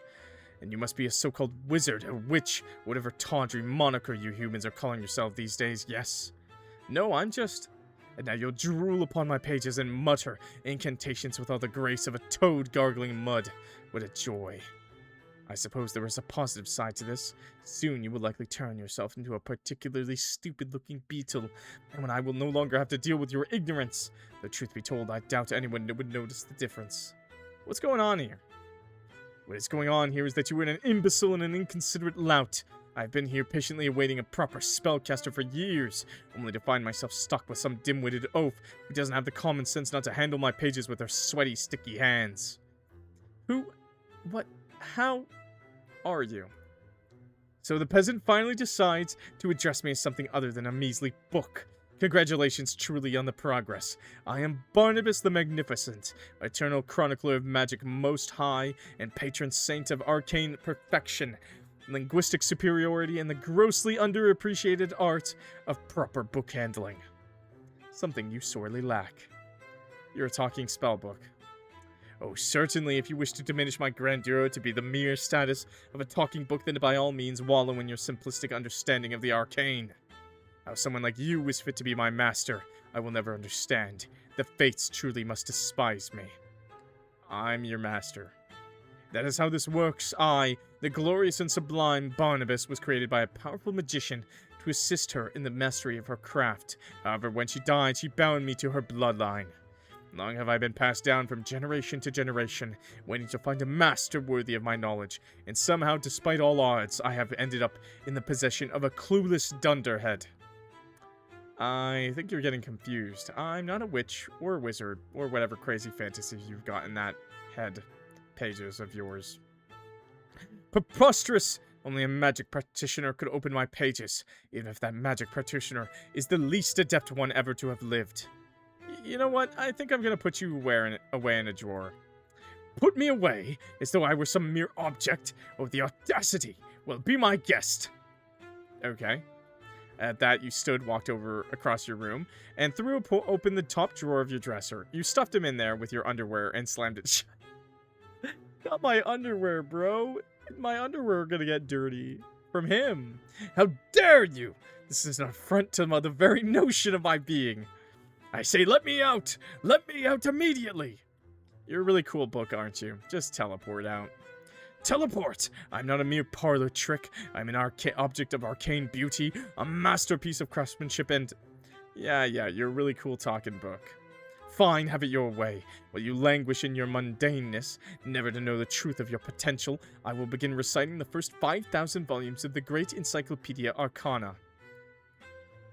Barnabas began to loudly, obnoxiously recite the contents of a series of books you never heard of, despite your attempts to cover your ears. Finally, unable to take it any longer, you ripped open the drawer, pulled the book out, and placed it back on your desk. Instantly, Barnabas stopped. Alright, enough already. Look, I'm sorry, okay? You're a book! A talking book! It's a little overwhelming. A little overwhelming? Try having someone lick their fingers before flicking through your pages. Aw, MC, you're nasty. Who does that, man? I've never done that once in my life. That's gross. My bad. No, not my bad. It's your bad, MC. The book sighed. Yes, it is very much your bad. Now listen here. Whether you like it or not, we are stuck together. I am yours, and you are my master. Barnabas floated up in the air. It is now your duty to continue the line of marigold spellcasters, and use the powers I have to offer to you to become the most powerful being this town has ever seen. What if your fingers are really dry? They're never that dry. And also, I could still grab a piece of paper. I'm not sure if I want to become some magical overlord. And why not? I was created by a mighty sorceress, and now she is dead. It is your destiny to continue her legacy. Look, I run an antique store. That's kind of what takes up all my time at the time. Unless you have some spells in there that'll make me super successful and rich. Right, I keep the Give Me Vast Fortune spell right next to the one for turning people into beetles. You're really sarcastic for a book, aren't you? I have to be, considering my current circumstances. And as you're my new master, I'm afraid the sarcasm is likely here to stay. Oh, goody. God, what's happening in my life right now? I'll have you know, I was flipping burgers a week ago. A burger flipper? Ugh, no wonder you handled me so roughly. I spent years and years in the care of some of the most talented wizards and witches in history, and I am handed over to a grease-stained fry cook. Oh, the shame. It's not like I chose you. That makes two of us, then. It's not like I chose you, either. Look, Barnabas, we're not getting anywhere here. Why don't you tell me a little more about yourself? And we get to know each other, maybe we can get along better. Oh, so now you wish to know about me. Excellent social grace, master. The book cleared its throat. As I told you before, I am the great and magnificent Barnabas, codex to the once magnificent Marigold line. Why did my aunt never tell me about you? How should I know? She was always a rather distant woman, and left me to grow dusty on the shelves. A true crime. And you've always been a book? Of course, I am the sum of all the magic ever recorded by the Marigold family. Every spell, every enchantment, every bit of knowledge is all kept right here. A dim-witted oaf like you would have no hope of handling all that magic, so I am limited in the knowledge I can give to you. If you wish to learn every spell in my repertoire, then you will need to prove to me through practice and training that you are a worthy recipient. I don't know how much time I'll have for training in between keeping the store afloat and dealing with the locals' problems. It's no fault of mine. Perhaps you should have been born with the aptitude to become a magician instead of a menial. Come here. What? And allow you to manhandle me again? Absolutely not. Come on, Barnabas. How am I supposed to practice if I'm not allowed to look at you? Ugh, fine, but do not dog-ear my pages, or else I'll make good on my promise to turn you into a beetle. Okay. With a huff, Barnabas floated towards you, hovering in the air. He lifted a hand and carefully took the cover before flipping through the pages. While many of the pages were still written in a way you couldn't understand, some pages at the front seemed to be suddenly legible. Do not think you have gained my trust by any means. If I had hands, they would be on my hips, and I would be giving you the sternest of looks. I am allowing you to peruse my pages only because there is a small chance that somewhere within that pea-sized brain, there's a shred of talent. Yeah, you don't trust me. I get it. How do I start?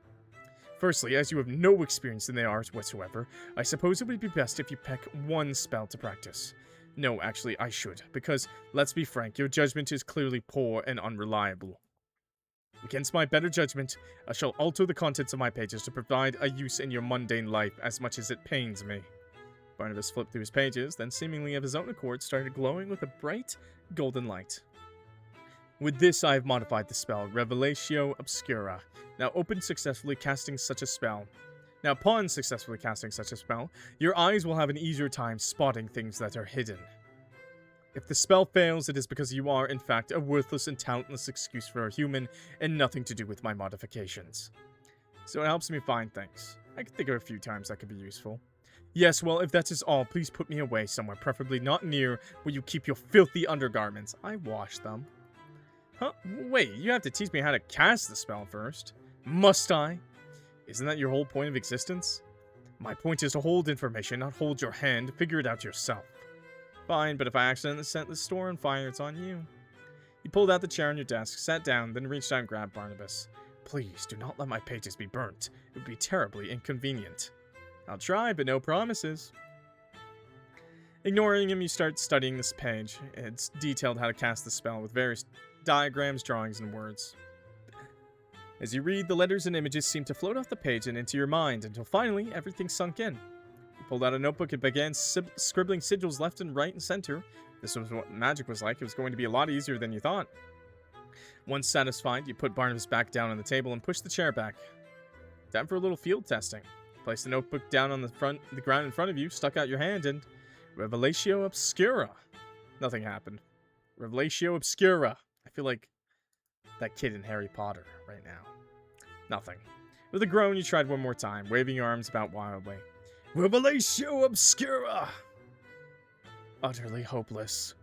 Shut up, I have this. You're far from having this. Your pronunciation is that of an illiterate stable boy. Try again, slowly this time, if you please. You took a deep breath, feeling the way your lungs filled with air, and focused on the spell. Revelatio Obscura? A lamp in the corner of the room began to flicker on and off, and the hanging plants near the window swayed gently, despite no wind that night. Congratulations, Master. You are truly a master of the craft. The world shall tremble before your might. Hey, it worked. Look at that. I did it. Yes, congratulations on making a lamp flicker. That does mean it worked, right? Yes, this store sits on a magical ley line. There are often side effects to spells cast here. What spell can I learn next?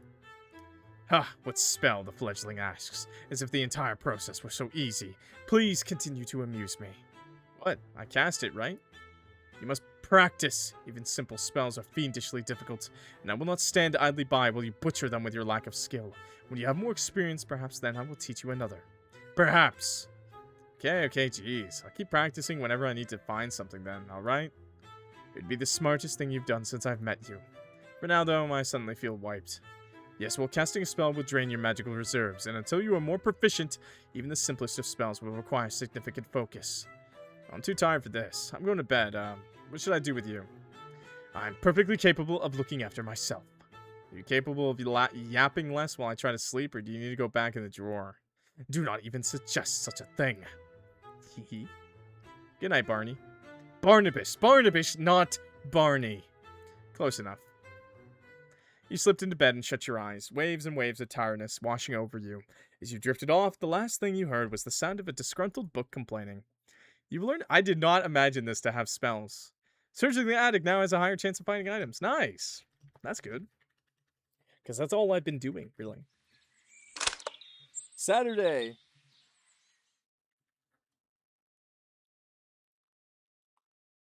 Chat. I don't know how much time I have left, but I'm ending the day. I'm ending the stream here. I don't have time to keep playing. I don't have time to keep playing. I'm gonna be really honest with you. I never I did not think the demo for this game would be so long. A Date with Death, the original game was about like 5 hours long in total. So maybe like 6, A Date with Death. So this game being like already like we're like 4 hours in for just the demo. I'm gonna smush this together another time I record, but yeah, I'm gonna leave it here. Okay, so YouTube, it'll be like a second. I'll just edit it together with the next the rest of the video. It might, I think there's probably only a day left. I assume it's only gonna go to day 7 at most, the demo. But anyways, YouTube, I'll be right back. 1, 2, 3.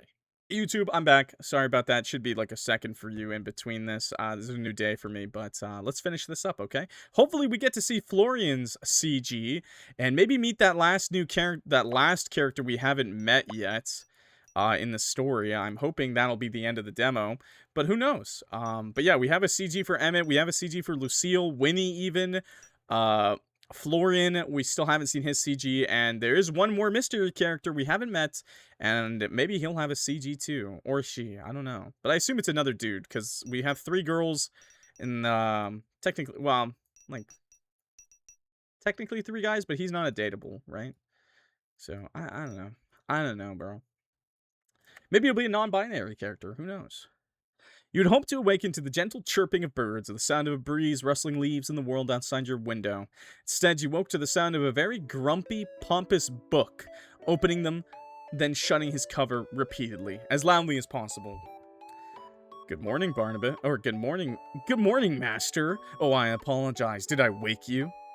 It's probably about time for me to get up anyway.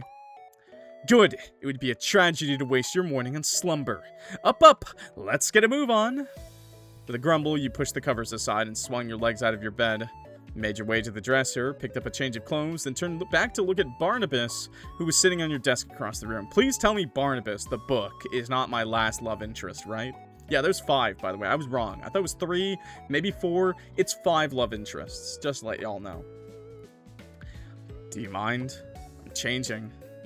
It's not as if I have eyes, Master. I see the world differently from a base creature like yourself. Cool, but I'd rather you didn't see me getting changed in any way. If it pleases you, Master, I will turn around. Does that satisfy? You quickly changed, then grabbed a piece of fruit, noting that your food stock really was near empty now. If it's the book, I'm gonna cry. And then I'm gonna romance the book. I'll have to find a grocery store later. Oh yeah, by the way, this is definitely an enemy. It would be an enemies to lovers, okay? Now, as much as I enjoy your presence, Barney, I've got work to do. Did you want to come with, or...? No, thank you. The thought of being paraded around in front of the general populace, subject to the gazes of those who cannot appreciate my glory, fills me with despair. I will stay right here, thank you. I'll, turn the TV on for you, just in case you get bored. Your consideration is touching, Master. Truly. See ya. With that, you made your way down the stairs and stepped into the store proper. Nice. You were halfway down the stairs when you heard voices talking back and forth. That was beginning to feel like a normal thing around the store, but you didn't recognize one of the 2 voices. Oh! Okay, well, we got another hottie. What the hell? I'm afraid that is not possible. Clock requires their due rest, and besides, it is my duty to protect them. Lucille, come on. It's not that big of a deal. I just want to see him with a little bedhead. You want in my room? I will not budge on this matter. Sleep is more important than your senseless whims. Is there a party I didn't get invited to going on? This seems to happen a lot. You'll make a person feel left out if you're not careful. You winked towards Lucille, who instantly straightened up, then turned your eyes towards the other person. Your eyes met another's, a man with red hair you didn't recognize. He smiled up at you lopsidedly, before brushing a lock of his hair behind his ear.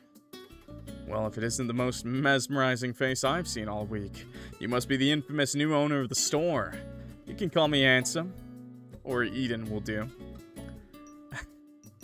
Hey, yo, dude. Okay, well, we're gonna rizz up everyone, you know. That's what we're doing this playthrough. Hello, Handsome. Well, hello, Handsome. It's nice to meet you. I'm... Clock, right? I've heard a lot about you, but it looks like the rumors were selling you short. Rumors? Well, color me curious. Eden took a few steps up the staircase, his gloved hand trailing over the railing as he approached you. When he got close enough, he leaned in towards you and whispered, he wasn't quite touching you, but it was close enough that it felt like an intimate gesture. Bro, is he gonna start railing me next? What the fuck? Funny story. I'd heard that the new owner already had a fan club because of their overwhelming beauty and charisma. From what I've seen, I'd have to agree. Eden pulled back and smiled. Please pull out, man. Please pull out now. Well, the rumors say a lot more than that, but, let's leave some of the secrets a mystery for now, shall we? He's so short. I am not short. I'm not Danny DeVito. I wish I was, though. You have to be a little mysterious to be interesting, after all. At that, Eden turned around and walked back down the stairs, the sound of wood creaking with every step. She got upset. If there is something you need, Sir Eden, I suggest you speak now. Why rush our first meeting? We'll be telling everyone about it at our first wedding. Or at our wedding. Not first wedding. At our wedding. He winked up at you, then turned his attention to Lucille. Really? Really? You don't need to be so defensive. I don't bite. Unless you ask me nicely. It's alright to be short, Clock. I am average height for a man in Canada. Okay? I'm not short.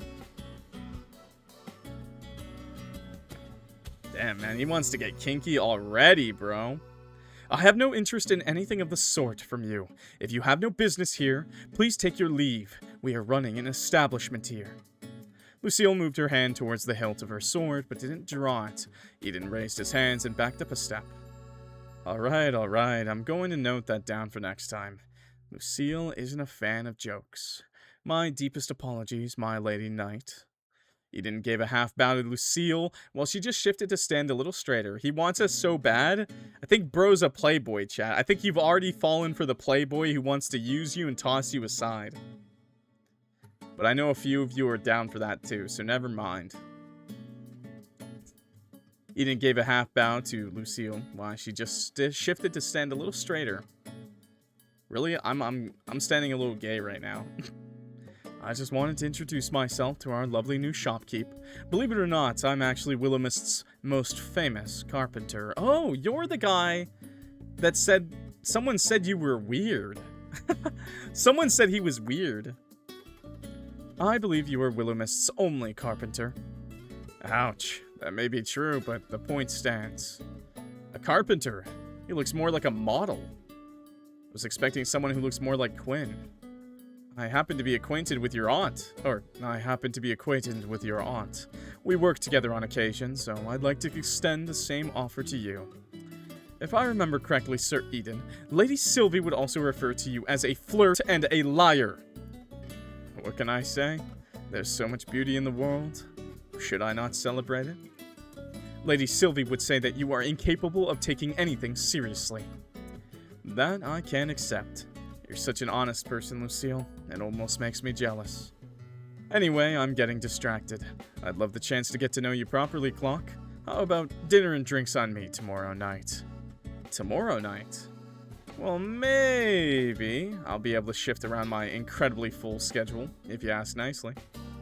Oh, is that how it's going to be? Well, then pretty please, may I treat you to a night of fine dining and wine. See, he gets it, chat. Take me out to dinner, and then we can get freaky. That was actually pretty good. I'm impressed. I'm an actor at heart. Then I shall accompany you as bodyguard. I don't think that's... Actually, you know what? Why don't we just invite everyone? It'd be like a housewarming party. Here I thought I'd managed to snag a date. What a shame. Yo, put that back in, bro. We're saving that for tonight, okay? Save that tongue for tonight, bro. Goodbye. Still, that sounds like fun. I'll leave it to you to invite whoever you'd like. You seem like you have good taste. I don't, but that's okay. The bell by the door chimed as the doors to the store opened and the familiar face of Emmett poked his head through. Good morning, I'm here for... He paused as his eyes locked with Eden's. He then turned and walked straight back out the door. Bye! Emmett? How cute. He's being all shy. I'll go get him. Don't you worry your pretty little head. Eden strode past you, then exited the store. A few minutes later, they both came back in with Eden's arm around Emmett's shoulder. Where are you off so quickly, my friend? Don't tell me you're trying to avoid me. I prefer it, yes.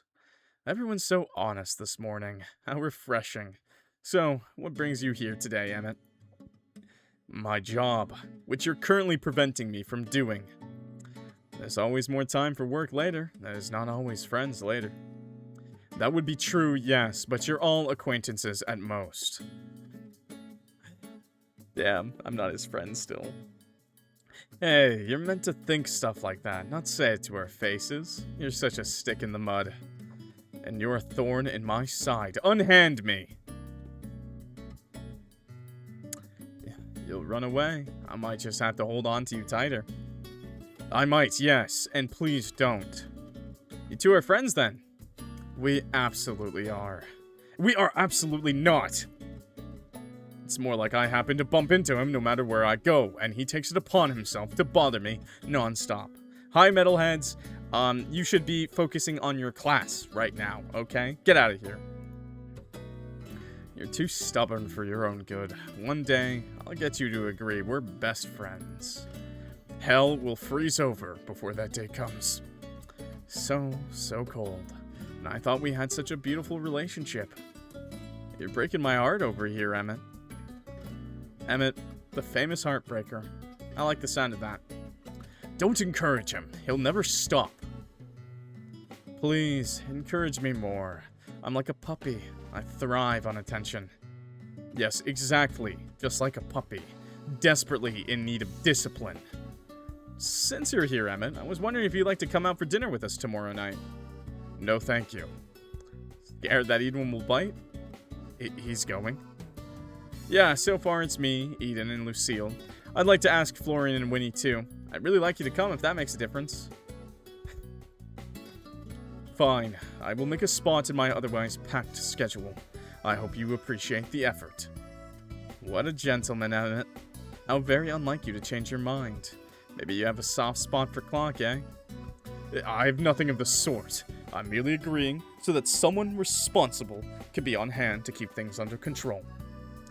Emmett shrugged out of Eden's grasp, and then brushed himself off. Now, if that is all, I need to speak with Clock in private. I have a cat again. Come here, buddy. Come here. Come here.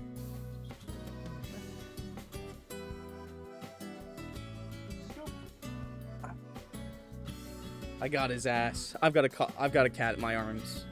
Hey, you gonna hit the mic? Don't hit the mic. Hi. You okay? He's such a cute kitty. He wants you all for himself. He really does today. Me? What do you mean, me? What do you mean? Well, you don't want to hang out with me? Not my arms, at least. Okay. Stay there. He's such a funny cat. Okay. Well, when you put it like that, I can't help but wonder about your relationship. Do tell me what happens. Nothing is going to happen. It is a simple discussion and nothing more. Is that a blush I see on your cheeks? Maybe you're the one who needs glasses here. Stop making things up. Allow me to escort you out, Sir Eden, so that Sir Emmett and Clock may talk in peace for the moment. What a noble way of throwing me out. Well, it was nice meeting you, Clock. I hope to see you around town, Definitely. It's been a pleasure. I'll let you know more about my services later, but drinks first. I'm a very hands-on worker. I'd like to get to know my business partners before we work together. Ugh. Hey, yo! What did you do to Emmett? Sounds great. See you tomorrow, Eden. Lucille puts a hand on Eden's back and saw him to the door, where he finally exited the store, the bell tinkling as he did. Pardon the intrusion. As I said, we need to talk. Yeah, I can't make rent. I'm gonna get a game over, bro. Sure thing. What's up? Did you miss me so bad you had to come see me first thing? Don't be absurd. Did you give my business card to anyone? No, of course not. Why would I? Keeping your number all to myself, thank you. Damn it. If you're not responsible, then that's even more concerning. How did they find me and get a hold of my number? Who? What's going on? It's my previous employer. What would they want? Wait, did you do accounting for a criminal organization or something? I worry about the fantasies that are going on in that head of yours. Forget it, I'll deal with it myself. You're kind of making me worry here. You're a client, there's no need to worry about me. Nuh-uh, we're close acquaintances now. I think that means I'm legally allowed to worry about you. I'm no solicitor, but I'm certain that's not how this works. So you're trying to argue that me worrying about you is illegal? What? No, stop talking such nonsense. I can't believe you'd call me nonsensical, Mr. Accountant for a crime syndicate. That's not... Ugh, forget it. You're impossible. Emmett pinched the bridge of his nose and closed his eyes almost like he was in pain. It's nothing like that. Nothing illegal, at the very least. Let's just say I terminated my contract early, and they aren't happy about it. Well, they can't force you to go back, can they? I'd like to say no, but they're so obsessed with their rules and regulations that they might have some obscure way to try and make me work for them again. And that would be a bad thing, right? I left for a reason. Ugh, what a terrible start to an otherwise good morning. At least you got to see me. As I said. Thank you for your concern, Clock. It's not necessary, but, well, thank you anyway. What you guys whispering about? Is it secrets? Ooh, I love secrets. Come on, tell me. I won't tell anyone, I swear. Oh, Winnie. Good morning. Have you and Emmett met before? Does watching him from the corner of the room count? I don't think so. Then nope. My name's Winnie. Nice to meet you. So what's happening? None of your business, Miss Winona. What? How did he know her name's Winona, man? Just Winnie is fine. Fine, Miss Just Winnie. No, I mean I'm just Winnie. As I said, Miss Just Winnie. Fine, I'll be Miss Just Winnie, but you have to be Mr. Tall and Serious. Mr. Finch will suffice. Mr. always looks like he's got a stick up his butt. I feel like that one might be a little bit long. Thank you for noticing. It takes a lot of effort to maintain. I like you. You're funny. Funny isn't the word I'd use, but if you'd prefer it, then be my guest. Now, if that's all, I have other things to attend to. Hey, Emmett? Yes? This all could have been a text, you know. And? I'm just saying, I feel like you stopped by just to see me. You would be incorrect, as I gave you my number, but you never gave me yours. Good day, Mr. Marigold, Miss Just Winnie. At that, Emmett turned on his heel and walked out the door, the bell jingling as he did. Winnie turned and waved her hand, watching as he left. So, what was that about? A romantic tryst? A secret rendezvous? The beginnings of forbidden love? Do you read a lot of romance novels or something, Winnie? Well, it does get boring around here sometimes. Wait, okay, so I have to choose love for either of them, chat. I had to choose. Emmett just doesn't realize it yet. I'd rather have a romantic tryst with you. I'm sorry, Winnie, but I have to pick Emmett. I have to pick Emmett because he's funny. And Emmett just doesn't realize it yet. Maybe it was a secret rendezvous, but Emmett doesn't realize it yet. Ooh, I knew it. Ooh, Emmett and Clock sitting in a tree. When's the wedding? I could text him now and spring it on him. Do it. He might kill me, or worse, block my number on the spot. Anyway, no, it really wasn't anything like that, just boring work stuff. Oh, by the way, Winnie, I wanted to ask you something. Would you like to go to dinner with me tomorrow night? Dinner with you? Ooh, are you inviting me on a date? Sure, a date with me, Emmett, Lucille, Eden, and hopefully Florian. We're all gonna be one big happy family. Okay, so this is not a one-on-one thing. Boo. Did you want it to be one-on-one? Well, of course, I want to get to know you better. Well, a bigger group doesn't have to stop that, does it? Plus, we can always hang out there. I want to get to know you better too, Winnie. Yeah, that sounds fun. Winnie shifted and fiddled with her hands. Can I think about it and let you know later? Oh, sure. It's not until tomorrow anyway, so there's no rush. If you don't want to go, you don't have to either. Oh, no, I super want to. I'll let you know. I'm assuming can she go? She's a ghost, bro. Alright, I better get ready to open up anyway. Okie dokie. See you later, alligator.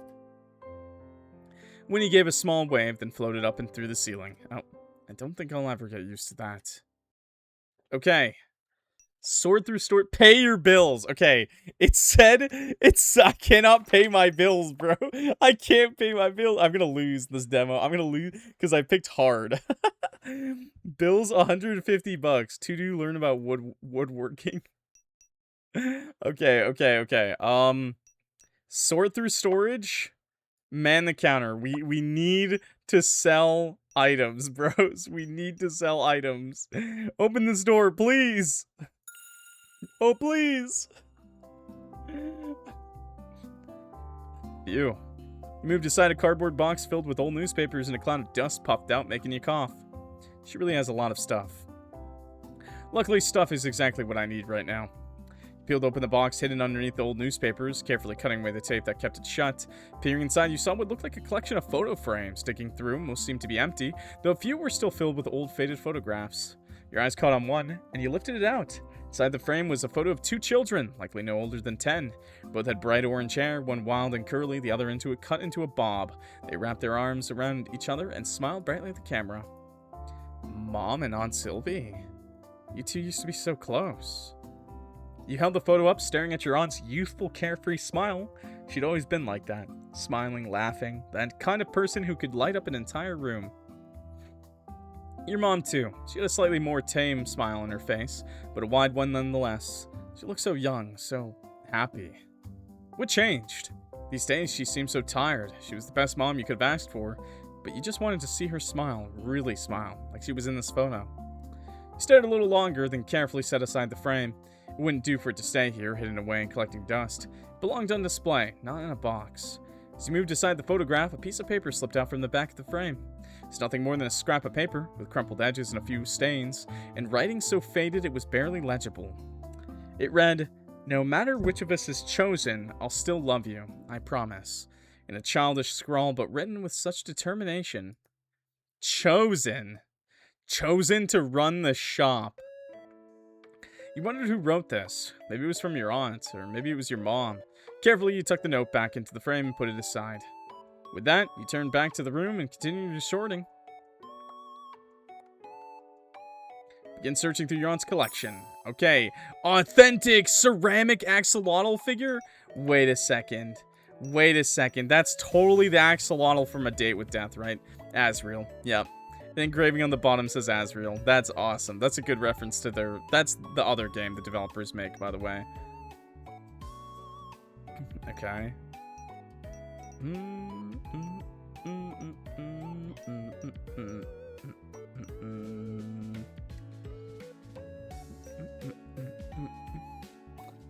Vintage stuff for Emmett. That's awesome, though. Okay, so it's $5 to $70. It's normal quality. I'm gonna give it $30. No, $28. $28, bro. Come on, someone's gonna want this ceramic Asriel figure, okay? Someone will want it. Okay, someone will want it. Okay, let's go. You're leaning against the counter eating the last of your food supplies when Florian comes in through the door, nearly dragging his bag behind him. You thought it would be impossible, but somehow he looked even more tired than usual. Hi, Florian. Long night. He pulled off his usual disguise. Good morning. Night. Afternoon. Fuck, whatever it is. A brilliant start to your shift. Can I get you a coffee or something? Yes. Wait, no. Ugh. Seriously, are you okay? I'm fine. Gods are so nosy. It's just been a long few days. Florian dragged his bag over to the counter and sat down with a sigh. I can tell him. You're looking worse every day. Damn. We're not pulling our punches. Gee, thanks. Florian's voice was a flat monotone, as if all the energy had been sucked out of him. Could always take a few days off. I'm sure we can manage. I'll have to take a double shift on sweeping, but hey, I could use the arm workout. I do more than sweeping, you know. Also, I don't want to. I'm not sick, just... It's fine. Stop worrying about me and worry about something more productive. Give me an example then, and I'll consider it. Running the store? I think I've kinda got it down by now. Something else. Fuck, I don't know. All this supernatural stuff you're struggling with? Yeah, actually about that. What? What? I think I might be a witch or a wizard or something along those lines. God, what changed overnight? To make a long story short, a magic book with the worst personality ever pretty much hit me in the face with the revelation. I'm fine. You know what? Sure. Magic books. Great. Really? That's all? What do you want me to say? You're a witch. Hooray. Let's celebrate. I kind of thought you'd have a bit more to say than that. Do you know if my aunt was like this? Well, there was certainly something wrong with her. Hey, I don't mean... Look, she's eccentric and she lives here. There was always going to be something up with her. So you didn't know she was a witch? Nope. She tends to keep things to herself. It's kind of her thing. And you're fine with that. Look, she pays me. I don't care if she's a witch or an alien or whatever else, just as long as my bills get paid. I'm sure you have sick leave, you know? You ought to use it. I'm not sick. Leave it. Jeez, alright, I'll drop it. Florian let out a breath. Sorry. Just had a shit few days. If you're a witch or whatever, maybe you have some spell to give me my energy back. He laughed weakly and rested his head on the counter. I'd give anything to sleep right now. You can use my bed if you'd like. Can't think of anything weirder than sleeping in Sylvie's room. I think the bed smells more like me than her, if that helps. It does not. It's not for lack of trying, anyway. Thanks for the offer, though. Give him a pat on the head! Give him a pat on the head! You reached down and gave him a pat on his head. His hair was actually very soft. What are you doing? Sorry, really. It's kind of a force of habit. You reminded me of my mom's dog. Your mom's dog? Yeah, when she's grumpy, she puts her head down like that, too. My bad. Hey, if it makes you feel any better, you're much softer than her. Whatever. I have work to do. He practically flew away from the counter, cheeks turning bright red. Sorry, Florian. With that, you finished up your lunch break and got back to work. Poor guy. Pet. Okay, everyone sit in a circle. Florian, sit here. Lucy, come sit next to me. Clock sitting there. Perfect. Why do I have to be involved with this? Everyone, let me welcome you to the Willowmist Emporium's inaugural book club meeting. Bravo, Lady Winona. A wonderful introduction. I don't even read books. Can I go? No, you can't go. You said you'd be a member. Only because you forced me to. I did no such thing, and anyway, you've got nothing else to do. I actually work here, you know. I have a job, unlike some people. Hey, I work plenty. Yeah? On what? On things you don't even understand. Uh-huh. Like what? I've got all day. You can explain. Well, like, stuff. Florian raised his eyebrow. Anyway, you're not getting out of this that easily. We're having a book club meeting, and you're going to enjoy it. Lady Winona is right, Master Florian. This is a wonderful opportunity for us to all enjoy ourselves and partake in the arts. I, for one, am looking forward to this. It's been a while since I've sat down with a book, and I've never been in a book club before. Here, Clock. I do have great fondness for literature myself. God save me. Now, first on the agenda is picking our very first book. To make it fair, everyone can suggest a book and then we'll vote. Florian raised his hand. Yes, Florian. Can I suggest How to Escape a Book Club? Is it a real book? No.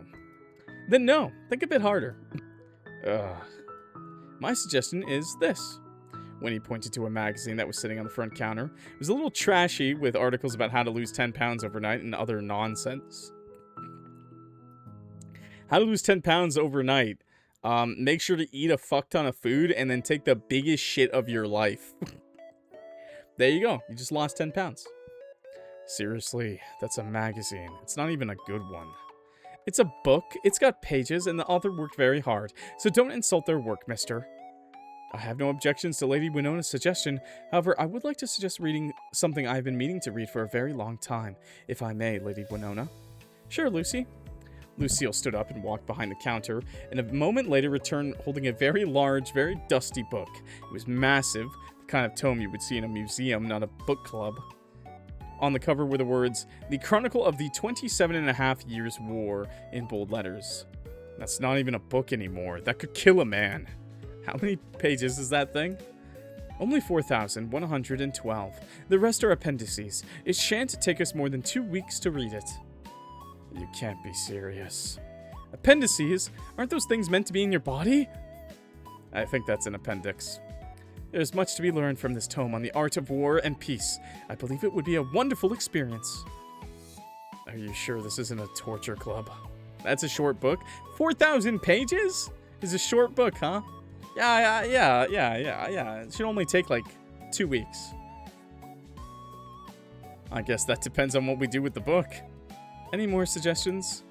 I'm fine with anything. We can always change it later, right? Alright then, all in favor of Lucy's book?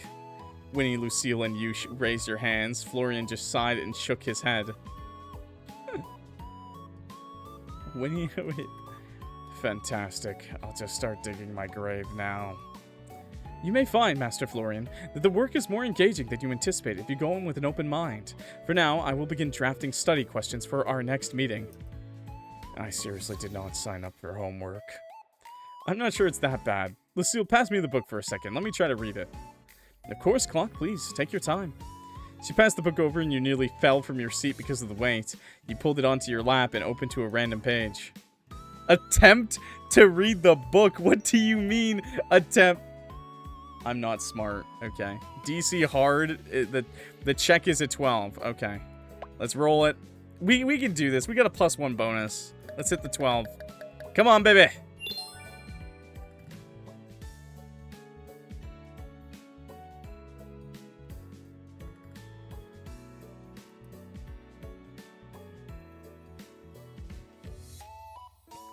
What's the matter? Cat got your tongue? I might have spoken too soon. This is a little hard to get through. Is this even in English? Please do not L me. I was stupid of me to think I could read. Excuse me. Sorry about that. Sneeze. Maybe it's in Italian. It is indeed. However, the dialect is archaic. I imagine it may prove a challenge, but a challenge is the only way to truly improve oneself, is it not? Did you hear that, Florian? You might learn some new words. Keep talking to me, and I'll teach you some new words. Ooh, scary. Florian is so scary. Winnie stuck her tongue out and suddenly stood up, clapping her hands. Well, I think that's everything. We can all take turns reading the first chapter, and then we'll see each other for our second meeting later. Finally. I'll look forward to our continued literary pursuits. Meeting adjourned. Now, chat, I basically have to sell, like, 3 items here, bro. I basically have to sell, like, 3 items. I have to make, like, $40, okay? I have to make, like, 37 bucks. Which means I have to sell the harp and the ceramic idol. And I actually have to get the... You know what? I'll change this to $37. I'll change this to $39, okay? Okay. I have to. We have to. Let's try to change this to maybe, it's such poor condition, man. $5. I have to leave it at $5. This sold for $7. This one sold for $7. It was normal then, too, I believe. But I have to sell the harp, basically, or the ceramic and something else. Basically, I have to sell, like, everything. Okay. Okay. Please, Emmett, buy it. Buy it! You want a harp, Emmett. You want a harp. Okay. Hello, Mr. Marigold. I trust your day is well. Welcome. Ceramic axolotl figure has a certain symmetry I appreciate. Interesting. Fair enough. I'll buy it. Let's go! $28! And engraving on the bottom says Asriel. Okay. Okay. Okay. We just need... No, I still need to sell the harp, bro. I still need to sell the harp. Okay, inventory. Okay. Okay, okay, okay. I just need to sell 2 items. 2 items, bros. 2 items. I wish he got the harp, man. I wish he got the harp. See you next time. The customer leaves the store. Oh, please, someone... No! No! No, bro, no! Okay, you saw 1 customer today, but no one else is coming. Dude, this is hard as shit. I thought hard. I didn't think it'd be this hard. Okay, it was a little past 5 p.m. when you flipped over the sign on the door to close and let out a drowsy sigh. I feel like I'm just gonna lose the game. I'm not even gonna see the ending because I picked hard, man. I'm not even gonna see the ending. We're gonna have to replay it and skip through the whole game. It's your fault for choosing hard. I know it is. I guess I could have ramped up the price on the ceramic axolotl figure. I probably should have put it to like... I probably should have just put it to what I needed it. Yo, Mikey, what's up, man? What a day. I said to choose cozy, stupid. You say that every day, you know. We just need $9, okay? $9. Here. We still have one more day. Wait. Let me, look, we're just gonna lie. We're gonna go to $10, okay? We're gonna go to $10. And we'll make this $10 too, because fuck off. Oh, not 109, okay? Look, this is all we need, bro. This is all we need. Oh no, bro. Okay, it's fine. How can anything be exhausting in a good way? Haven't you ever finished something and been tired, but really proud of your work? Nope. I usually finish shit then wish I'd never started it in the first place. You're kind of a pessimist. The world isn't sunshine and rainbows. That's true, but, well, bad things will always happen, but life goes on. Isn't that kind of cool? Not really. Maybe if you didn't frown so much, you'd be more positive. I don't think it works like that. Give it a try, see? Just copy my face, and it's really easy.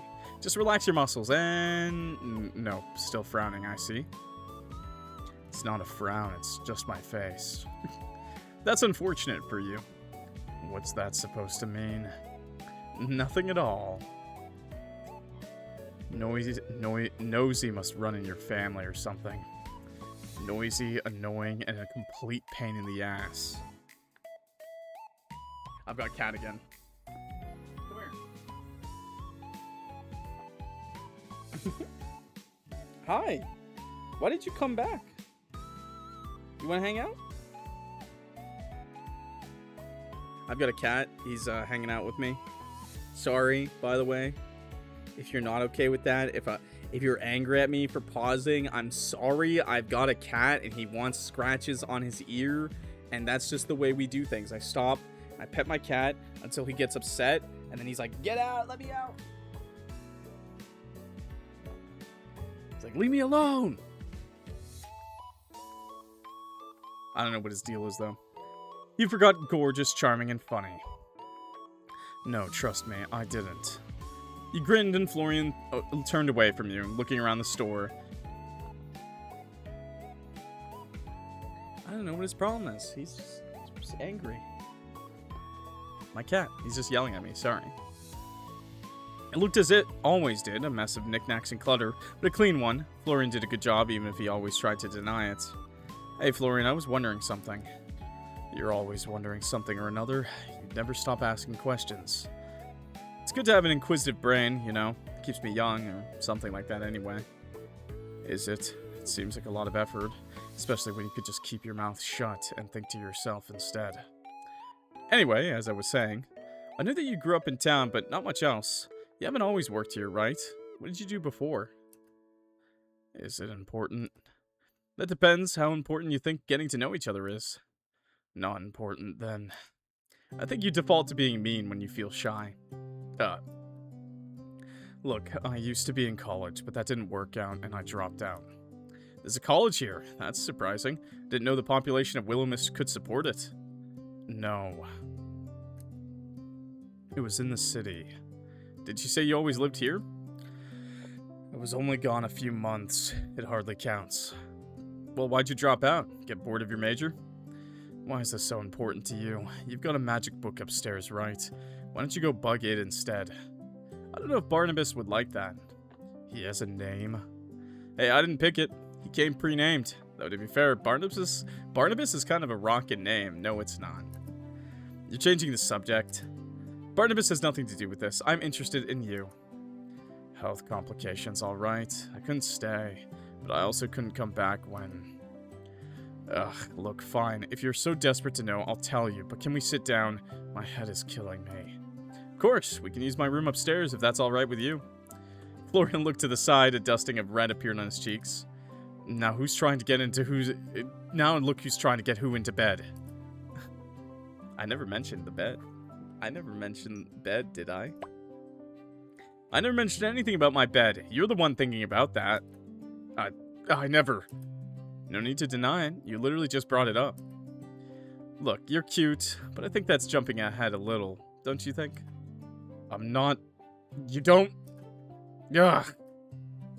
With that, Florian turned around and stomped upstairs, huffing the entire way. Nice. Welcome to my humble abode, Sir Florian. God, shut up. You sound like Lucille. Is that a bad thing? I know you two are pretty different, but I hope that's not a problem. One Lucille's enough, that's all. It's not like I hate her, she's just... a lot. Alright, I'll keep the chivalry to a minimum, my fair liege. You flopped down on your couch, sinking into the cushions. Florian followed, though much more cautiously, perching himself onto the opposite end. He looked around the room, his gaze lingering on a photo frame. It had been there when you arrived, a picture of a much younger Aunt Sylvie holding a baby. Must have been you. This place is weirdly empty. You think? It's packed with all kinds of stuff in here. Sometimes I wonder where my aunt got it all. No, I mean... Sylvia's a big personality. She kind of filled any space she was in. I'm trying my best over here. I guess it's alright with you here too. Hey, I'll take second best to her. She's amazing. Anyway, what were we talking about? You dropping out of college. Right. Florian blinked a few times as if his eyes were trying to stay open. Are you feeling okay? Stop asking me that. I'm fine. He gently rubbed his temples, then shook his head. Just a headache. It's no big deal. Anyway, college. I just had some health shit, and I left, but... Look, I won't sugarcoat it, and I'm not asking for your pity. My dad ran off after my little sister was born, and my mom struggled to raise both of us. I quit high school to have a couple of part-time jobs to help her. Oh, Florian, I'm sorry. You do what you have to do to survive. It's fine. But my mom, she secretly saved up to send me to college. For years, without telling me. Then she just sent me off. She wanted the best for you.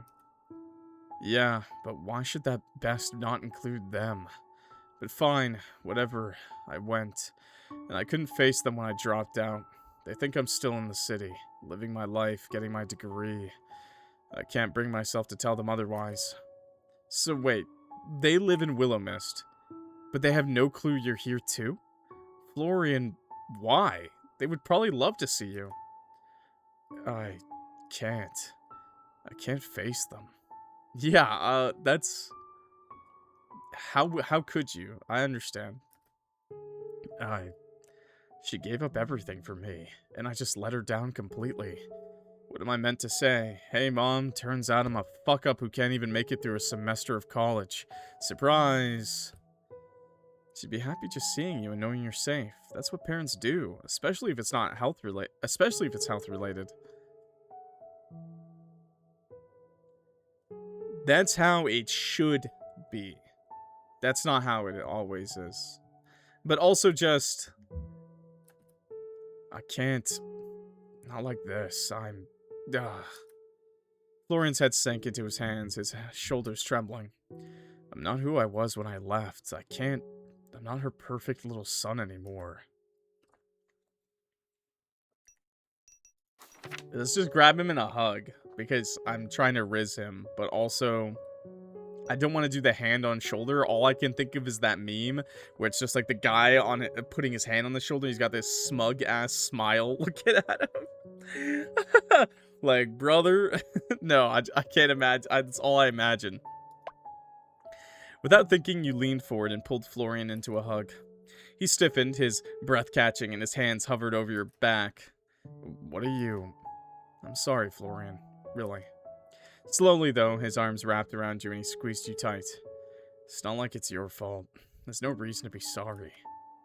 I want to go home. I feel like things are normal again. Can't you?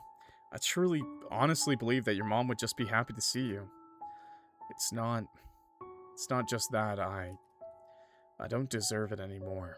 I can't trust myself around her or my sister. Trust yourself? Even you should be keeping your distance. God, you're so fucking naive. I'll just mess things up for you too. Everything I touch that just falls apart. I don't think that's true. I'm right here, and I haven't fallen apart yet. The store hasn't fallen down around us. We're not destroying anything. Yet. Ugh, I didn't want to share any of this shit, you know that. It's embarrassing. Yeah, he's a vampire. Look at his mouth, bro. There's no shame in feeling emotions. Isn't that just proof we're human? I know it's difficult for you, and I can't just magically make it better, but if you need someone to talk to, or anything else, you can rely on me. You're too nice, you know. You're gonna end up getting taken advantage of. I think most of the people playing this game are hoping for that. By who? You? I don't think you have the energy to take advantage of anyone, even if you wanted to. Ugh. Thanks, I guess. Florian pulled back and wiped his eyes with his sleeve. He needs blood, chat. Seriously, though, don't say anything about this to anyone. Our secret. I'm pretty good at keeping secrets, you know. The book.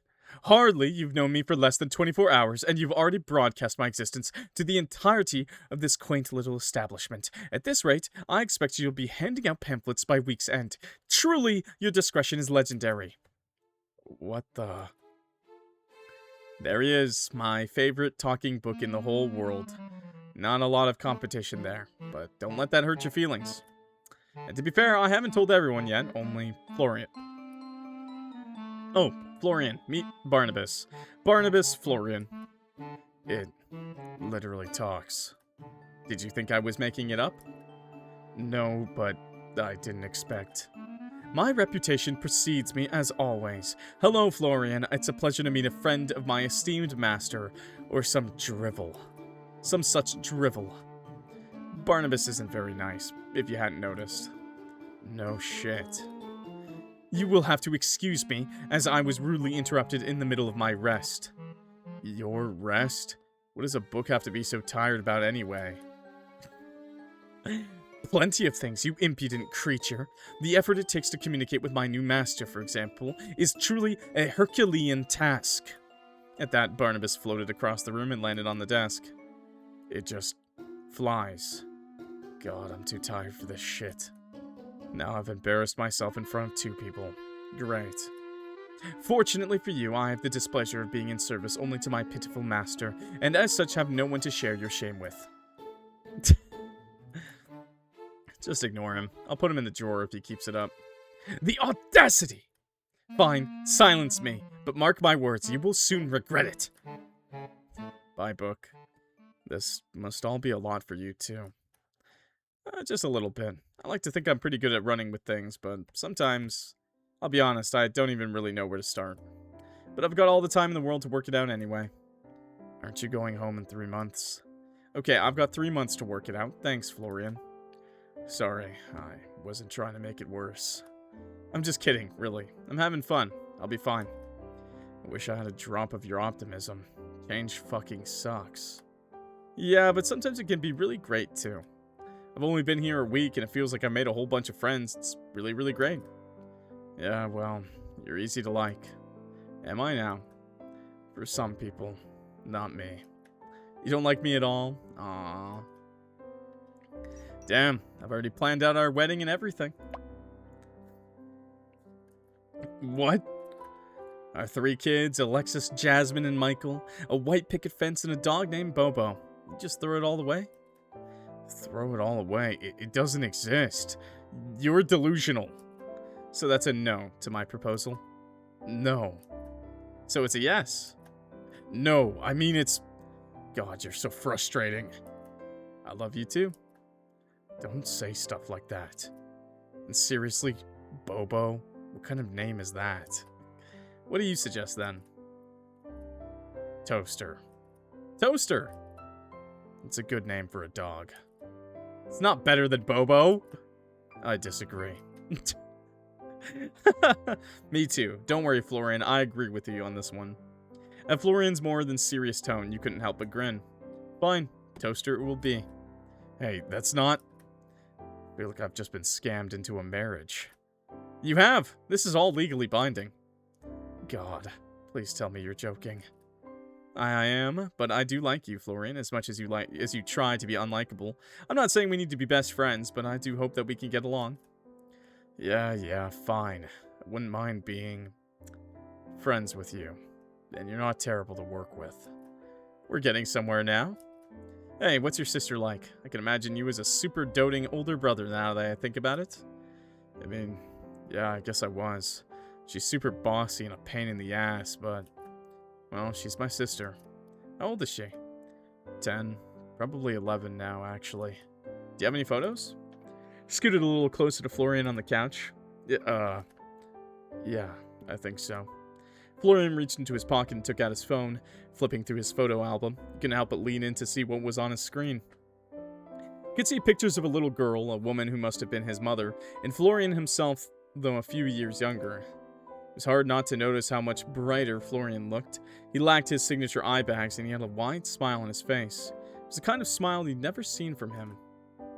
That's her. You two look so similar. You could be twins. Sure. If I wasn't 13 years older than her, Mom had me young. She's adorable, Florian. Your mom looks really nice, too. Good word choice. In response, you pulled out your own phone, scrolling through until you found a picture of you standing next to your mom back when you moved into your first apartment, which was also the apartment you just moved out of. This is my mama a few years ago. Wow, your genes run strong, huh? Yep, my aunt and her look pretty similar, don't you think? This was back when I moved out of home. I lived in this little apartment right in the middle of the city. Sounds noisy. Yeah, I didn't sleep a lot. Let out a soft laugh before locking your phone and placing it back down on the table. That apartment was so weird. Did you know that the elevator fell like a dozen times? There was an earthquake localized to just the building, and a crane rammed in the first floor, all in a single year. Seriously? Yeah, but not a single person got hurt. Swear to God, someone in that building upset the Grim Reaper or something.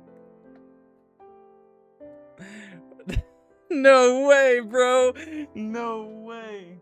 That is actually such a great way to reference. Wow. Wow. I guess we lived in I guess we lived with the MC from A Date with Death in the same apartment building. That's hilarious. Okay. For the first time since you'd met him, Florian smiled, his hand coming up to his mouth as he tried to muffle a laugh. Maybe you're cursed or something. With everything else going on, that wouldn't surprise me in the least. You've got a nice smile, you know. Florian blinked and his cheeks slowly turned red. What? I said you have a pretty nice smile. That's all. I don't really mean anything by it. It's just nice to see. You come out with the most random things. You're meant to just think that kind of shit, not say it. He leaned back, smacking his head gently a few times on the back of the sofa. My headache is killing me. I've got painkillers in the bathroom cabinet if you want. I don't. They don't really help, but fuck it. I'll try. You hopped off the couch and headed to the bathroom. Your aunt had left an assortment of pills and medicines in the cupboard, but you didn't have a clue what most of them were for. He scooped out the painkillers, then popped back out. Florian was still in the same spot, but his eyes were shut tight, and his chest gently rose and fell with each breath. Don't tell me another imbecile is moving into my quarters. Shh, be quiet. He's sleeping. These aren't your quarters. I'm just letting you stay here with me because I'm nice.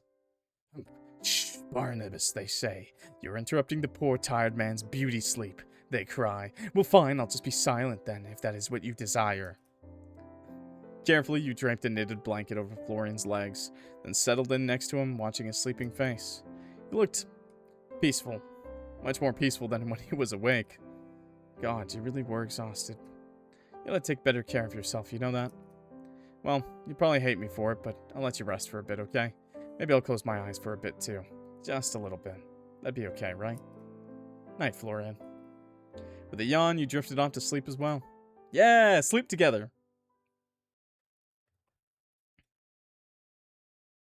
You woke up to the sound of someone shifting beside you, amongst the otherwise gentle hum of night.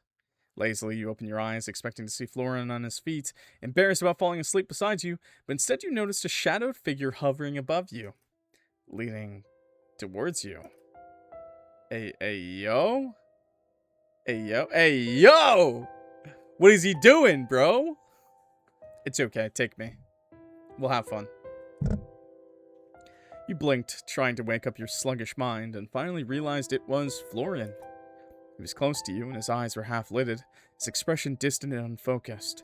One hand was down beside you, and the other braced against the couch to the side of your head. A sudden chill ran through your body, despite the warmth still lingering in the air. Florian? No response came from Florian. He remained completely still, staring at you. No, not at you, but at your neck. There you go, guys. There you go. You remember how I mentioned all of you guys reading those vampire fanfics where they feed off of you and they don't kill you? Well, here we go. He's gonna fucking kill me. No, probably fanfic. Probably gonna bite us and feed off of us. But hopefully not kill me. Not yet. His head dipped lower. The faintest brush of his nose against your skin sent a jolt through your nerves. And suddenly, this sluggish fog in your mind cleared as his mouth was inches from your neck. His breath hot against your skin. Your eyes went to his face, and then you noticed something. A flash of something pointed and sharp between his parted lips. Fangs. Your body tensed, your heart hammered in your chest, and his breath hitched like he could hear it. Florian. No response. It was almost as if he wasn't truly himself. His posture was wrong, like he was acting on instinct alone. And in the dark, with a glint of moonlight reflecting off his eyes, his gaze looked almost empty. You felt the faintest graze of his teeth against your skin, a breath's distance from sinking in now. A shiver ran down your spine, but you managed to keep a lid on the panic threatening to break through.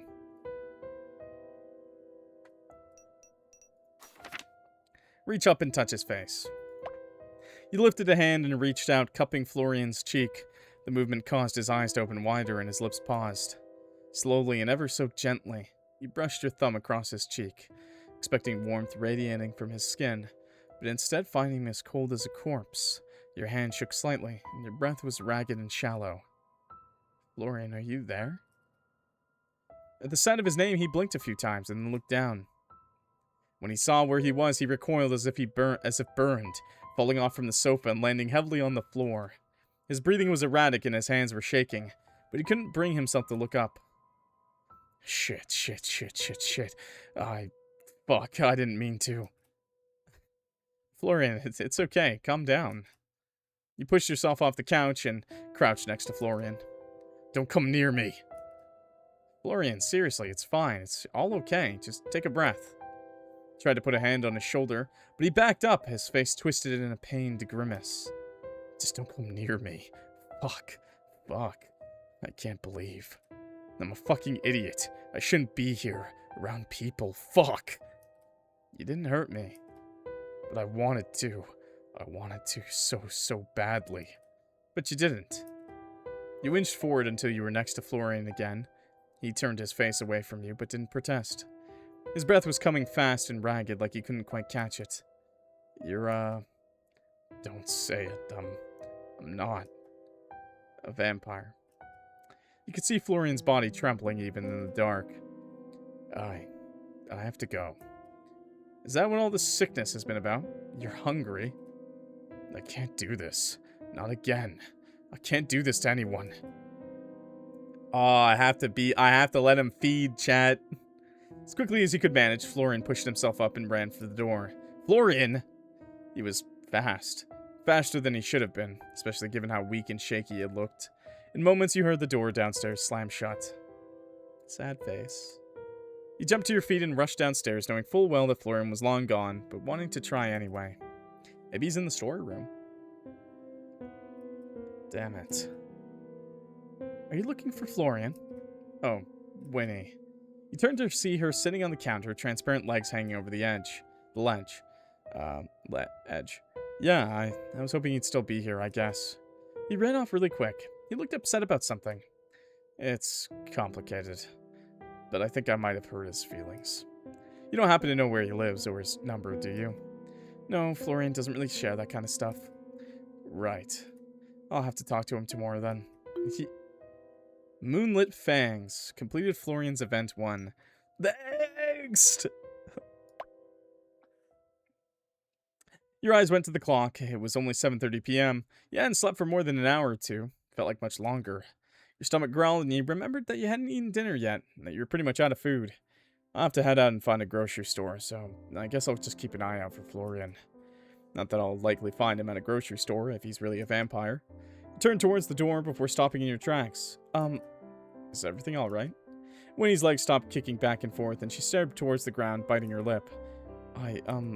She fiddled with her sleeves and kept her eyes away from yours. You asked me about going out for dinner with you, right? Yeah, that's right. I'd love for you to come. And I forgot to ask Florian. Well, I want to go. That's great. But I'm really scared. Scared? I haven't ever tried to leave the building. Wait, not even once? No, I'm scared that if I try, I'll just disappear. Winnie's shoulders drooped and she sighed. It's dumb, I know it is, but I've been here for as long as I remember, and I don't know if I still exist outside this building. What if the only reason I've lasted this long is because I've stayed here? What if I really am dead, and if I leave, I'll pass on? Winnie's eyes went down to her feet, and she swung them back and forth slowly. Hey, it's alright, Winnie. Seriously, it's okay. It sounds scary. If you would rather stay here, we can do something else, just the two of us. But I want to go. I want to spend time with everyone and laugh and have fun. I don't care if I can't eat or anything, but I don't want to be alone anymore. I'm too scared. I'm always too scared. You approached the counter and reached out, placed a hand over hers. Didn't feel like anything. You couldn't truly touch her, but the thought was there. If you want to do it, then do it. Be brave. I'll be right there beside you. You won't have to do it alone. Winnie hesitated for a moment, then pulled her hand back and floated down from the counter. Okay, you're right. I want to go. Thanks, Clock. You're the best. Do you want to try coming out with me now? No. Thanks, but I think I need to build myself up for tomorrow. Alright, then it's a date. If you change your mind, just tell me, okay? Okay. At that, you double-checked you had your key before heading out into the growing night. Food. The air was crisp and cold as you stepped out the front door, and the wind rustled the trees that lined the street. There didn't seem to be anyone else wandering about, but then you suppose most people would be sitting down for dinner, or tucked into bed for an early night's rest by now. Bundling your clothes closer to your body, you started on your way to the main square. The town square was a little more lively than the store, but not by much. It seemed as if a good portion of the shops were closed or closing for the night, and only a few people wandered the streets. It was a far cry from the bustling crowds and bright lights of the city. The streets were clean and quiet, and the houses were well maintained, without any signs of graffiti or broken windows. You could get used to this kind of life. You eyed the various stores around the area: a bookshop, a coffee shop, a hardware store, a pharmacy. Then you saw it, nestled at the corner of the street, a small grocery store, the same one Lucille had pointed out to you when you'd gone out for dinner together just the other night. The light inside was on, and a small open sign hung in the window. You walked towards it, keeping an eye out for Florian, but to no success. Damn. Another beautiful background. Holy shit. Dude, so good, man. The food looks great. What the hell? The inside was what you'd expect of a grocery store, though much smaller in scale than the big stores back home. The aisles were narrow and the shelves were cramped, but it seemed like they had pretty much anything you need. The lone cashier nodded to you as you passed. No self-checkout here, which didn't surprise you.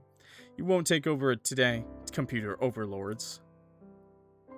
You grabbed the basket and began picking out some basics: milk, eggs, butter, that sort of thing. Twice in one day. I think that's what they call fate. You turned, hearing a now familiar voice behind you, to see Eden leaning against his shopping cart, red-haired, tousled. Unless, of course, you just couldn't stay away and decided to search me out, in which case I'm even happier. You're hungry now?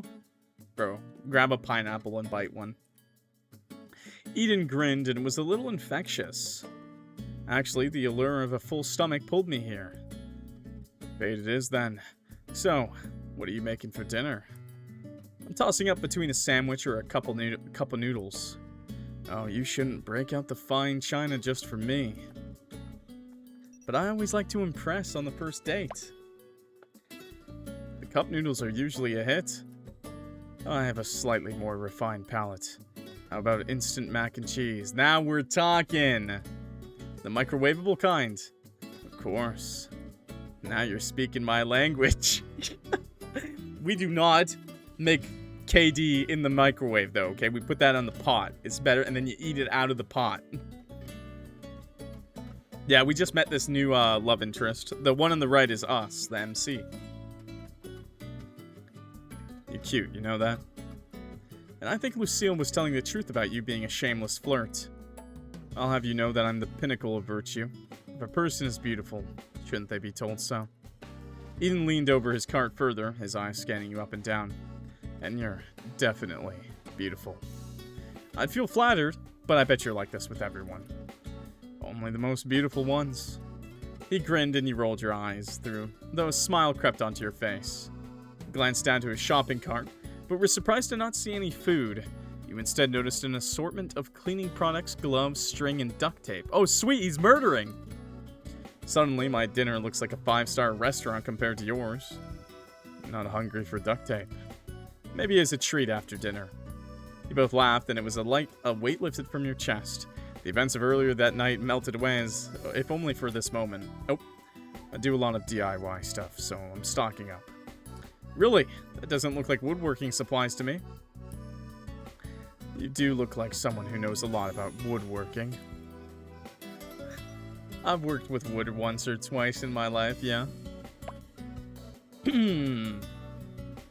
Oh, really? Care to show me sometime? Sure. Just tell me where to send the bill for my services. Being a woodworker yourself, you'd probably know all the right techniques, wouldn't you? Well, I've been told I'm pretty good with my hands, yeah? And I'm very open to critique. We just have to practice until you're satisfied. Eden smirked and pushed his cart to the side, letting another customer through. Care to join me? Would you rather stay here in the condiments aisle forever? We know what kind of wood. I'm thinking beech. Beech wood, maybe? Maybe maple? A good maple? Yeah. I could think of worse aisles to be stuck in, but I think I'll join you. Two of you started to walk through the aisle, and Eden took your basket and placed it in his cart. Wouldn't want your arms getting tired. So, mysterious shopkeeper, I'm incredibly curious about you. Oh, really? You're the talk of the town, after all. Sandalwood? Oh, you're a foot guy, huh? Things must be really slow right now if I'm the talk of the town. You know how small towns are. They'll find anything to gossip about. He picked up a bottle of olive oil and dropped it into the cart. And yet, despite being the most interesting thing that's happened in here in months, no one knows much about you. Most people assume that Sylvie didn't have any relatives. He glanced over at you. As far as I'm aware, she's never left Willowmist either. What could pull her away so suddenly and drop you in her place? What does feet have to do with sandalwood? Sandals. That was the joke. Sandals. It's a euphemism for your sandals, bro. Because you're gross. If you could say please, I might be honest with you. Pretty please? That's not... I think it's hilarious. You like feet. I have no clue. Really, I'm not trying to be evasive, but honestly, I don't know. I have no clue why she decided to leave. She wrote me a letter and asked me to come, and here I am. She's already left when I arrived. You like them more? You pay for feet. You bought sandalwood because you thought it would make sandals so you could look at feet. So a mystery then. Even more interesting. That doesn't say much about you. Want to tell me a bit about yourself? Depends on what you want to know. If it's the numbers on my credit card, probably not. Ooh, you're so mysterious. Not sharing the 3 numbers on the back of your credit card with me. Where you grew up, for example. What were your parents like? What's your favorite color? Eden grinned and shrugged his shoulders. Take your pick. Whatever you're willing to share. Answer him honestly? Lie through your teeth. DC medium 10. Medium is not 10. That's still hard, bro. I'm not passing a 10 check. No, we'll answer him honestly. Lie through our fucking teeth. Let's go. Come on, baby. Come on, baby. Let's go! I grew up overseas, actually. This is my first time in a town like this. My mom was a nurse, and my dad was a traveling businessman. He come home for a few days every few weeks. It was awfully lonely, but we got by. You lied through your teeth as if your life depended on it, but Eden didn't seem to notice. Or if he did, he didn't say anything. Overseas, really? I wouldn't have guessed that, with your accents. Whereabouts? Would you have to lie? Oh, everywhere. Europe, Asia, all over the place. We moved a lot. Traveling businessman stuff. You know how it is.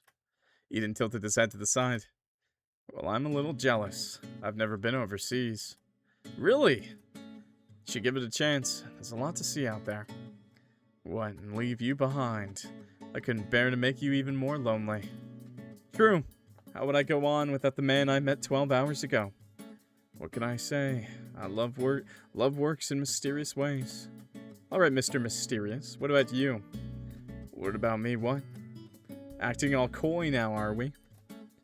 I don't want to make it too easy. Make what too easy? Captivating your heart, of course. I want it to be a challenge. Wouldn't be nearly as fun if I gave everything away at the first chance, would it? That would defeat the point entirely. The mystery is only as appealing as the answers it hides. If the answers are revealing, then the mystery loses its appeal.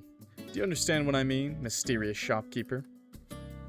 I think the opposite is true, too. I might lose interest if the game drags on for too long.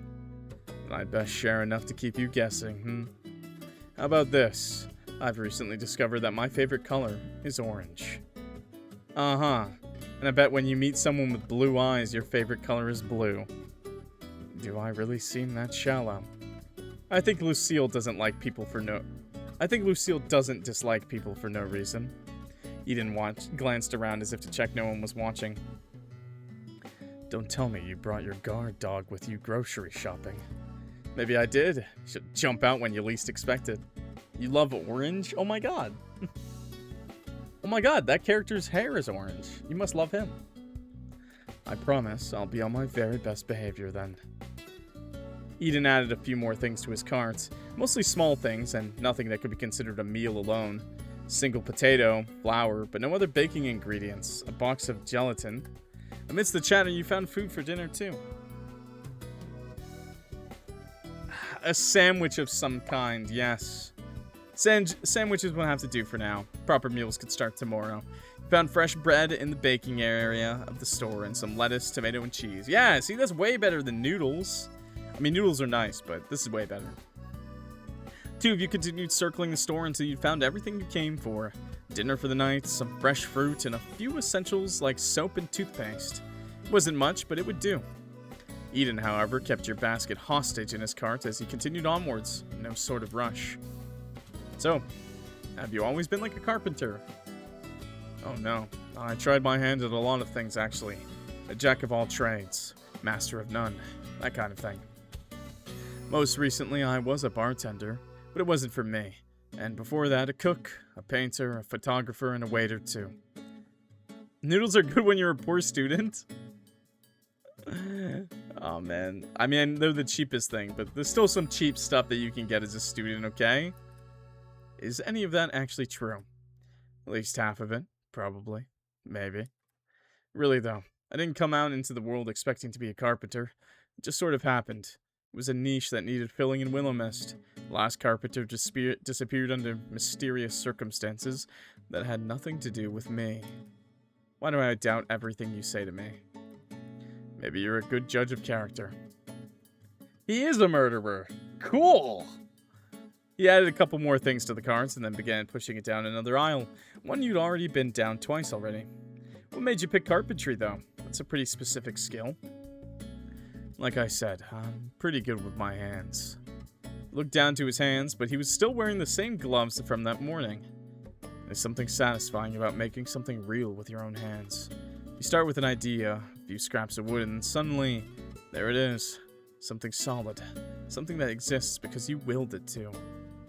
I think that's what I like about it. You take something raw, shape it into what it's supposed to be.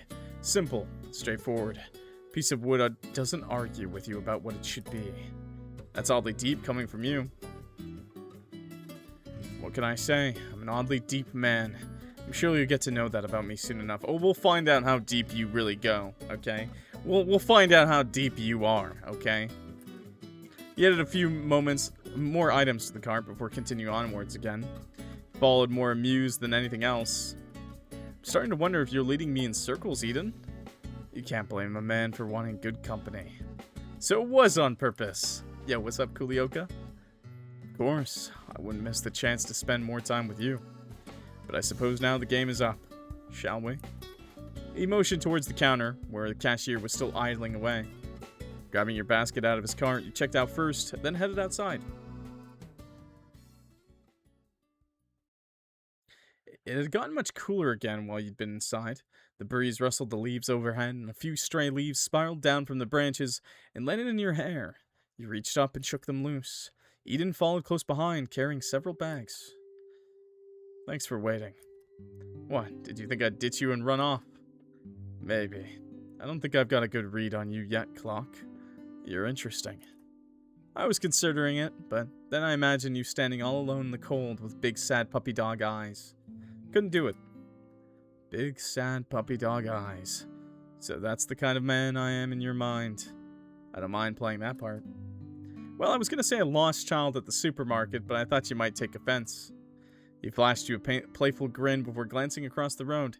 Street lamps cast a soft glow over the little park nearby. The swings swayed gently in the breeze, creaking faintly under their own weight. Now, since you were kind enough not to abandon me, allow me to continue to return the favor. Oh? What favor is that? You're not going to keep going to grab my shopping and keep me hostage again, are you? He nodded towards the empty swings, then tilted his head at you expectantly. I happen to know that the swings over there have the best view of the stars in town. Trust me. His grin widened. Or not, if you don't want to. Alone in a park watching the stars. How romantic.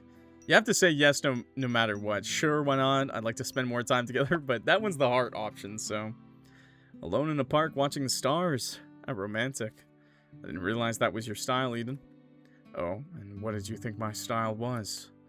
From my first impression of you, I thought you'd be more likely to invite me back to your place for the night. Would you have said yes? No, probably not. Not the second time we met, anyway. And the third time? We'll see. Eden laughed. I'll have to try and impress you next time, then. Eden somehow, with an armful of bags of groceries, linked his free arm with yours and led the way over to the swings. They were, as he said, not too far away, and completely deserted. A few small lamps cast the area in a pale yellow glow. A couple of benches were positioned beneath the trees. Their surface covered in leaves, you could see the moon above the treetops. There was something cozy about the place, secluded and peaceful, but not lonely. Just a small hidden space in the middle of the town. Perfect spot for a midnight rendezvous. Or just a place to chat, which was what you were actually doing. Eden set his groceries down on a bench, and then walked over to the swings, taking one of the two. He took the other, and he gently swung back and forth.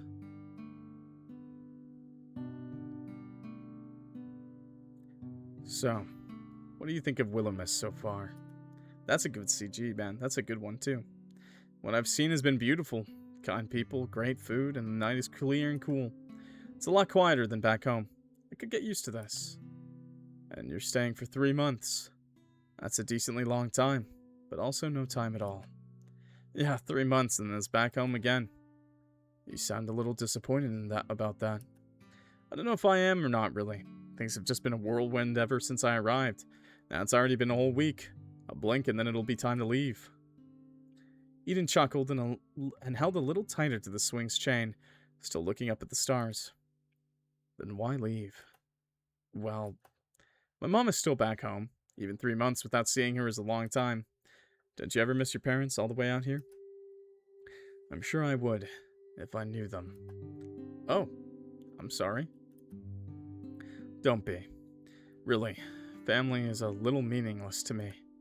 So, not raised by your grandparents either. I had a more communal living experience. But forget that. I'm far more interested in you. Why not bring your mom here too? She and my aunt don't have the best relationship.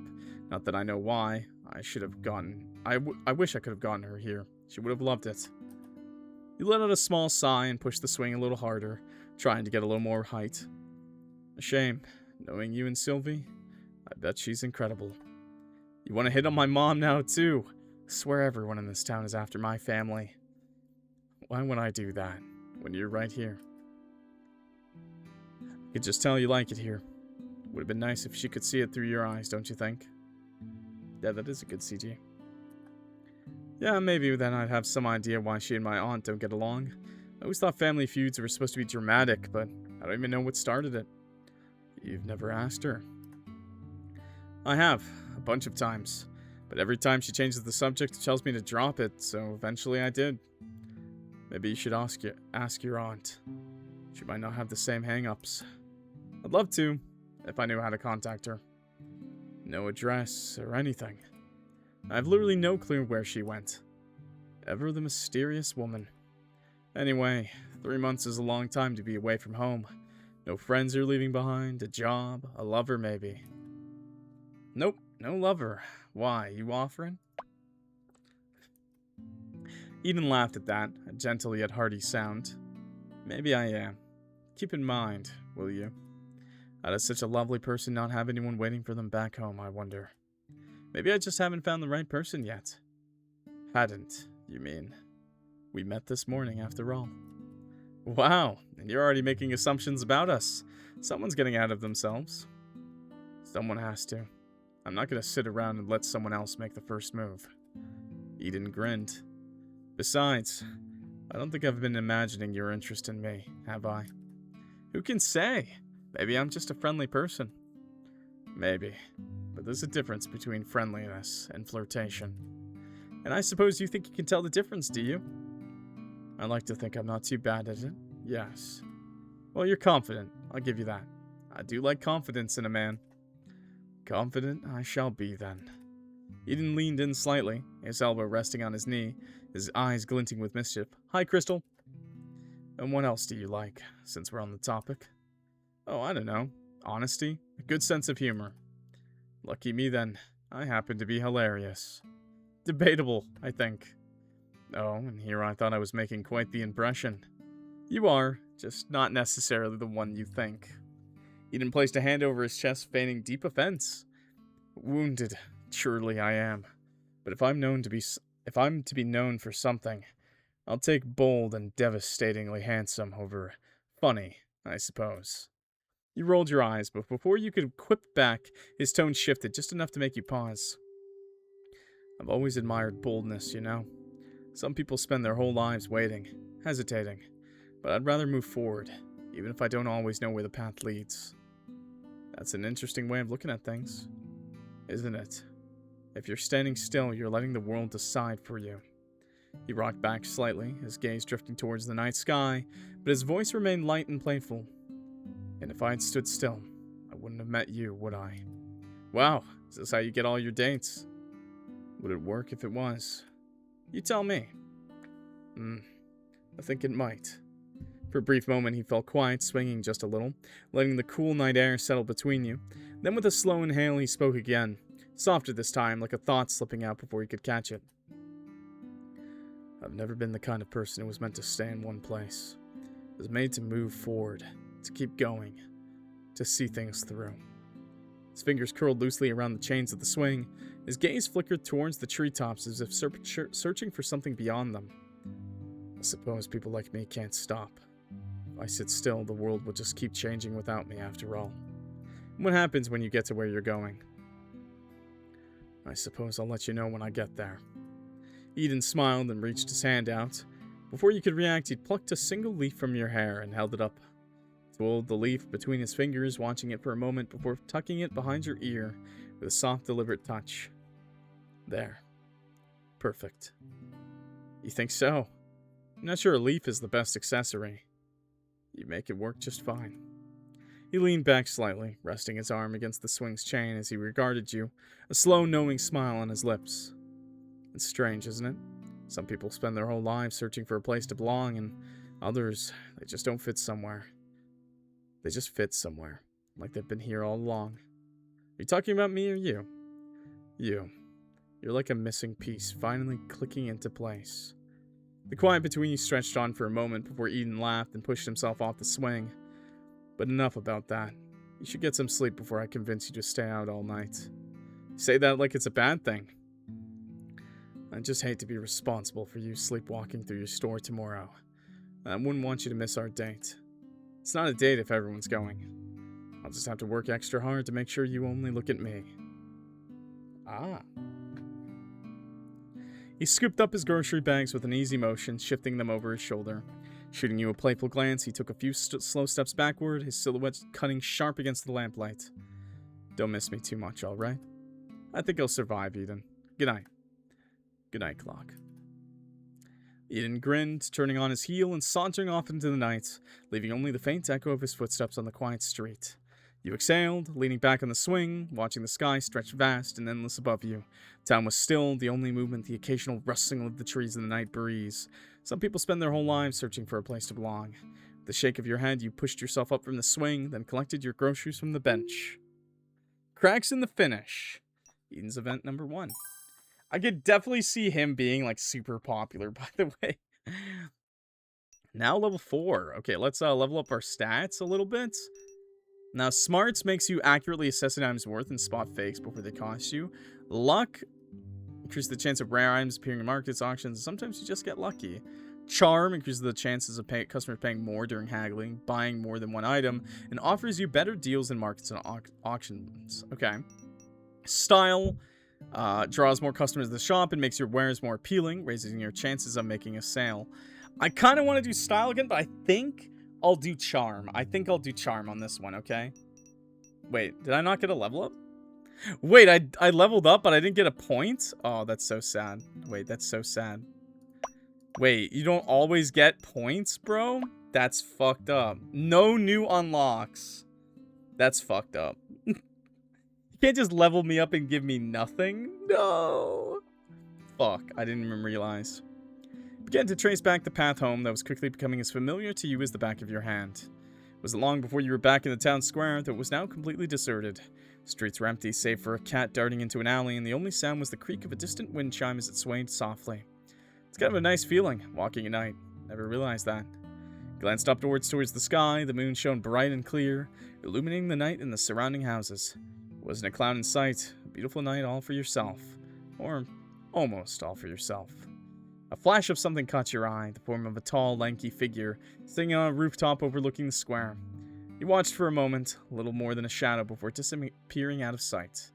Quicken your steps back to the store. You'd hoped to see Florian when you arrived back at the store, but he was still nowhere in sight. Wish I had his number or something. Approaching the counter, you searched for any kind of employee information your aunt might have left, but found nothing. No trace of where Florian nor Lucille lived, or way to contact them. However, sitting on top of the counter, you found a sealed letter with clock written on it. Setting down your groceries for the moment, you settled down on a wax stool, then quickly opened the wax seal to see your aunt's graceful handwriting. To my dearest Sprout. I hope this letter finds you well, and that Willowmist is starting to feel a little less like a place you've arrived at, and a little more like a place you could belong. No doubt you've been charming the town left and right, whether you've meant to or not. By now you might be noticing that things here aren't always as they seem. Strange little things, peculiar folk with peculiar habits. You're sharp, my dear. You've always been. I won't insult you by pretending you haven't begun to piece some things together. I wish I could have been the one to tell you everything myself, but, well, your mother never would have approved. She wanted you far away from all of this, and though she had her reasons, I always thought you should be able to decide for yourself. The store, our store, isn't just about antiques. It's about people. It's about community. It's about giving a little help to those who need it, just enough to let them find their own way forward. Some of them have come a long way to get here. Some of them have nowhere else to go. But they all need something. And if you listen closely, you'll know exactly how to help them. Hope by now you've stumbled across that grumpy old book, or rather, hope he's found you. He's a stubborn thing, don't take it personally. If he's been less than welcoming, he was built to be particular about his company, after all. But if you listen, really listen, he has more wisdom tucked away in those pages than most people do in a lifetime. I know I left a lot on your shoulders, and I know it isn't fair, but I also know you can do this, my little Sprout. If anyone can, it's you. I have full belief in you. Take care of the store, take care of its people, take care of yourself. And please tell me you haven't tried to sell the bird vase. I told you it was cursed. With all my love, Aunt Sylvie. P.S. Tell Quinn I'm doing well, and that I think of him often. He always did know how to make me laugh. I do hope the two of you have become acquainted. With a smile, you refolded the letter and tucked it away. Alright, Aunt Sylvie. I'll do my best. You're still not telling me where you went, huh? Trimming your groceries, you headed back upstairs to unpack. Your room was much like you left it. The window was still open, your bed was still unmade, and a cushion from the couch was still discarded on the floor from your wake-up call with Florian. Small amount of guilt settled into your stomach as you put away your groceries. Maybe made a late dinner. It wasn't much, but it was food. Hi, book. If it isn't my illustrious master, returned from whatever nocturnal nonsense has stolen his attention this time. Barnabas fluttered into view with a dramatic puff of air, as though he'd been holding his breath in indignation. I do hope your day's endeavors have been worth abandoning your faithful servant for hours on end. Imagine whatever inane nonsense kept you away was terribly important. Perhaps a riveting chat with one of your incredibly mundane customers. What are you saying? You actually wanted my company? I thought you wanted to be alone. Of course, Master, I live to be ignored, neglected, and left stewing in stagnation while you frolic about with fanged employees and amateur spell work.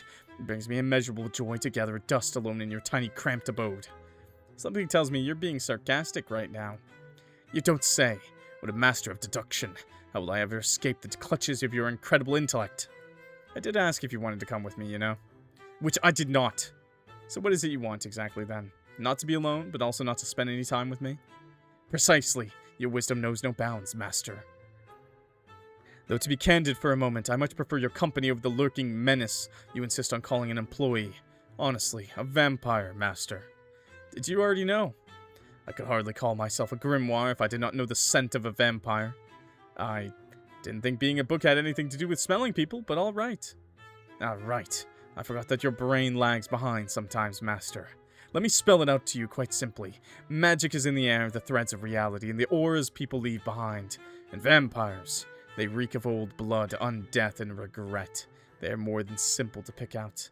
But by all means, continue trusting him. I'm sure nothing could possibly go wrong when employing an emotionally fraught bloodsucker with impulse control issues and a sad backstory. He's not really employed by me, he's employed by my aunt. And either way, Aunt Sylvie trusts him, and the store is a place for people who have nowhere else to belong. I would never just throw him out. Barnabas let out a long, drawn-out sigh, as though his entire world had grown tiresome. Oh, very well then. Continue ignoring my sage advice and do as you please. After all, it is your funeral, not mine. He turned his attention toward your half-eaten dinner and snorted derisively. A meal fit for a king, I see. A truly inspired use of your time and resources, Master. You know, you're pretty judgy for a stack of paper. That's probably why you don't have any friends. You continue eating, waiting for Barnabas's almost guaranteed response. A stack of... The gall of you, the gall! I do not need nor desire friends. I live to serve, not frolic around and have fun, like some. Oh yeah? Then why do you get so huffy every time I leave you alone? Barnabas fluttered indignantly, his pages puffing outward in an offended ripple. Because, Master, leaving me unattended in this drafty little hovel is a waste of rare and precious genius. Not because I'm lonely, for heavens forbid. I simply find it offensive to be shelved when I'm a once-in-a-millennium arcane artifact. Totally not lonely. I am above loneliness. Loneliness is for sentimental beings with soft hearts. I am made of enchanted ink and intellect. Besides, I had plenty of company today. Lady Seraphina of House Moonridge accused Countess Belladonna of enchanting her husband with a love hex again, and the fallout was positively catastrophic. Wine flung, curses shouted, a hat caught fire. Utterly riveting. Is he watching TV? Okay, 1 second. My cat is bothering me. What's on there?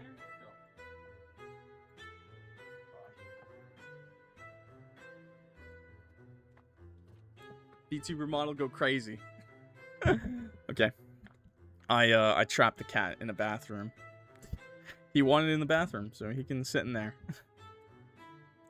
Now, I could be crazy, but I'm pretty sure those are characters from a television show.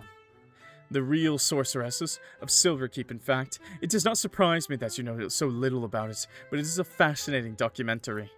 A documentary. And you enjoyed watching this documentary? It was a purely academic viewing, Master. A study of interpersonal dynamics among magically inclined nobility. It's research. Did you spend all day watching it? I may have absorbed 8 episodes, but only because Countess Belladonna's familiar betrayed her, and I had to see how that arc resolved. For scientific integrity, obviously. Right, scientific integrity. Honestly, if they had simply enchanted their contract bindings properly, none of this would happen. Amateur hour, truly. Also, Seraphina's illusion magic is atrocious. Our whole tower is a lie, and no one is talking about it. You do know that's all fictional, right? Obviously, Master, but some elements ring true. Magic, after all, is based purely in reality. There have been countless Lady Seraphinas and Countess Belladonnas throughout history. Anyone like me in there?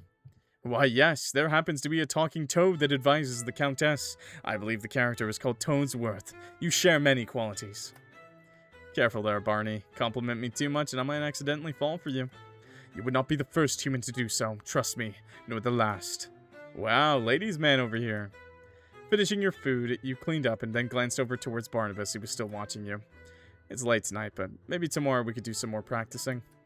I am always prepared to further your knowledge and skill, Master, though perhaps you could begin by tidying up this horrendous mess you could call a room. Honestly, a pigsty, truly. That feels a little unfair. This is all my aunt's stuff, not mine. It's not like I chose to have a room full of clutter. You have lived in it for a week and haven't even bothered to put away your own dirty dishes, Master. I would not deign to call that a good defense. With a groan, you conceded and began to put the room in order. Didn't have the energy for it, but you also didn't have the energy to argue with a book. Oh, by the way, is my whole magic shtick meant to be a secret? Do I seem as if I have the answer to every question, Master? You seem like you like to think that, yes? Well, I am pleased to see you accepting the truth. But to answer your question, yes, in general, revealing one's magical capabilities to the mundane masses is frowned upon, especially when one is a fledgling spellcaster who lacks any kind of control. You're far more likely to set your sleeves on fire than impress anyone. Hey, I'm already getting down that spell you taught me. As did every toddler I taught it in the past. I'm on the level of a toddler? Just below, actually. But don't be discouraged, Master. Toddlers are remarkably clever these days. You know, a bit of encouragement wouldn't kill you. No, but it might kill you. And I've grown strangely fond of not being shoved into a forgotten drawer again. So consider my criticism a public service. One day it might even save your life. One day I'm going to be so good at magic that you're going to eat those words. When that day comes, Master, I shall serve them with tea, jam, and a commemorative plate. But until then, try not to burn down the house. I wonder how flammable you are. Excuse me. Did you just threaten to ignite me? Me, the illustrious Barnabas the Magnificent? I'll have you know I am warded against flame, though clearly not against rude commentary from reckless amateurs. Honestly, how flammable are you? Have you no shame, no decorum, no decency? You're so easy to wind up, Barney. Yes, well, enjoy your jests at my expense, Master. It's good to have a hobby when one lacks talent. I'm sure you know all about that. Going back to the don't tell anyone lest you burst into flames, yada yada. Is it okay if I trust someone? That is your decision, Master. There have been many famous spellcasters who were quite open about their craft, and others who were inherently secretive. Some were revered as visionaries, others were burned at the stake. It's a bit of a mixed bag, really. Trust is a valuable resource, best spent in small increments and monitored closely. So you're saying I should trust but be careful. No, I'm saying you should trust me and be wary of everyone else. But since I know you won't listen, yes, be careful, at least try to be. Magic may be your inheritance, Master, but secrecy is your shield. You don't yet know what kind of eyes might be watching, or what they want. You're being uncharacteristically serious right now. Yes, well, even I am allowed moments of grim sincerity. Now, if you're quite done probing the depths of philosophical trust, please turn on the next episode of The Real Sorceresses of Silver Keep. I need to see if Lady Seraphina finally hexes that two-faced necromancer, or just throws another goblet. Yeah, here you go. You lifted up the remote and turned on the television, and the screen lit up with images and a loud voiceover. Barnabas fell silent, and you took the opportunity to settle into bed. With a yawn, you glanced towards the open window and the moon hanging high and bright above the treetops. As tired as you were, sleep did not come easily. Thoughts raced through your mind, and the events of the day felt more vivid than ever. Still, after some tossing and turning, you fell into a deep sleep, accompanied by the occasional gasp from Barnabas in the background. Yes, I just love watching The Real Sorceresses. Sunday! You woke to the soft patter of rain against the window pane. gentle as a lullaby still echoing in the quiet hush of morning. With bleary eyes, you saw the world outside of your window was tinged in gray, the colors muted. The rain fell in steady sheets, and the air in your room felt cooler, calmer, like the storm had swept away yesterday. Wrapped in the warmth of your blankets, you let yourself sink a little deeper into the mattress, lulled by the rhythm of the rain and the soft creak of the old building. You would not believe this, Master. It's just preposterous. Lady Seraphina has betrayed countless belladonna for a third time. This time they were public hexes, thrown about as if they were common insults. You peeked out of the covers towards the TV and found Barnabas still on the couch where you left him last night. Light filtered through the rain-speckled window, and the room still held that quiet of early morning. But of course, peace could not survive Barnabas. And don't even get me started on Lord Thistlewick. He faked his own banishment, Master. Banishment! Who does that? Barney, did you even sleep? I'm a sentient grimoire. The fact I must explain this to you so often, however, does not surprise me, as I believe your brain never fully developed. I transcend such trivial mortal needs like sleep or hunger, but if I were capable of exhaustion, I would say I am running solely on indignation and disbelief. You watched that show all night? Naturally, I could not possibly pause while Countess Belladonna was teetering on the brink of scandal-fueled exile. I have two options: lay in bed and listen to my book talk about an unpopular TV show, or get up and get to work. Not really a choice, is it? You rose from bed, stretching a little as you did. A glance at your phone told you it was nearly 8 a.m. The sun had risen, even if the sky remained cloudy and gray. You dressed, then got together a simple breakfast before heading downstairs. Nice. You came down the staircase expecting to see Lucille. I like the color scheme. To see Lucille the same as every morning, standing guard near the door, but she was nowhere in sight. Instead, you noticed Winnie sitting at the front desk. Clock, finally. Were you waiting for me? Not really waiting, exactly. I was just getting lonely. Florian is usually here overnight, but after he ran off yesterday, he hasn't come back. I'm sorry, Winnie. You know I'm just upstairs, right? You can always come hang out if you're feeling lonely. I guess I just didn't want to make you get hurt again. What? Are you still thinking about the glass thing? Don't worry about that. It was a silly accident. Then maybe we could have a sleepover sometime. I'm sure Barney would love that. Who? Ooh, Clock, do you have a secret boyfriend hidden upstairs? Wouldn't that be exciting? Alas, no. He's, a stray I picked up. A cat? That's even better than a boyfriend. No. Ah, what the hell, we're friends, right? Yeah, of course, the bestest friends ever. He's a book. A book. He's called Barnabas, he talks and everything. Got a bit of an attitude problem, though. When he stared at you blankly. Like a diary? A spell book. Whoa, like magic and stuff? Apparently there's some things about my aunt didn't tell me much about. About her and myself. Typical, huh? You're a witch? Something like that. Only you and Florian know, though, so don't go telling people. My lips are sealed. This is so exciting. Can you turn me into a frog? Actually, when Florian comes back, turn him into a frog. I don't think he'd appreciate that. As long as we turn him back right after, he can't complain, right? Come on, it's just a little prank. Unfortunately, I've only learned the spell for turning someone into a frog, not the one that turns them back. Oh, maybe it's a good thing you don't have the other one. We could get into way too much trouble. Winnie giggled. We? Well, of course, you and I could be partners in crime, just like those on those detective shows. Police would never figure it out. I don't know. A string of frog transformations just after I moved to town sounds awfully suspicious. We'll need a cover, obviously. Maybe we could pin it on someone else. Can't really turn anyone into a frog, you know. Not yet, at least. No, my plans. Barney's a tough teacher. So far, all I can do is be slightly better at looking for things. That doesn't sound like a superpower. It's not, but if there's a pen under the couch, I'll be able to find it. Okay, that's pretty cool, I'll admit it. With a grin, you walked over towards the counter and leaned on it, then looked up towards Winnie. So it's your big day. Are you excited? What do you mean? Don't tell me I've forgotten something important. Don't you remember? It's our wedding day. I'm a little hurt you forget so easily. What do you mean? You and me, we'll head down to the church and get hitched. Florian will be our flower girl, and Lucille will give us away. Eden's making us some wooden rings, and Emmett's going to handle our joint finances. Winnie flushed red, and she fidgeted, tugging at the cuffs of her sleeves. We can't just... Sure we can. What, have you got other plans today? Come on, Winnie, this is the moment we've been waiting for. She continued stammering, clearly flustered. Her blush grew deeper, and she tugged harder on the sleeve. Couldn't help but laugh. I'm just kidding, Winnie.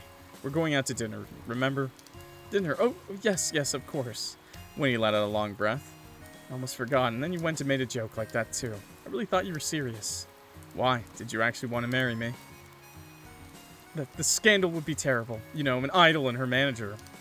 So that's the only problem then. What if I resign? Winnie's eyes grew wide and she shook her head rapidly. No, no, no, no. Don't do that. I need you. Fine. We'll have to save our scandalous relationship for another time. The sound of thunder in the distance roused you from your conversation, and as the clock struck 9, the rain grew heavier. Wonder where Lucille is. What do you mean? It's Sunday. The store's closed today. I didn't pay my bills. It is, isn't it? I'm such an idiot. No! No, nobody said that! With a sheepish laugh, you rubbed the back of your neck a little embarrassed. Could have slept in more then. Ah, well. It's probably good not to spend all day lazing around in bed. That does sound pretty great, though. Okay, well, I hit game over then, I guess. You know, I can't remember what it was like to sleep. Winnie leaned forward on the counter, resting her chin in her hand. To be honest, I can't remember most things. What the world looks like or what food tastes like. It's so weird, but also normal. I don't know. What kind of stuff do you remember? Sound of floorboards creaking, a sunset, and that song. There are a lot of things I can't remember. I'll just play until it stops me, I guess. My birthday, for one, isn't that lame? I can't even celebrate. Well, why not today? Huh? 7th of November today. If you don't know when your birthday is, why not choose one for yourself? But isn't a birthday special? Any day can be special, even a random day in November. We're already going out for dinner tonight. Why not make it a party? Winnie blinked, then gave a big beaming smile. You do that? For me? You're acting like it's some huge inconvenience. Of course I would. Thank you, really. Thank you. Hopefully the rain clears up, though. We'll be having it here instead. And I need to find some way to contact Florian. He left yesterday before I could ask him to come. It wouldn't be a proper birthday party without our resident grump, would it? No, it wouldn't. We gotta invite him. Except I don't have his number, or know where he lives. Do you know if he has any friends around town we could ask? I don't think Florian has many friends, at least none I've ever heard him talk about. He likes to keep his private life pretty private. Well, I have a few errands to run today, so maybe I'll find some luck finding, I don't know, his address or numbers somewhere. I think my aunt would have those. The rain outside pounded the roof in a constant, steady rhythm. It's a calming sound, even if it was making leaving the house a little less than ideal. Since it's your birthday and everything, how about we keep each other company too? I'd love to. Let's get to it then.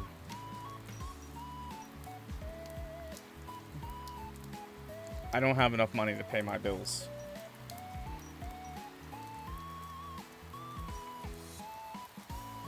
Do I just lose here? Do I just lose? Maybe we can find something in the storage. I don't know, man. Pay your weekly bills. Sure.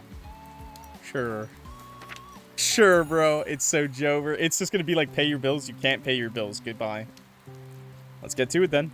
Remember the line from Aunt Sylvie's letter is, maybe I'll find $9 up here. And it's like, don't try to vase with the bird on it. It's cursed. It sounded a bit like a warning, but also a hint, and curiosity was eating away at you. If I were a cursed vase, where would I be? Where would I hide? Search for the cursed vase, sure. Let's go.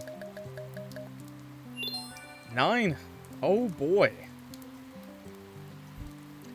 Okay, you rummaged with more heart than technique, but no bird pattern vase, not even a feather. Either it's excellent at hiding, or not here at all. Ah well, I'll find you one day. You packed the chaos as best you could, and made a mental note to return to the search at a later time. Huh, I guess I needed higher. You've been searching through your aunt's collection. Authentic silver malachite ring. Wow, that's a nice ring. I like it. It's pretty. No, bro. What do you mean? It's worth so much. No, bro. No, bro. You sat down at your desk ready to go over the week's bills. Unfortunately, you don't have enough to cover your bills. Game over. I'm gonna get hit with the game over, bros. The sun was beginning to crest over the horizon when the rain ceased. The sun peeked out from behind the clouds, painting the streets and buildings in a wash of color outside of the store. After a busy day around the closed store with Winnie, you were unsurprised to not find any way to contact Florian. With a sigh, you began to think, I don't have enough to pay my bills, bro. Quinn might know. Maybe Emmett. Who can ask? Who can I ask? That moment, the chimes by the door sounded, and the door opened timidly. Sorry, the store's closed. Standing in the doorway was a familiar short man with dark hair, wearing a slightly oversized jacket and headphones around his neck. He looked towards you almost sheepishly. Can we talk? I'd say we already are. He rubbed at the back of his neck, not meeting your eyes. Yeah, I guess so. I'm, sorry for running away. He glanced towards you, but quickly looked away again. And sorry for what I tried to hurt you, so... God, this fucking sucks. Apology accepted, but on one condition. Can you tell me what's going on with you? Yeah, I guess that's fair. Where's, Winnie? She's upstairs still. I'm guessing she doesn't know. No, no one knows. Except Sylvie. I had to tell someone. Look, this is new to me. I'm a vampire, I guess.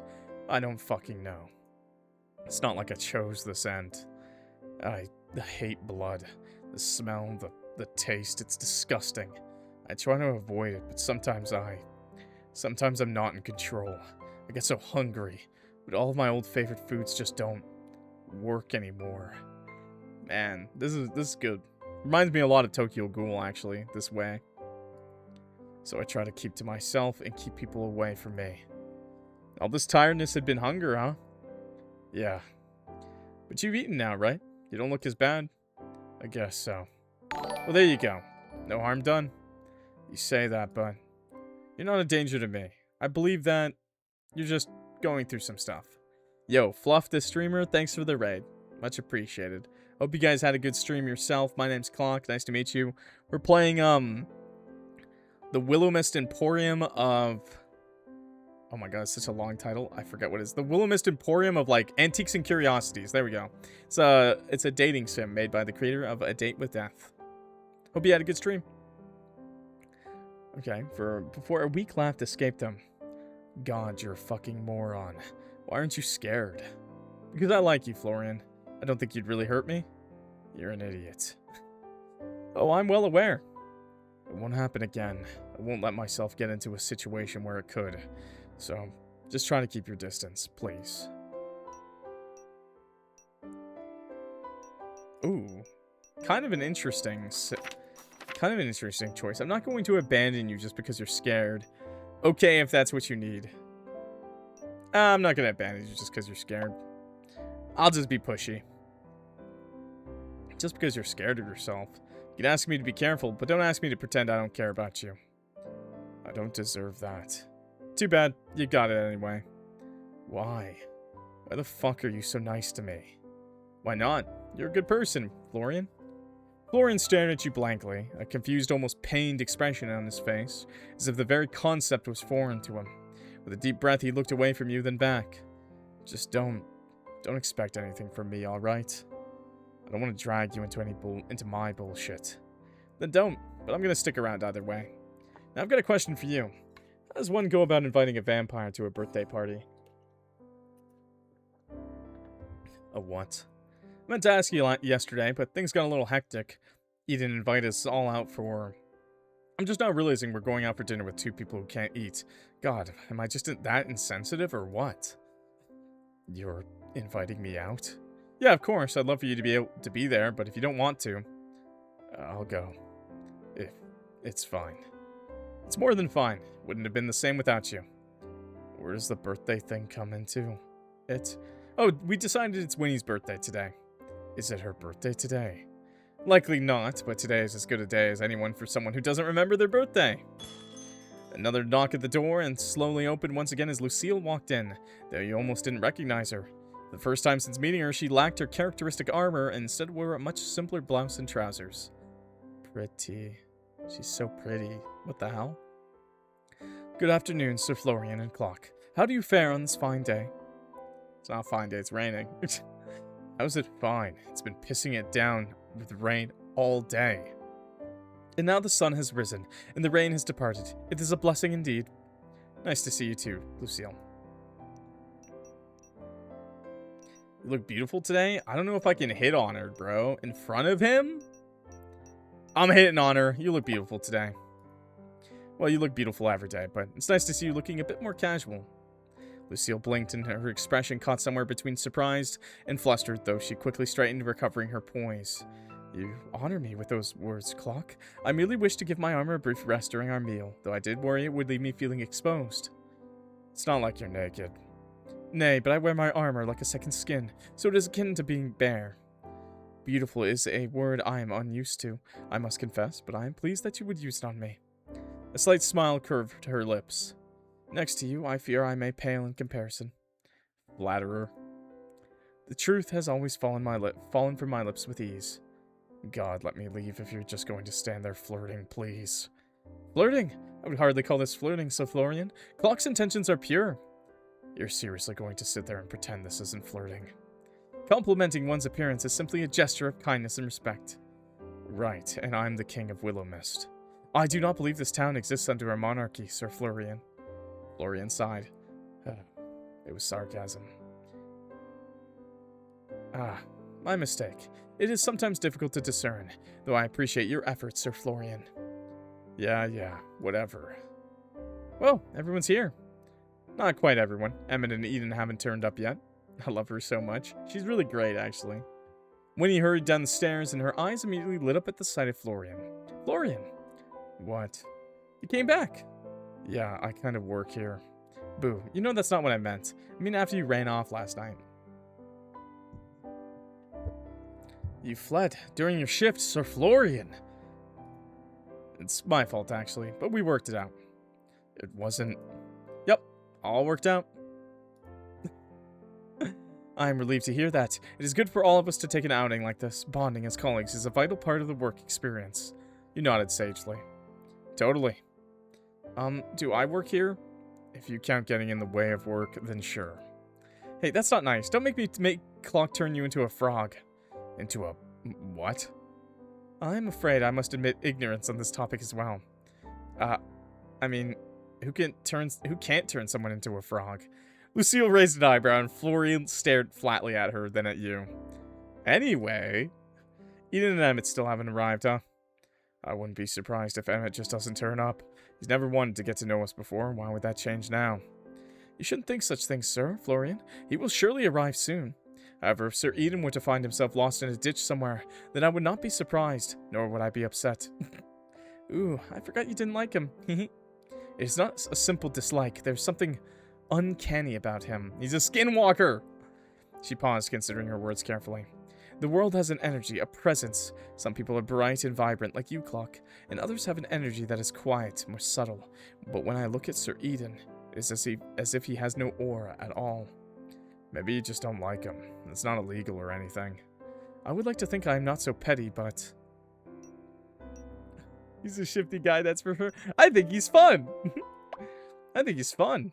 Fun in a wouldn't trust you as far as I could throw you kind of way, but fun nonetheless.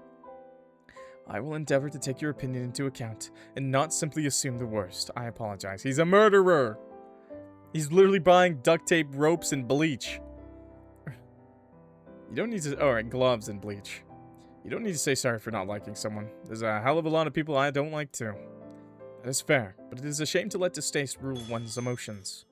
The chimes by the door rang once again, and when the door opened, you were surprised to see two silhouettes. One taller, standing rigidly, and another that stood with a confident swagger. Oh my god, they're together! They're dating!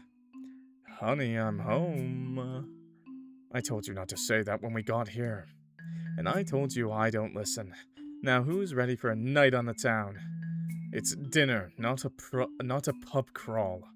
Emmett, Eden, I'm surprised to see you two arrive together. We happened to bump into each other.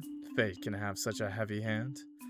You were loitering about outside my house all afternoon. I would hardly call that fate, even if such a thing were to exist. Fate works in mysterious ways, my friend. As I said, it is hardly so mysterious, that fate. God save me. I don't think even God can save you now. Sorry, Emmett. I don't even think even God can save you now. You don't need to remind me. Good evening, Sir Emmett, Sir Eden. It was a good evening, yes. And I'm sure it will still be. I don't think I've ever seen the store so full of life. Too much life, if you ask me. Ignore Florian. He's being a sourpuss. Oh, what?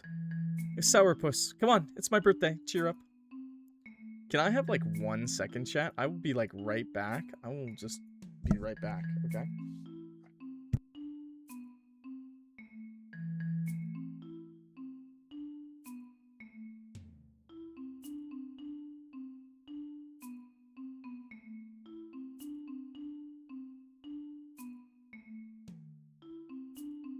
Okay, I'm back. Sorry. Letting the cat out. You know how it be. Cat, kitty cat. Okay, your birthday. Well, no one told me that. Actually, we just decided this morning. How very curious of you. This makes me think you don't know when your birthday really is, perhaps. Well, it might be today. It's a 1 in 365 chance. I don't know about you, but I like those odds. Honestly, I think it's a great idea. We should all get birthday cake whenever we want. That sounds fiscally irresponsible. Cake is never fiscally irresponsible, Emmett. I bet you have a secret sweet tooth hiding under that suit somewhere. Sweet tooth or not, sugar should only be consumed in moderation. So you do like cake? Of course he does. The big guy's a huge softy deep down. I've seen the key ring in your pocket. It holds keys, Eden. And it's also an orange cat wearing a bow tie. It was a gift. Oh, I want to see it. That is hardly necessary. Come on, Emmett, it's her birthday. It is quite literally not her birthday. You wouldn't want to disappoint the birthday girl, would you? Ugh. Fine. He reached into his pocket and pulled out his keys. Attached to them was a tiny crocheted kitten, indeed wearing a bow tie. Cute. Oh my god, that is so cute. It looks like Clock. What? It does not. It definitely does. Look at that fluffy orange hair. A coincidence, then. That's all. Whatever helps you sleep at night, big guy. I have owned this for months. It is hardly related to a person I have met in the last week. But it does look like him. Truthfully, it is a remarkable resemblance. A fascinating observation. Now, are we going out for this not birthday, or did I come all this way for nothing? We're going. Come on, I got a reservation at the best place in town. Would that happen to be the Silver Oak? I'm unsurprised to see someone with such good taste already knows about Willowmist's best-kept secret. What part of it is a secret? It's like the only restaurant in town open past 6 p.m. Eden here is prone to hyperbole. You should not put stock into anything he says. Then shall we make our way there, if we are not to be late? Yeah, let's go. The group began to file towards the door, and you held it open for everyone to leave ahead of you, until only one other person remained. How are you feeling? Would you believe me if I said good? Is that the truth, though? When he looked up at you and smiled, the same bright smile as always. Guess I'm a little scared. But I'm excited, too. It feels like I've never stood under that big open sky before, even if I'm sure I have. Thanks, Clock. For what? For coming to this town. Well, I should be the one thanking you for giving me such a warm welcome. No way, I should be thanking you. If I remember correctly, I think I gave you kind of the opposite of a warm welcome. Let's agree to thank each other with them. Deal? Deal. Now come on, everyone's waiting. You opened the door and stepped outside first. Game over. I'm just waiting for a game over, bro. Outside the shop, the street was quiet. There was no traffic, and the storefronts across the street were dark and lifeless. Winnie stepped out after you, slowly at first, her movements guided by hesitation and fear, but that quickly gave way to something brighter and bolder. She left the doorway, she let out a gasp, her eyes fixed upon the stars above. They're beautiful. There was something in her gaze, awe, longing, or something else, but her expression was so filled with light that you couldn't help but smile. As the others watched on, a mix of curiosity and knowing across their faces, Florian looked up at himself, but the look in his eyes was much more subdued. You're a brave soul, Lady Winona. It takes true courage to face one's fears. This is your first time leaving the store, is it not? Yeah, I guess it is. I can't think of a worse hell than being trapped in a musty old store. It's a wonder you didn't die of boredom. Nothing could be boring with Winnie around. Yeah, well, you got me there. You walked over to Winnie, then offered her your arm. Ready for an adventure? I guess I am. Winnie took a breath and looped her arm around yours, or at least tried to, though neither of you could touch the other. It was a strangely comforting gesture all the same. Slowly the group set off, heading up towards the sidewalk. As he went, Winnie kept glancing around, taking everything in her with wide eyes. You couldn't blame her. There were a lot of new experiences waiting after all. It's so strange. I've been looking out the window every day, but nothing has ever felt as big as the world looks right now. Gentle wind blew through the streets, ruffling clothes and sending leaves skittering across the pavement. Couldn't help but notice the way Winnie's hair and clothes stayed totally still. There's no movement to her, except her steps, and she made no noise either. Huh. Yo, it's Quinn. My dearest friends, Clock, it is truly good to see you. Hi, Quinn, how are you? 1,000 times better now that I see you here, and you've brought quite the crew with you. We're having something of a birthday cross-welcoming party tonight. How very wonderful, my friends. I will give you the finest service this humble restaurant has to offer. Thank you, Sir Quinn. We appreciate the hospitality. Lucille, you're looking positively radiant tonight, my dear. Did you do something with your hair? Lucille cracked a smile at that, a little sheepish, but her eyes seemed to sparkle in the low light. Perhaps it is the lack of armor that makes me look different. I find it is more comfortable than expected. Well, either way, it is a pleasure to have you once again. Please, allow me to see you to a table. The group followed Quinn further into the open-air dining area, which was beginning to fill up with customers at the time of night. It was fortunate that Eden had thought ahead and reserved the table. A group of 6 sat down, and Quinn left you menus and took drink orders. Nice. Oh, yes, group... I was hoping we would have one of these. I was really hoping.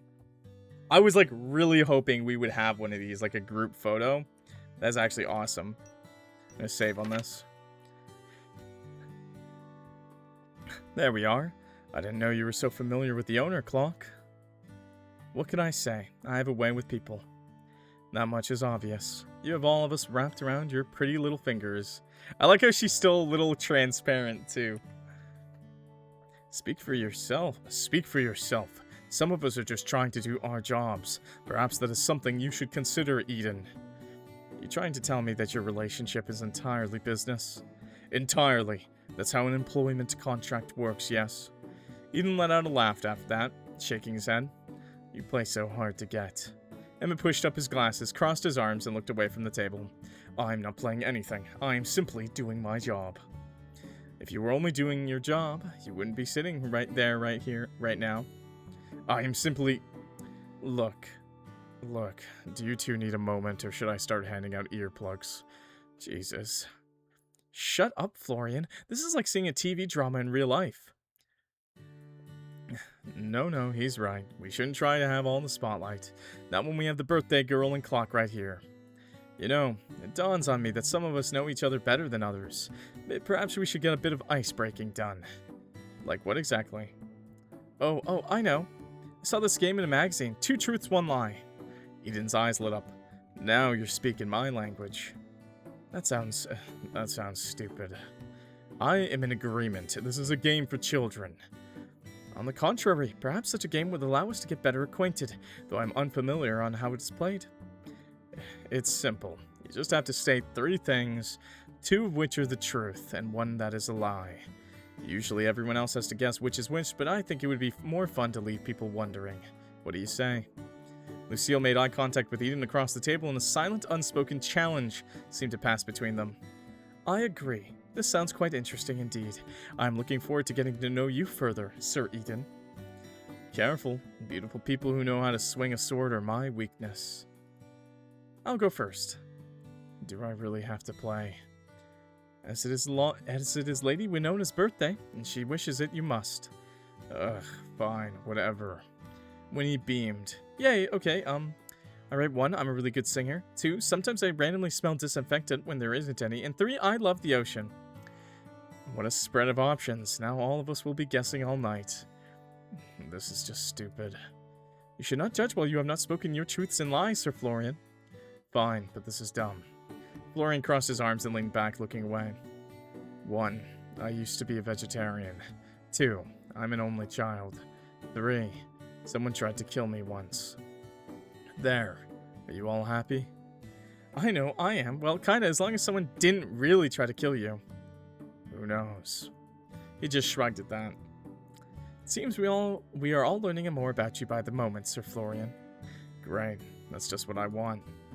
Allow me to go next. I have prepared 2 truths and a lie, and I trust you will not easily be able to decipher the falsehood among them. Firstly, I was knighted before my 18th birthday. Secondly, the last time I saw my homeland, it was burning. Lastly, I held the crown of a fallen king for 3 days, until his people could bury him. You deliver all 3 with such confidence that I suspect they're all technically true, and the lies in the semantics. You do not seem like the kind of person to lie otherwise. Now you're getting into it. Emmett pushed his glasses up and then tapped his fingers against the table thoughtfully. I suspect you were knighted on your 18th birthday. I think you probably did hold someone's crown, but it was for more than 3 days.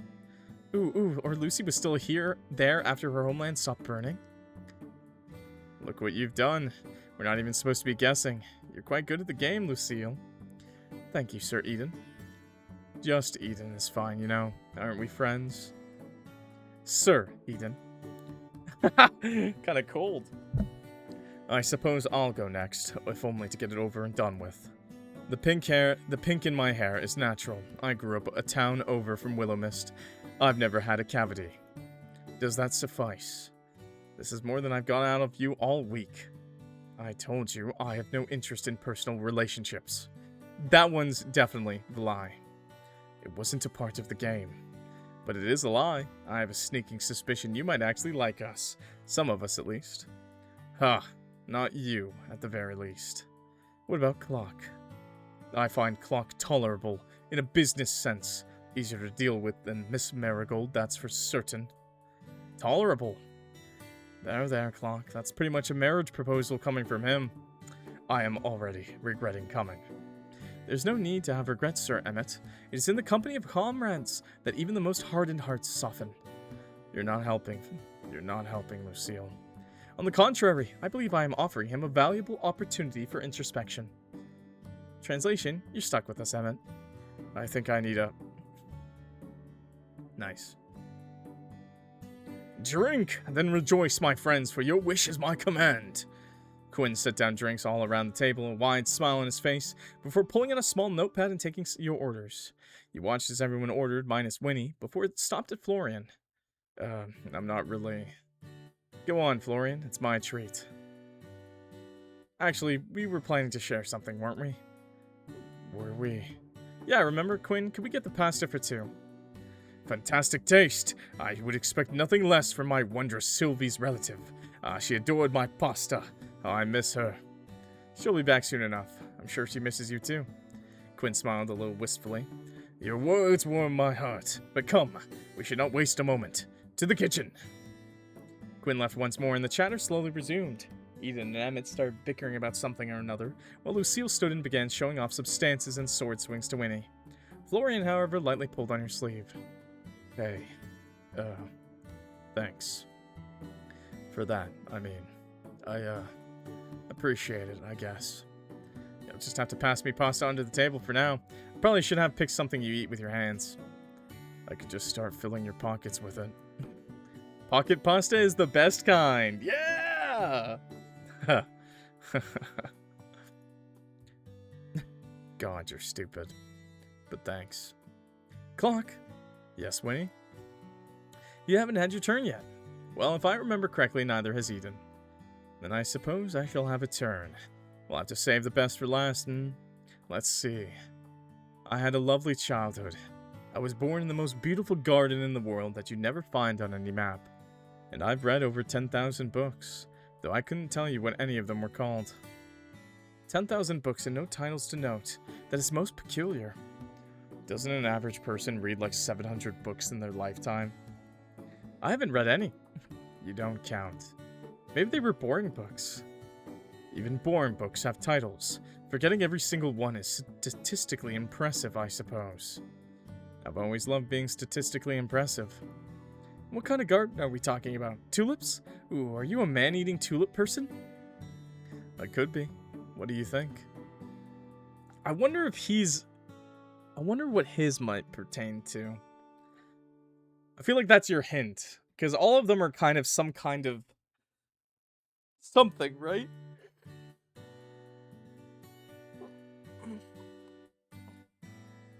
Except for Emmett. Murderer. Ian's a murderer. I wonder if that was our hint. I don't know. You're so mysterious. I guess I'll have to leave you all wondering then. I'm far more interested in what our new friend here has to share. Who? Little old me? Can I get a hydrate check? Please and thank you. Everybody take a sip of water. Ooh, little old me. Didn't play coy. You've been dodging the spotlight all evening. Maybe I just enjoy listening to all of you. If I have to play the stupid game, so do you. Of us all, you are the one shrouded in the deepest mystery. Am I? I think I've been pretty open with you all. Perhaps too open. Oh, a stretch check and a posture check too, by the way. Alright, let's see. Pick a truth. I've never learned to ride a bike. I've been struck by lightning just once. I used to write letters to the moon as a kid. Used to write letters to the moon as a kid. No, lightning. Lightning is way cooler. I've been struck by lightning just once. You know what they say? Lightning never strikes twice. Wait. You got struck by lightning? That's so cool. Did your hair do the big foosh thing? Did you get superpowers? Can you still smell burnt toast? Maybe that's why you are so electric. Pick another truth. I saw someone talking to a bird out of the window once. I name every mug I own. I got fired from a job for being too good at it. I name every mug I own. In fact, I've started naming my aunt's mugs too. What's the point in naming inanimate objects? Pretty sure you named your cat keychain. That's different. Hardly. Pick a lie. Graduated top of my class. I once got engaged by accident. I failed my driving test 3 times. I graduated top of my class. Straight A's all the way through. My teachers loved me. I did do a really good job, but I was not the #1. And what was your favorite class, if I may ask? Maths? If I remember correctly, you distinctly said you did not like to work with numbers just the other day. Well, it's been a long time since I was in school, you know. Bon appetit. I hope you're all hungry. Quinn placed a large bowl of pasta between you and Florian and everyone else's dishes in front of them. The smell made your stomach growl. You were really starting to miss proper food with all the snacks and sandwiches you were living off of. Thanks, Quinn. It smells amazing. It is my pleasure, Clock. Please eat to your heart's content. Oh, I wanted to tell you, my aunt sent me a letter. Ah, the apple of my eye, muse to my culinary creativity, light of my life, how is she? She's doing good, I think. She said to say she thinks of you often. She did. Quinn paused just for a second, long enough for you to catch the flicker of something soft in his expression, like the sun breaking through a cloud. Well, goodness, He cleared his throat and quickly turned back to the table, fussing with a napkin that didn't need adjusting. Be still, my beating heart, to be thought of by such a luminous soul. What a treasure. You must tell her the feeling is mutual. No, stronger than mutual. Mutual squared.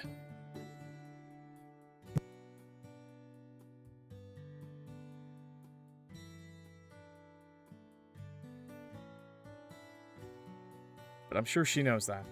I'd love to call it too, but she still hasn't given me any way to contact her. But I'm sure she knows that. She remains as mysterious as ever. That is my Sylvie. Based. I hadn't realized you two had a relationship like that. How long have you been together? Together? No, you misunderstand. Quinn chuckled a little wistfully, folding his hands over his heart. We're not lovers, my friend. We're not anything so easily named.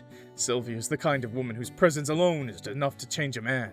I have loved her, in my own way, for years, and if all I am permitted is a place in her story, no matter how small, then I consider myself blessed. So you wouldn't want anything more? What if she wanted more? Quinn's smile faltered just slightly, his gaze turning distant for a moment before he answered. Then it would be the greatest honor of my life. His words were quieter than usual. Then with a small laugh, he shook himself free of the mood, his usual flamboyance returning to a well-worn coat. But whether such a day comes to pass or not, I am content to cheer from the sidelines, to cook, to fuss, to write odes to her magnificence when the mood strikes me, which is often. You're kind of a hopeless romantic, huh? Hopeless? Never. I remain full of hope, overflowing with it in fact, and now I am passing that hope on to you. Eat, drink, and enjoy your evening amongst friends. Those evenings are the finest ones. Quinn bowed and left, and conversation quickly returned.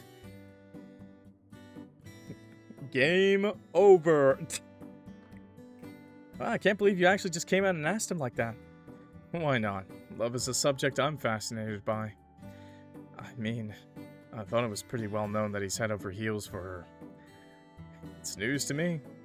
Florian picked up a fork of pasta and blew on it, and though it didn't move it to his mouth. I mean, I think he asked her to marry him like 20 years ago. Wait, what? Seriously? This gets more juicy by the second. Sir Quinn's devotion is most admirable. To live so fiercely yet ask for nothing in return, it is the kind of loyalty spoken of in old songs and battle oaths. Lucille sat straighter, hands resting in her lap as she gazed towards Quinn, who was already laughing at another table and setting down drinks. In my homeland, we are taught that devotion is not measured by its reward, but by its endurance. To love without expectation is the purest form of loyalty. We speak vows not to be returned, but to be upheld. If one's heart is true, it does not waver, even in silence. You're gonna make me cry, Lucy. The way you talk is so beautiful. You really do have a way with words. You'd make a good poet, Lucille. Most knights did. It's beautiful, sure, but isn't that a little tragic, too? The group looked towards Eden, who leans back slightly, fingers loosely resting around the stem of his glass. All that loyalty, all that devotion, and what if it was never returned? What's left for someone like that? Did you not listen to a word he said? Not everything is about what you get back. Some people love in quiet ways, through actions, stability, showing up. There's value in loving someone without expecting something in return. You just don't understand it. What makes you so sure I don't? Because everything you say about love sounds like a transaction. You offer your heart and expect someone to take it. That's not connection. That's a contract. And what would you know about it, mister? I don't need anyone. More than you, at the very least. Well, okay, I thought we were playing party games, not starring in a courtroom drama about the ethics of love. Clock is correct. We would do well not to pry into Sir Quinn, Lady Sylvie's private matters. Even the purest intentions may bruise when they mean to heal, and I would not like to see Sir Quinn hurt by our words. You're right, of course. My apologies. Still, I enjoyed the conversation. Hearing everyone's views is enlightening. I didn't grow up around people with opinions that weren't handed to them, so hearing all of you speak so freely, even when we disagree, it's kind of refreshing. Though if you ever want to have a less existential discussion about love, Clock, I'm always happy to offer my services as a test subject. Oh, in the name of science? Naturally. Controlled environment, one-on-one observations. Lots of long walks and meaningful glances. All the good stuff. All very official, wouldn't you say? You are incorrigible. Ugh. Just shut up and eat already. You're all just jealous of our blossoming relationship. Well, I'm not gonna let you steal my favorite manager away from me. Yes, take care with your words, Sir Eden, for I am sworn to protect Clock from anything that means harm. This is somehow the best and worst dinner I've ever been to. I can't help but agree.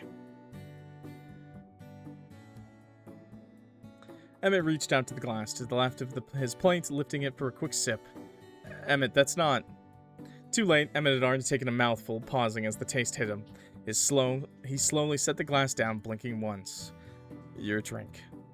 I didn't realize we were close enough to share. I'm honored, Emmett. You switched the drinks. No one switched anything. You grabbed it yourself. Is Sir Emmett quite all right? He stared down at the glass in betrayal, then turned to you, squinting slightly. You're blurry. Maybe you should just... Wait, Emmett, are you drunk after just one sip? I didn't realize you had such a cute side. Shut up, Eden. You talk too much and no one likes you. So you're an honest drunk. You've gained a new charm point in my eyes. Please stop speaking to me. And you, why are you sitting there? He looked towards you now, elbow on the table, face resting in his hand. Why am I sitting here? To eat dinner. That's what you usually do at a restaurant, I think. Why aren't you sitting here? Emmett nodded his head towards Eden's seat. Do you want me to sit next to me or something?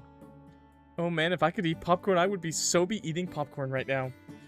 I had not known Sir Emmett held such strong opinions about seating arrangements. So what if I do? Is that a crime? Not the last time I checked. What, you don't want to sit next to me? No. Your personality is exhausting, and you flirt with everyone. I don't flirt with everyone. In fact, I think I've been decidedly unflirty tonight. You flirt with Clock. Emmett, maybe it's time to... Do I? Constantly, and poorly, I might add. You seem oddly concerned about where Clock's attention goes for someone who doesn't care about anyone. I never said I don't care about anyone, I'm just selective. Selective, huh? Yes, very. I only showed up tonight because someone keeps getting dragged into nonsense, and I have to keep an eye on them. Who, me? No, the other new antique store manager in town. Of course I mean you. Ooh, he's like a clingy cat that pretends to hate you but actually loves you and wants you to sit on your keyboard while you work. That is so specific. Literally my cat. I never pegged you for the possessive type. What do you think I'm gonna do, bite him? Knowing you, probably. You need not worry. No one is getting bitten on my watch, Sir Emmett. No one's going to bite me. Not unless you say please, at least. Please, keep your mouth to yourself, Sir Eden, lest you lose it. Lose my mouth? Alright, I'll be good. I doubt it. Clock, you should come sit next to me for your safety. That's a little hard when I'm sharing dinner with Florian, don't you think? You can share mine. No, I want to pick Emmett, bro. I want to pick Emmett, but I'm gonna say that's a kind offer, but I like sitting next to Florian. I do like Emmett a lot. I think every character is so goated in this game, bros. That's a kind offer, but I'm really enjoying mine, and I don't think Florian could finish it all by himself. Maybe we could share next time. I suppose Florian should consider himself lucky then. No. What did I do? Aw, he's jealous. I'm not jealous. You do sound a little jealous right now. The shopkeeper is free to eat whenever they want. Hey, Emmett, I had a question. Why do you stop by the store so much these days? He's helping me with... I know, all the boring numbers and stuff, but it's not just that, is it?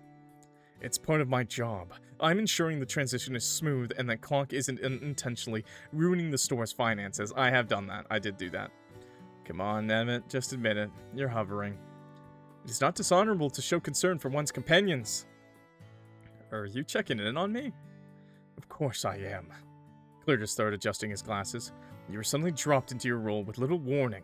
In this town of all places, monitoring your adjustment is prudent. Game? Oh, I'm just waiting for the game over. Aw, he's worried about you. That's very sweet, Emmett. Thank you. I'll have to remind you of this entire conversation tomorrow. Psst, you owe me $5, Florian. Ugh, once again. What does a ghost even need $5 for?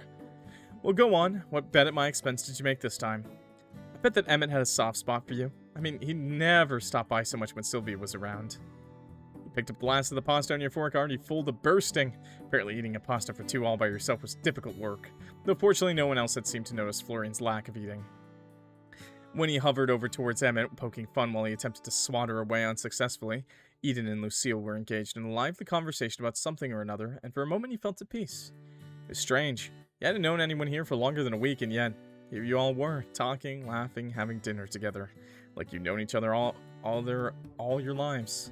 It was a feeling you never felt before, not even back home. The closest you'd ever come was the nights you stayed up playing video games with friends over voice chat, and even then, there's a distance between you. A separation in place. Here, though, it was different. Even when Emmett and Eden were arguing, there was something comforting about the knowledge that they were right beside you, mere arm lengths away. Hey, for all your gamer bros, just know, I still feel the same. Whether we're gaming from far away, or you're right next to me and we're eating dinner, okay? Gamer bros. I feel good either way, okay? That's just me personally, I guess. I think of it as the same. Feels like we're having a real hangout. You leaned back, fork resting against your plate. Your stomach was full, your heart a little more so. Okay. New bet. No, I keep losing bets with you. I don't want to do them anymore. Wrong answer. Okay, here it is. I bet Lucille could out-eat Florian and Emmett and Eden in a pie-eating contest if she wanted to. Is there a pie-eating contest coming up I haven't heard about? Well, no, but we can always organize one. I'll pass. That is not a wager I would wish to entertain, Lady Winona, but I am flattered by your confidence in my constitution. Lucille gave a quiet laugh and dabbed at the corner of her mouth with a napkin. This evening has been most enjoyable. In my kingdom, feasts are often accompanied by political tension and hidden motives. Here, there's laughter, companionship, and a lighthearted debate. I must confess, it is refreshing. I'm glad you think so. Same, I haven't had this much fun in forever. I wish every day was like this. You'd get bored of me eventually. Impossible, I can never get bored of you. It's true, you have a natural draw to you that's hard to resist. You think everyone's hard to resist. What can I say? I'm a lover. Ew. Anyway, are we done here? It's probably about time I dragged our favorite accountant home before he regrets the night any more than he already will. Don't worry, tonight's on me.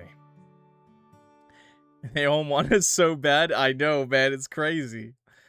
To be fair, I have been flirting with everyone every chance I got. Eden stood and tracked down Quinn, leaving the rest of the table to gather themselves and stand up as well. As you all did, Eden returned and followed by a beaming Quinn who seemed positively ecstatic at the sight of the empty plates left behind. Do you enjoy your meal, my friends? It was wonderful once again. You have to give me some pointers one day. I've never had cooking like yours. For you, absolutely. You know much of the flavor comes from growing our own produce. Why, we had a beautiful harvest of carrots just the other day. I shall drop some by for you to have some time, yes? Oh, Quinn, you don't have to do that. It would be my pleasure. Plus, to be perfectly honest, I have far more than I need. You, my dear, would be doing me a great favor. Well, in that case, I'd love some. Thank you again. Oh, hi, Kat. Yeah, the art's really amazing. Wonderful, wonderful. I'll drop by sometime next week if I can. Quinn smiled, eyes crinkling. Then, after bidding everyone a good evening, he disappeared back inside the restaurant. With that, it was time to head home. Your group found your way back to the road, said your goodbyes and happy birthdays, and you turned back towards the direction of the antique store before stopping in your tracks. Someone else had came up beside you. Hey. Hey, did you miss me already? Hardly. Look, Fuck me. Yeah, okay. How many times do I have to say thank you today? I wouldn't complain about it one more time. Are you that desperate for validation? It helps boost my ego. Thanks. For earlier. For not just kicking me out. For the pasta. The pasta was entirely selfish of me. I was really just hungry. Can you just accept my gratitude? I'm not good at this kind of stuff. Talking. Feelings. Whatever. Well, for someone not good at this kind of stuff, you're doing a pretty fine job. This was, pretty terrible overall, but not as terrible as it could have been. That sounds like high praise coming from you. Is my company so bad? No. It's whatever. God, what am I trying to say? Look, I don't really do this whole people thing, but I didn't hate this. Hate being with you or, with everyone else. For the first time in a long time. Felt like a normal person. Normal is nice, but I'm here for you. Whether you're feeling normal or strange, or like you want to bite me. You shouldn't say that so casually. I'll get the wrong idea. What? Then I wouldn't mind? You're insane. Maybe, but you're still talking to me, so what does that make you? Even worse, probably. Just what I need, another problem. I'd say we may make a pretty good match, really. Don't say things like that. Why not? Because I'll start to believe you. He didn't look at you as he said it, but his voice was quiet, genuine, like the words had slipped out before he could stop them. And I don't know what I'd do with that. Gonna go. See you tomorrow. You better. He hesitated just for a moment before he turned and slipped away from into the night. That was cute. But what about Winnie? Search around in your pocket for your keys when you heard the sound of footsteps against gravel. Hello? Excuse me? Hello, sailor? What's going on? Who are you? Working late. The keys dropped out of your hand and fell to the ground as your eyes peered through the darkness to notice someone leaning against the wall a few feet away from you. It's the loan sharks. It's a loan shark, okay? Never mind, I found the most popular character that's probably going to be in this game, right? No, I'm kidding. The vampire, I feel like Eden and Florian both all have a very good shot. But you can tell these artists have a type they like to draw. His red hair was framed with black tips, and his eyes are dark, his expression unreadable in the night under the night sky. Hidden behind his hair was a black tattoo wrapping itself around his throat. It's literally gonna be like, where's the rent money, idiot? Game over. My bad, didn't mean to startle you. Place like this, thought it'd be closed by now. Can't say I know many stores open this time of night around here. Something I can help you with? Maybe, maybe not. I suppose we'll work it out together, eh? This your place? Kind of. Just looking after it. Belongs to my aunt, actually. Sylvie Marigold, right? She's pretty famous around here. That's an impressive family tree if I've ever seen one. You know her, then? He tilted his head, eyes narrowing slightly. In passing. It's hard not to, really. She collects attention in a town like this. I hadn't heard she was leaving town. Well, I guess she doesn't owe anyone an explanation. She'll be back soon enough anyway. No, I suppose she doesn't. Doesn't make me curious, though. Leaving so suddenly does feel a lot like running, don't you think? Maybe she needed a holiday. Maybe. Either way, you're not what I expected to find. What were you expecting? Hard to say, but I imagine we'll both find out soon enough. Then he smiled. You couldn't tell if it was cold or warm. Well, don't let me keep you. He stepped aside, gesturing towards the door. Wouldn't want to be the reason you missed curfew. As you bent down to pick up your keys, you felt his eyes on you. Not necessarily threatening, but there nonetheless. Just so you know, I happen to know someone who's very curious about you. Yeah, should I be flattered or concerned? Maybe both. I'm sure we'll be seeing each other around Clock Marigold. He turns, hands in pockets, already walking away.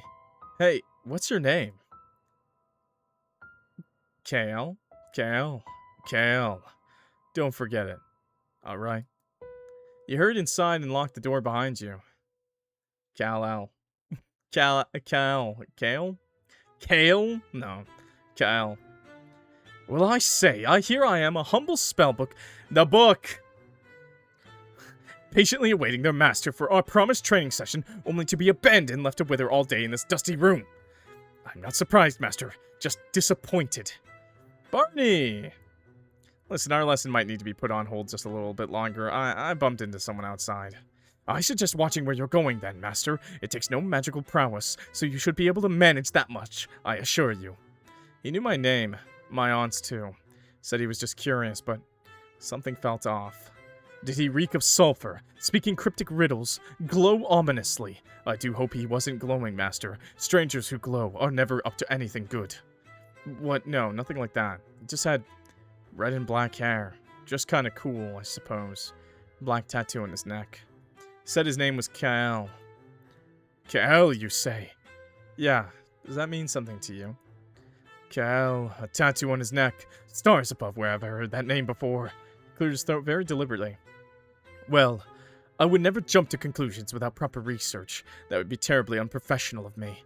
However, I may need to consult my appendix of suspicious persons, errant entities, and known troublemakers. It's a rather long list, you understand. Well, thank you for that, I think. Of course, it is my pleasure, master. It seems our lesson will once again be put on hold, but please do try not to suddenly combust or otherwise harm yourself in the meantime. I would hate to be placed back on a shelf, waiting for the next terrible spellcaster to come my way. I'll do my best not to combust. That is bare minimum effort, master, but I suppose I'll take it. You smiled faintly and moved to replace your day's clothes, with your pajamas, the quiet of the apartment, settling around you like a familiar quilt. Barnabas drifted lazily to your desk, muttering something about cross-referencing character flaws. You decided it was best to leave him be. And what you knew of him, he sometimes needed time to mutter strangely to himself.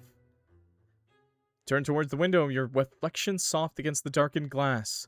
Outside, the town of Willowmist slept, quiet, calm, and just a little strange. Tomorrow, you'd open the shop again. Maybe learn a spell, maybe meet someone new. Or game over. But for tonight, for now, you're home. Game over. No game over! I was waiting! Okay, that's the fucking demo, bro. That is like a 6-hour-long demo, by the way. Not bad. Not bad at all, by the way. That's actually awesome. That is a huge demo. I really was expecting the demo to be more like you pick who you hang out rather than having a whole route like just written into the introduction basically the first week. Obviously amazing. Obviously great. Emma Roberts. What the hell? Emma Roberts? Is that... No, I don't know that name. Anyways. So just looking at the names. I know that they had a Kickstarter for this, I think. But yeah, amazing demo. It's really good.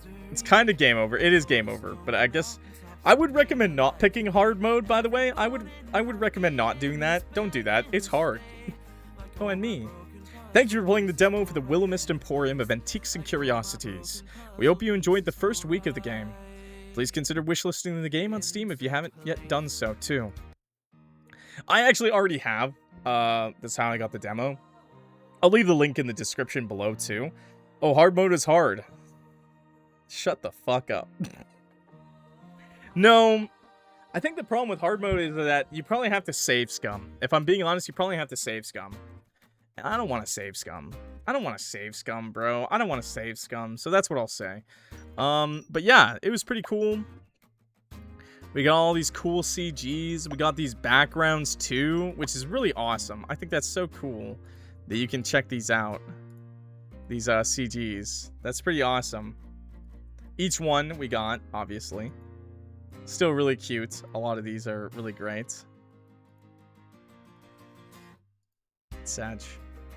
I'd love to see what this other character is. There's like mystery now to this fucking game, bro. I can't wait. I honestly cannot wait. It looks really cool. I cannot wait. It's gonna be really good. Show the backgrounds too. Oh my, you.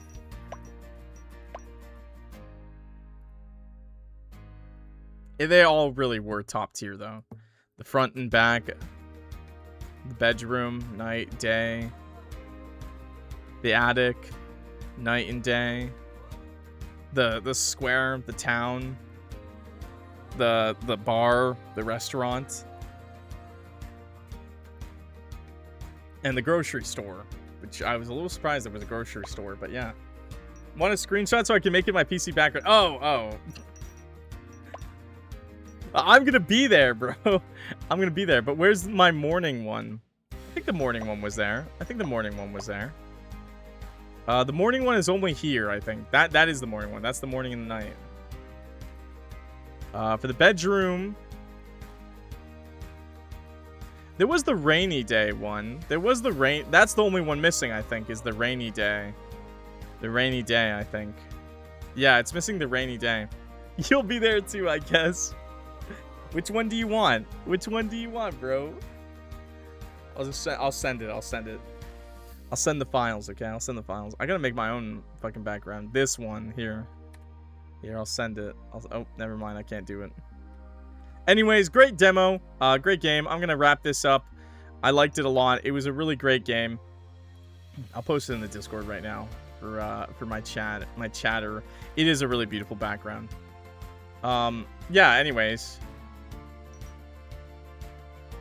Really good game. Really good demo. Obviously, this is going to be a lot more in-depth than something like A Date with Death was. This isn't the dev's first visual novel, although I do think this is maybe their most adventurous one in that, like, there's, like, a lot more to it than just text and choices. There's the whole mini-game system and all this really cool stuff with the dice rolls and stuff and running the store itself. Also, just the fact that there's so many love interests, and there even seems to be another story in the background on top of all of the love interests. So very interesting. I like it a lot so far. It's really great. A lot going on, but I think they manage it pretty well too. I hope, though, as time goes on, you kind of have to start picking between people, because I do think it kind of lessens the impact if you can just flirt with everyone and go on dates with everyone. You know what I mean? Love the D&D thingy with the dice. Yeah. I mean, it's fitting considering we have, like, a very supernatural world. But yeah, I feel like it's more impactful if you have to choose people, you know? Like, you have to make... Like, you can't just flirt with everyone and romance everyone and then just, like, you know what I mean? And then pick at the very end. I want to be able to choose a route. Like, I want it to be like, sorry, Winnie, I'm choosing Florian over you. Like, It's okay for this introduction, but that's what I hope to see in the future. But that's just me personally. I know there's some people who are like, I want to get it all done. That's fine too. Obviously it's a lot more writing that way too, right? Having their own routes rather than just like one continuous route and then you just make a few choices and the endings are different only. But yeah, it's really great. CGs are really great. I think everyone getting their own CGs and stuff is really amazing. 5 love interests is kind of insane. I was not expecting that. So I think it'll be really great to see the full game when it comes out. I don't know if we'll be playing the full game. If I'm being honest, this demo was about like 5 hours long for me, like reading it out loud. Obviously for someone who's just like I'm sure there were people who were just clicking, click, because, you know, I know a lot of people don't like to read descriptions and stuff like that. So I'm sure for someone else, this demo probably only takes like maybe like 2 hours at most, as long as you're just kind of skimming and clicking like a lot. But for me, when the full game comes out, it's probably gonna be like at least like a multiple part playthrough, and I'm dying just from the demo. So maybe we'll play it. Maybe I'll pick Florian because I really enjoy Florian. He's a really, really interesting character. So maybe I'll play it and I'll pick Florian or someone else. But for now, yeah, I don't want this to be another Date Everything where I never even managed to finish it. I still want to finish Date Everything, mind you. But yeah. Anyways, the point is that eventually this game will come out and I might do a playthrough of the full game. But this was really great and I really hope you guys wishlist it. Date with Death was great. Obviously, there's some characters that kind of fit that vibe. Like Eden, I feel like fits that vibe of that banter. Eden fits it really well. That banter. Same with Florian. They both kind of fit that banter you have that Grimmy had in the Date with Death. Casper, your friendly ghost. Sorry, your friendly Grim Reaper. I really like to Date with Death though. Obviously, there's no chat sim, but I kind of like it because we get backgrounds and stuff instead of just the wall of text.